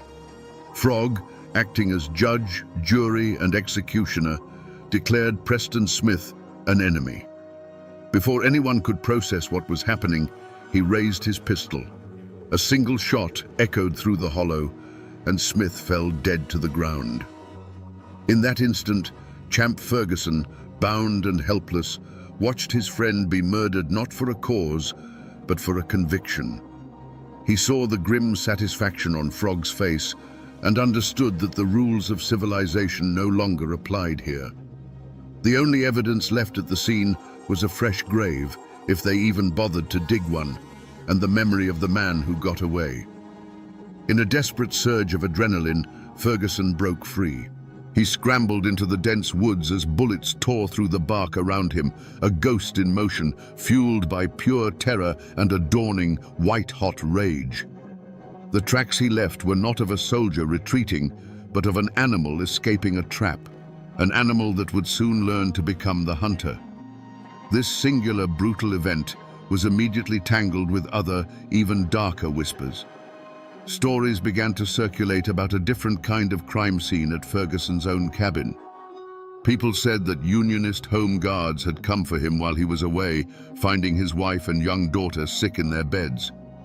The tale, told in hushed tones, claimed the men forced the ailing women out into the freezing cold, an act of such profound cruelty that they soon died.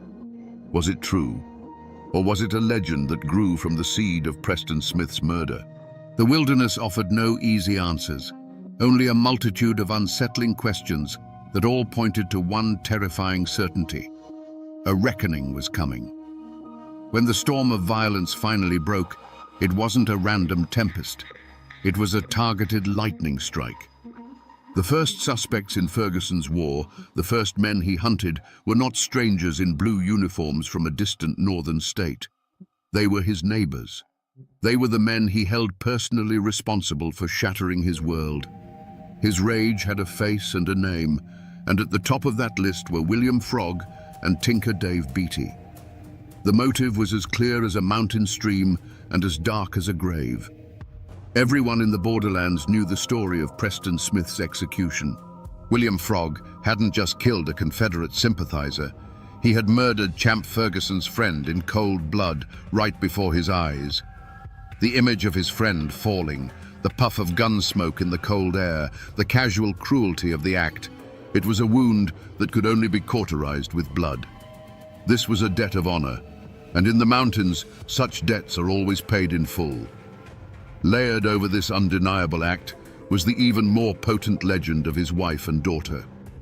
Whether the story of the Unionist home guards forcing them from their sickbeds was entirely true, or a tale that grew larger in the telling, doesn't matter. Ferguson believed it. He carried that story in his heart like a burning coal, a narrative of unimaginable cruelty that justified any atrocity in return. He saw Tinker Dave Beatty's men not as soldiers, but as monsters who had preyed upon the helpless and desecrated the sanctity of his home. The whispers that followed Ferguson as he slipped back into the mountains were not of strategy or politics. They were of a vow. He made no secret of his intentions. He told anyone who would listen that he was on a mission of vengeance. He swore an oath that for every friend, for every family member lost, 100 Yankees would pay the price. The initial evidence of his coming rampage was his own chilling declaration of a war of extermination, a promise to hunt down and kill every last man he held accountable, giving no quarter and taking no prisoners. The borderlands were no longer a battleground, they were his personal hunting ground. But Ferguson's rage, as potent as it was, did not burn in a vacuum. A fire that big needs fuel, and it needs air. While his enemies gave him the spark, it was the people he considered allies, his own neighbors, and the very cause he fought for, who fanned the flames.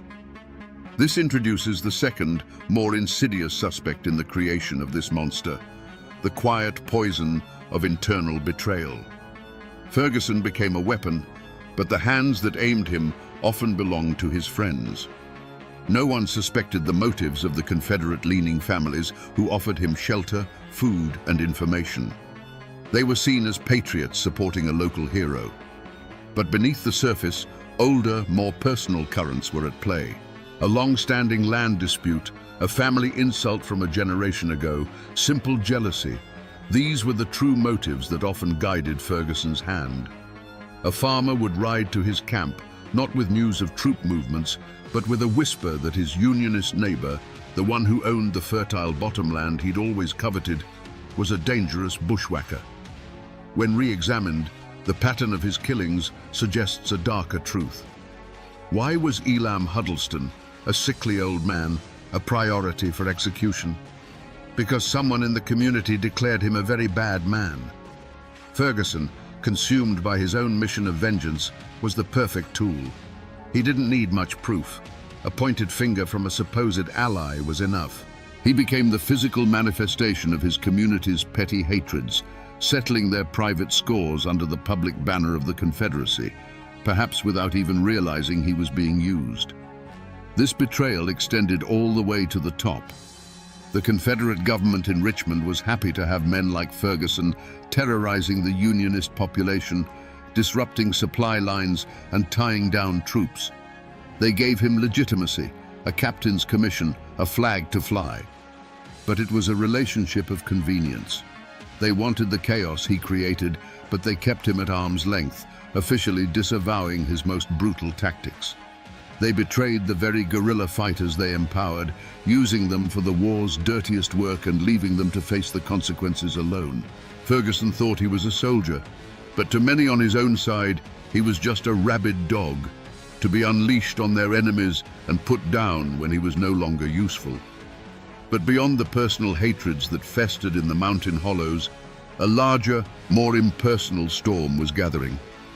This threat came from outside the tight-knit world of the borderlands, an organized force that saw these hills not as a collection of homes and families, but as a strategic chessboard. This was the formal war machine of the United States and the Confederacy, and its arrival would pour gasoline on the fires of local feuds. To the Union High Command in Nashville and Washington, Champ Ferguson was not a grieving husband or a man avenging a friend. He was simply a problem to be solved, an infection of rebellion in a strategically important region. Their motive was cold, calculated, and entirely impersonal.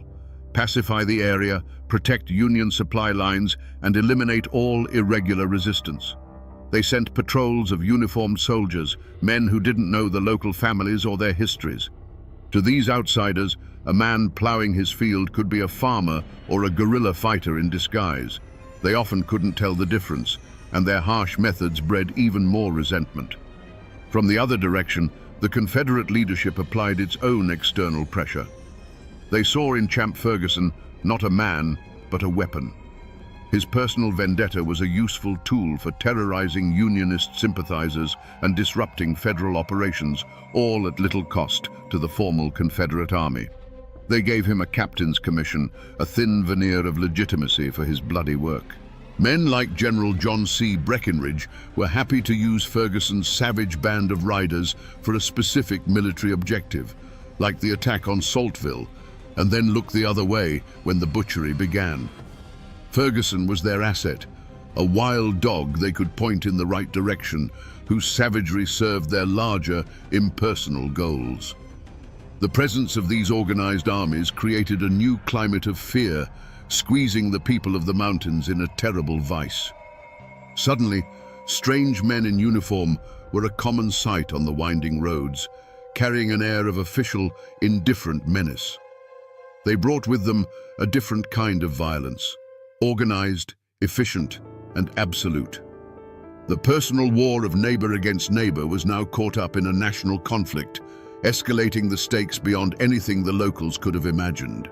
This external pressure crushed the old rules of the mountains, leaving a vacuum where only the most brutal could thrive. The hunt for Champ Ferguson began in earnest, a desperate attempt to cage the monster that had been unleashed. The primary hunter was his arch-nemesis, Tinker Dave Beatty, a man who knew the mountains as well as Ferguson did.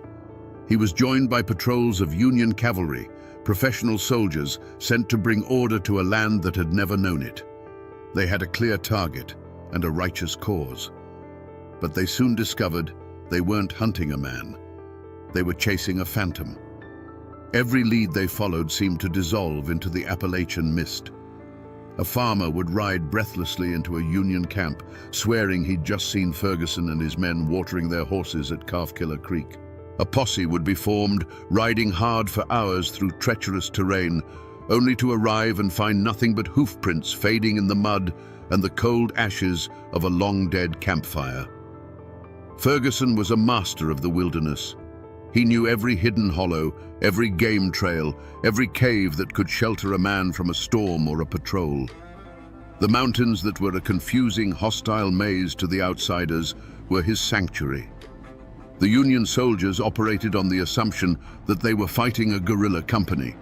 They looked for camps, for supply lines, for patterns. But Ferguson fought by no book of military tactics.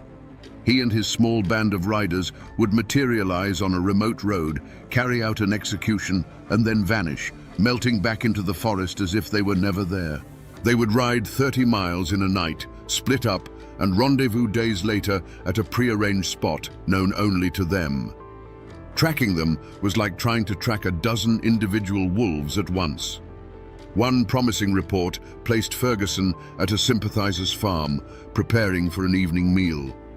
A full company of Union soldiers surrounded the property in the dead of night, moving with painstaking silence. They burst into the cabin at dawn, ready for a firefight, only to find the farmer's family calmly eating breakfast. The farmer would claim he hadn't seen Ferguson in months, his face a perfect mask of innocence. The soldiers would leave empty-handed and furious, never knowing that Ferguson had been watching them from a wooded ridge the entire time, warned hours earlier by a signal from a trusted neighbor. With every failed raid, every cold trail, the frustration of the Union forces grew into a palpable rage. And for the Unionist families living in those isolated hollows, that frustration translated into pure terror. They knew the soldiers couldn't protect them. They knew that Ferguson was always watching, and that the price for talking to the Federals was a visit in the night from which there was no return. The more the law failed to catch him, the more powerful his legend became, and the deeper the fear settled into the bones of the community. The Union Army quickly learned that the dense forests and rocky bluffs were not the most formidable obstacles in their hunt for Champ Ferguson. The true fortress that protected him was a silent, invisible wall built by the people of the mountains themselves. When soldiers came asking questions, they were met with blank stares, shrugged shoulders, and a maddeningly consistent refrain: saw nothing, heard nothing, knew nothing. This was the omerta of the Appalachians, a code of silence more binding than any law. This silence was rooted first and foremost in pure, paralyzing fear. Ferguson wasn't just a soldier, he was a specter of vengeance. He cultivated terror as a weapon. Stories, true or not, of his brutality were his greatest ally. He was known to decapitate his victims and leave their heads on fence posts as a grim message to others. A farmer who might have considered cooperating with the Union patrol knew that the soldiers would eventually leave. But Ferguson would remain. A whispered word to the wrong person could lead to a visit in the dead of night, a barn burned to the ground, or a fate far, far worse. But it wasn't just fear. It was a complex web of family ties and a deep-seated suspicion of outsiders. Ferguson was a local man. His kin and his wife's kin were woven into the fabric of the community. Turning him over to an army of strangers felt like a profound betrayal of their own blood. To many, the Union soldiers were an occupying force, invaders who didn't understand their ways, their feuds, or their loyalties. In the stark calculus of the mountains, it was often better to shelter your own monster than to trust the justice of a foreigner. This wall of silence took a heavy psychological toll. The air in these hollows grew thick with unspoken truths. Neighbors who had known each other for generations now avoided eye contact, their conversations becoming clipped and shallow, terrified of letting a dangerous word slip. Old Man Hemlock, who lived on the ridge overlooking the Calf Killer River, once mentioned to a traveling peddler that he'd seen riders pass his cabin late one night. A week later, he found his prize hog, his food for the winter, slaughtered in its pen. No one said a word, but the message was as clear as a gunshot in the night. In this world, the only thing more dangerous than Champ Ferguson's rifle was your own tongue. Silence had become the only armor they had left. For 4 years, the war had been the perfect cover for Ferguson's savagery. But in April of 1865, a piece of information more powerful than any army trickled into the Cumberland Mountains. It wasn't a secret whispered in a cabin or a clue found on a body. It was the news of General Lee's surrender at Appomattox. The Civil War was over. And with that single undeniable fact, the entire world shifted under Champ Ferguson's feet. The overlooked detail, the forgotten clue that broke the case wide open, was his own identity.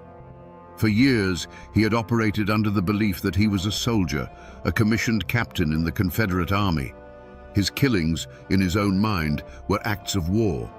But the surrender stripped away that justification. The cause he fought for no longer existed. The government that gave him a commission was dissolved. Suddenly, his actions had to be re-examined, not as tactics in a guerrilla conflict, but as individual crimes. He was no longer a soldier.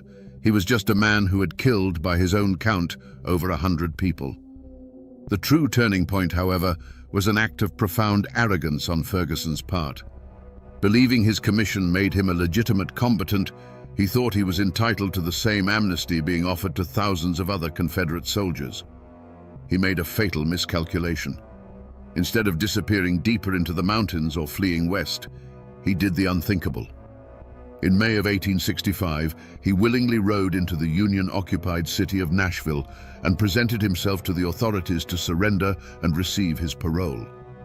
The moment he gave his name, the perception of the situation changed in a flash. The Union officers didn't see a weary soldier seeking peace. They saw a name from countless reports of atrocities. They saw the butcher of the Saltville massacre, the specter who had haunted the borderlands for 4 years. The forgotten clue, Ferguson's own wanted status as a war criminal, was no longer forgotten. Instead of a parole slip, they gave him iron handcuffs. The news of his capture was like a thunderclap across the mountains. The ghost had been caught. The boogeyman was in chains. And with that revelation, the wall of silence, which had been held together by fear, began to crumble. A new, desperate urgency took hold, not to find a killer, but to finally bear witness against him. The stories that had been buried in the dark soil of the Cumberlands for 4 long years were about to be unearthed. The climax of Champ Ferguson's story did not happen in a bloody mountain skirmish, but in the suffocating stillness of a Nashville courtroom in the autumn of 1865. The Phantom of the Cumberlands was finally caged, a physically imposing figure in the witness box, but his legend was about to be systematically dismantled, not by bullets, but by words. The central mystery was finally being addressed. Was this man a soldier, twisted by the horrors of war, or was he something else entirely? The trial would unmask him. The prosecution built its case brick by bloody brick. One by one, witnesses took the stand, widows, orphans, old men who had survived by some miracle. They didn't speak of battles or military objectives. They spoke of ambushes on lonely roads, of men shot down while pleading for their lives, of executions carried out with a terrifying calmness. They described Ferguson personally killing the sickly, bedridden Lieutenant Smith in a field hospital, dragging him from his cot and shooting him in the head. This wasn't war, it was murder.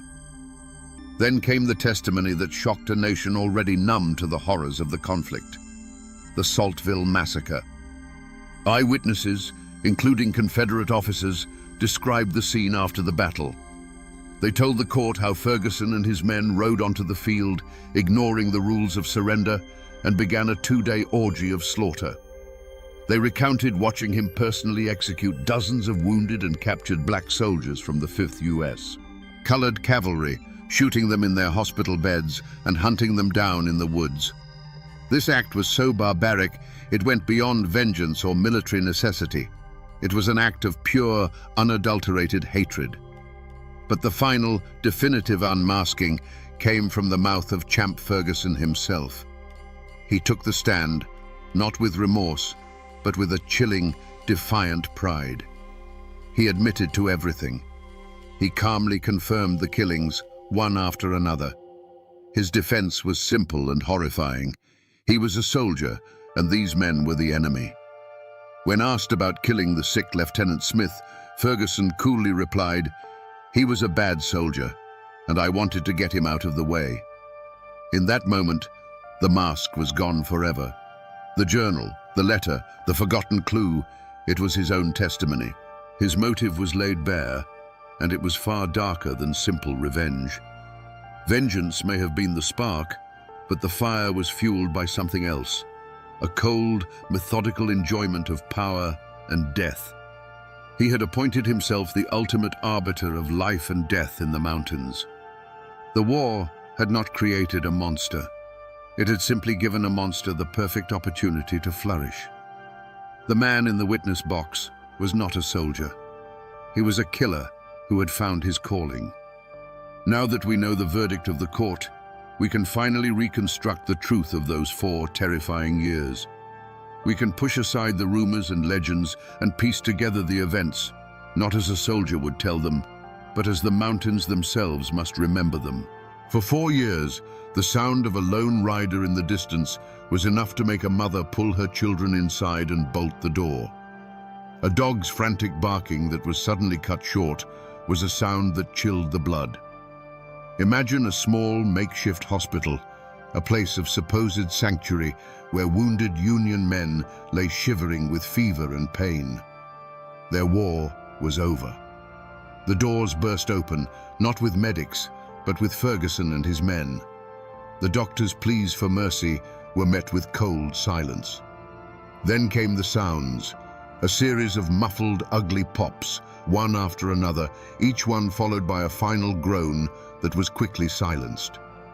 A young lieutenant, sick with measles and no threat to anyone, was pulled from his cot. His bare feet scraped against the rough floorboards.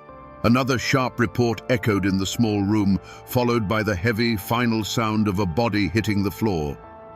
When the raiders left, an unnatural stillness filled the space, a silence more terrifying than any scream. Picture the scene at Saltville, Virginia. The formal battle was over. The Union forces, including the 5th U.S. Colored Cavalry, had retreated. But for the wounded and the captured left behind, the horror was just beginning. For 2 days, Ferguson rode across the field, a dark silhouette against a grey sky. From the surrounding hills, witnesses could hear the sporadic popping sound of his revolver over and over again. They saw wounded men, black soldiers who had fought bravely and surrendered, trying to crawl to the safety of the woods. The horsemen would follow. There would be another pop, and the crawling would cease. The battlefield, which had been a place of combat, became a silent field of execution, its fallen soldiers not casualties of war, but victims of a massacre. And then there were the personal encounters, the moments of intimate, face-to-face terror. An old man, Elam Huddleston, sickly and frail, stood before Ferguson, pleading that he was too weak to have ever been a threat. Ferguson's voice was flat, a pronouncement of fate. "You are said to be a very bad man." A single deafening crack sent the birds scattering from the trees for a mile around. Then there was only the sound of the rider's horse sighing as he turned to leave, leaving another dark stain on the Appalachian soil. This was the truth of Champ Ferguson's war. It wasn't fought on battle lines with cannons, but in sick rooms, on fields of surrender, and on lonely mountain roads, with a cold heart and a steady hand. The trial of Champ Ferguson wasn't held in some dusty mountain town courthouse where his name carried the weight of fear and legend. It was a formal military tribunal in Nashville, a public spectacle for a nation grappling with the war's savage legacy. The room was packed, the air thick with tension. Newspaper reporters from as far away as New York scribbled furiously in their notebooks, eager to capture every detail of the man they had already dubbed the great guerrilla chieftain and the Confederate demon. This wasn't just a trial for murder. It was an attempt to draw a line, to declare that even in the hell of a civil war, some acts were simply beyond the pale. Throughout the proceedings, Champ Ferguson was a figure of unnerving composure.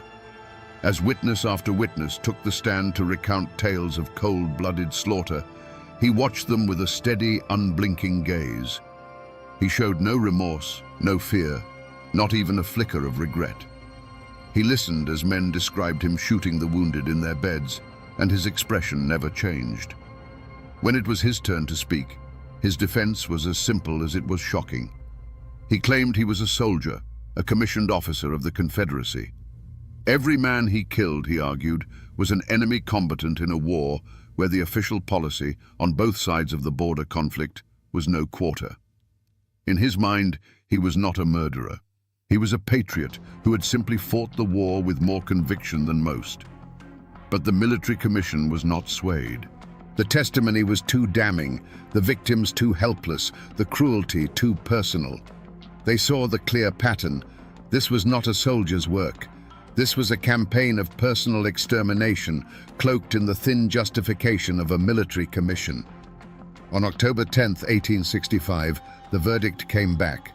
Guilty. The sentence was death by hanging.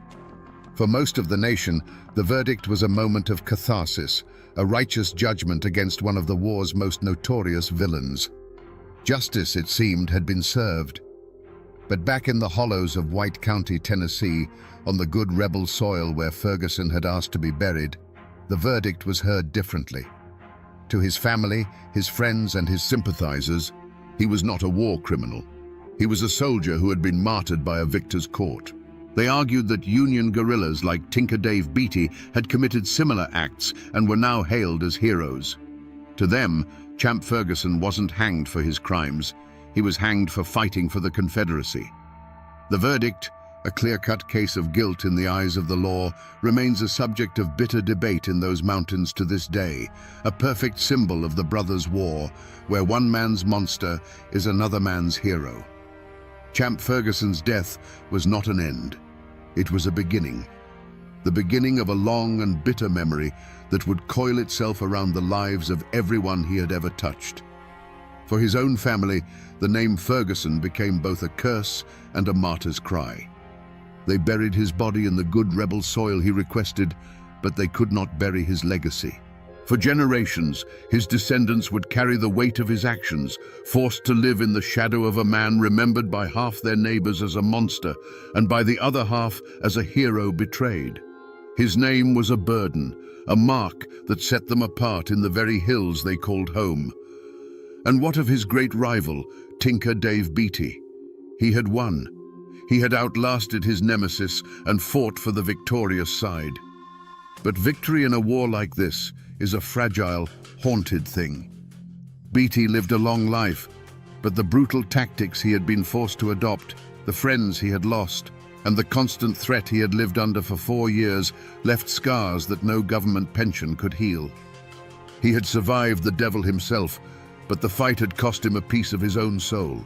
Peace in the mountains was a quiet, uneasy thing, and for a man like Beatty, the silence was likely filled with the ghosts of the war he had fought and won. For the families of the men Ferguson killed, his execution was a final, terrible chapter. It was justice, but it was not restoration. It could not bring back a husband, a father, or a son.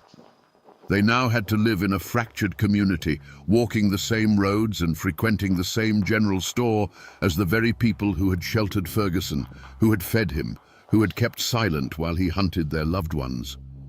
The immediate threat was gone, but the sense of betrayal remained, a quiet, simmering poison that would taint relationships in those hollows for decades. The lives of those falsely accused, or those whose only crime was loyalty to the Confederacy, were also irrevocably altered. Many who had sympathized with Ferguson, who saw him as their protector, now bore the stain of his crimes. Their reputations were tarnished by association. They were the neighbors of a convicted mass murderer, a label that the victorious Unionists would never let them forget. Ferguson's execution only hardened their bitterness, cementing a sense of grievance that would be passed down to their children and their children's children, fueling the simmering resentments of the lost cause. The war was over, but the battle lines in the hearts of the people were now drawn in stone. The story of Champ Ferguson did not end on the gallows, and it wasn't sealed in his tomb. If you travel today to the France Cemetery in White County, Tennessee, you can still find his grave. It is a simple, weathered stone, a quiet place that belies the violent life of the man buried beneath it. This patch of earth is the most tangible remnant of his story, a physical anchor point connecting our world to his. You can stand there and look out at the same rolling hills he once rode through and feel the chilling presence of the past. The mountains themselves have not forgotten. The Calf-Killer River still flows, its name a permanent grisly reminder of the frontier violence that shaped this land long before the Civil War. The fog still clings to the hollows where he and his men would disappear, and the winding roads they used for ambush are still there, many of them now paved over, but following the same treacherous paths.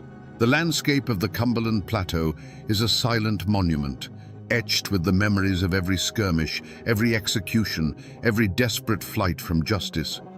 But the true echoes are not in stone or soil, they are in the whispers and the stories.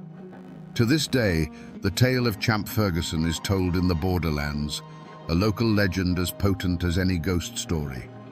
It's a story told around hunting campfires, a cautionary tale passed from grandfathers to their grandsons. They still talk about the myth of his missing head, the ghoulish rumor that his skull was taken for scientific study, a final indignity for the man who had terrorized their ancestors. Most powerfully, the war over Champ Ferguson's soul continues to this day. Walk into a local diner or hardware store in that part of the country and ask if he was a hero or a monster. You will start an argument that is just as passionate and divided now as it was in 1865. The world has forgotten, but these mountains remember.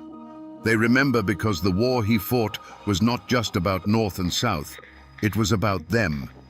And that memory is now a part of their very identity, a living echo of a time when the devil himself rode the hills of Tennessee.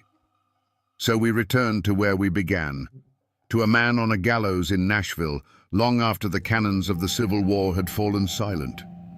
We asked what this man could have done that was so terrible, even by the standards of that brutal conflict, that he alone could not be forgiven. And now we have the answer. It wasn't that he killed, for the war had made killers of thousands. It was that he savored it. He stripped away the pretense of military necessity and revealed the cold, hard core of personal hatred. He murdered the sick, executed the surrendered, and turned a national conflict into his own private slaughterhouse, all while claiming the mantle of a soldier. Forgiveness was impossible because Champ Ferguson forced a nation exhausted by death to look at his work and finally draw a line between the horrors of war and the acts of a monster. This is a story, then, not just of a single violent man, but of a timeless and terrifying truth. It is a warning of what happens when the poison of personal vengeance is given the legitimacy of a flag and a uniform. It shows how the grand, abstract ideals of a nation at war can be twisted to justify the most intimate and brutal acts of neighbor against neighbor. And it is a profound lesson in the power of silence, how a community bound by fear and a complex code of loyalty can become the soil in which such evil is allowed to take root and grow, unchecked, until it consumes everything. The war is over. The men who fought it are long gone. But the ghost of Champ Ferguson and the questions his life demands of us still haunt those misty Appalachian hollows. He reminds us that the most dangerous battleground is not in a field or a fortress, but in the human heart, where the lines between soldier and murderer, justice and revenge, can blur and then vanish with terrifying ease. And now, my friends, you know the rest of the story, or at least as much of it as the court records and old tales are willing to give up. The rest belongs to the mountains.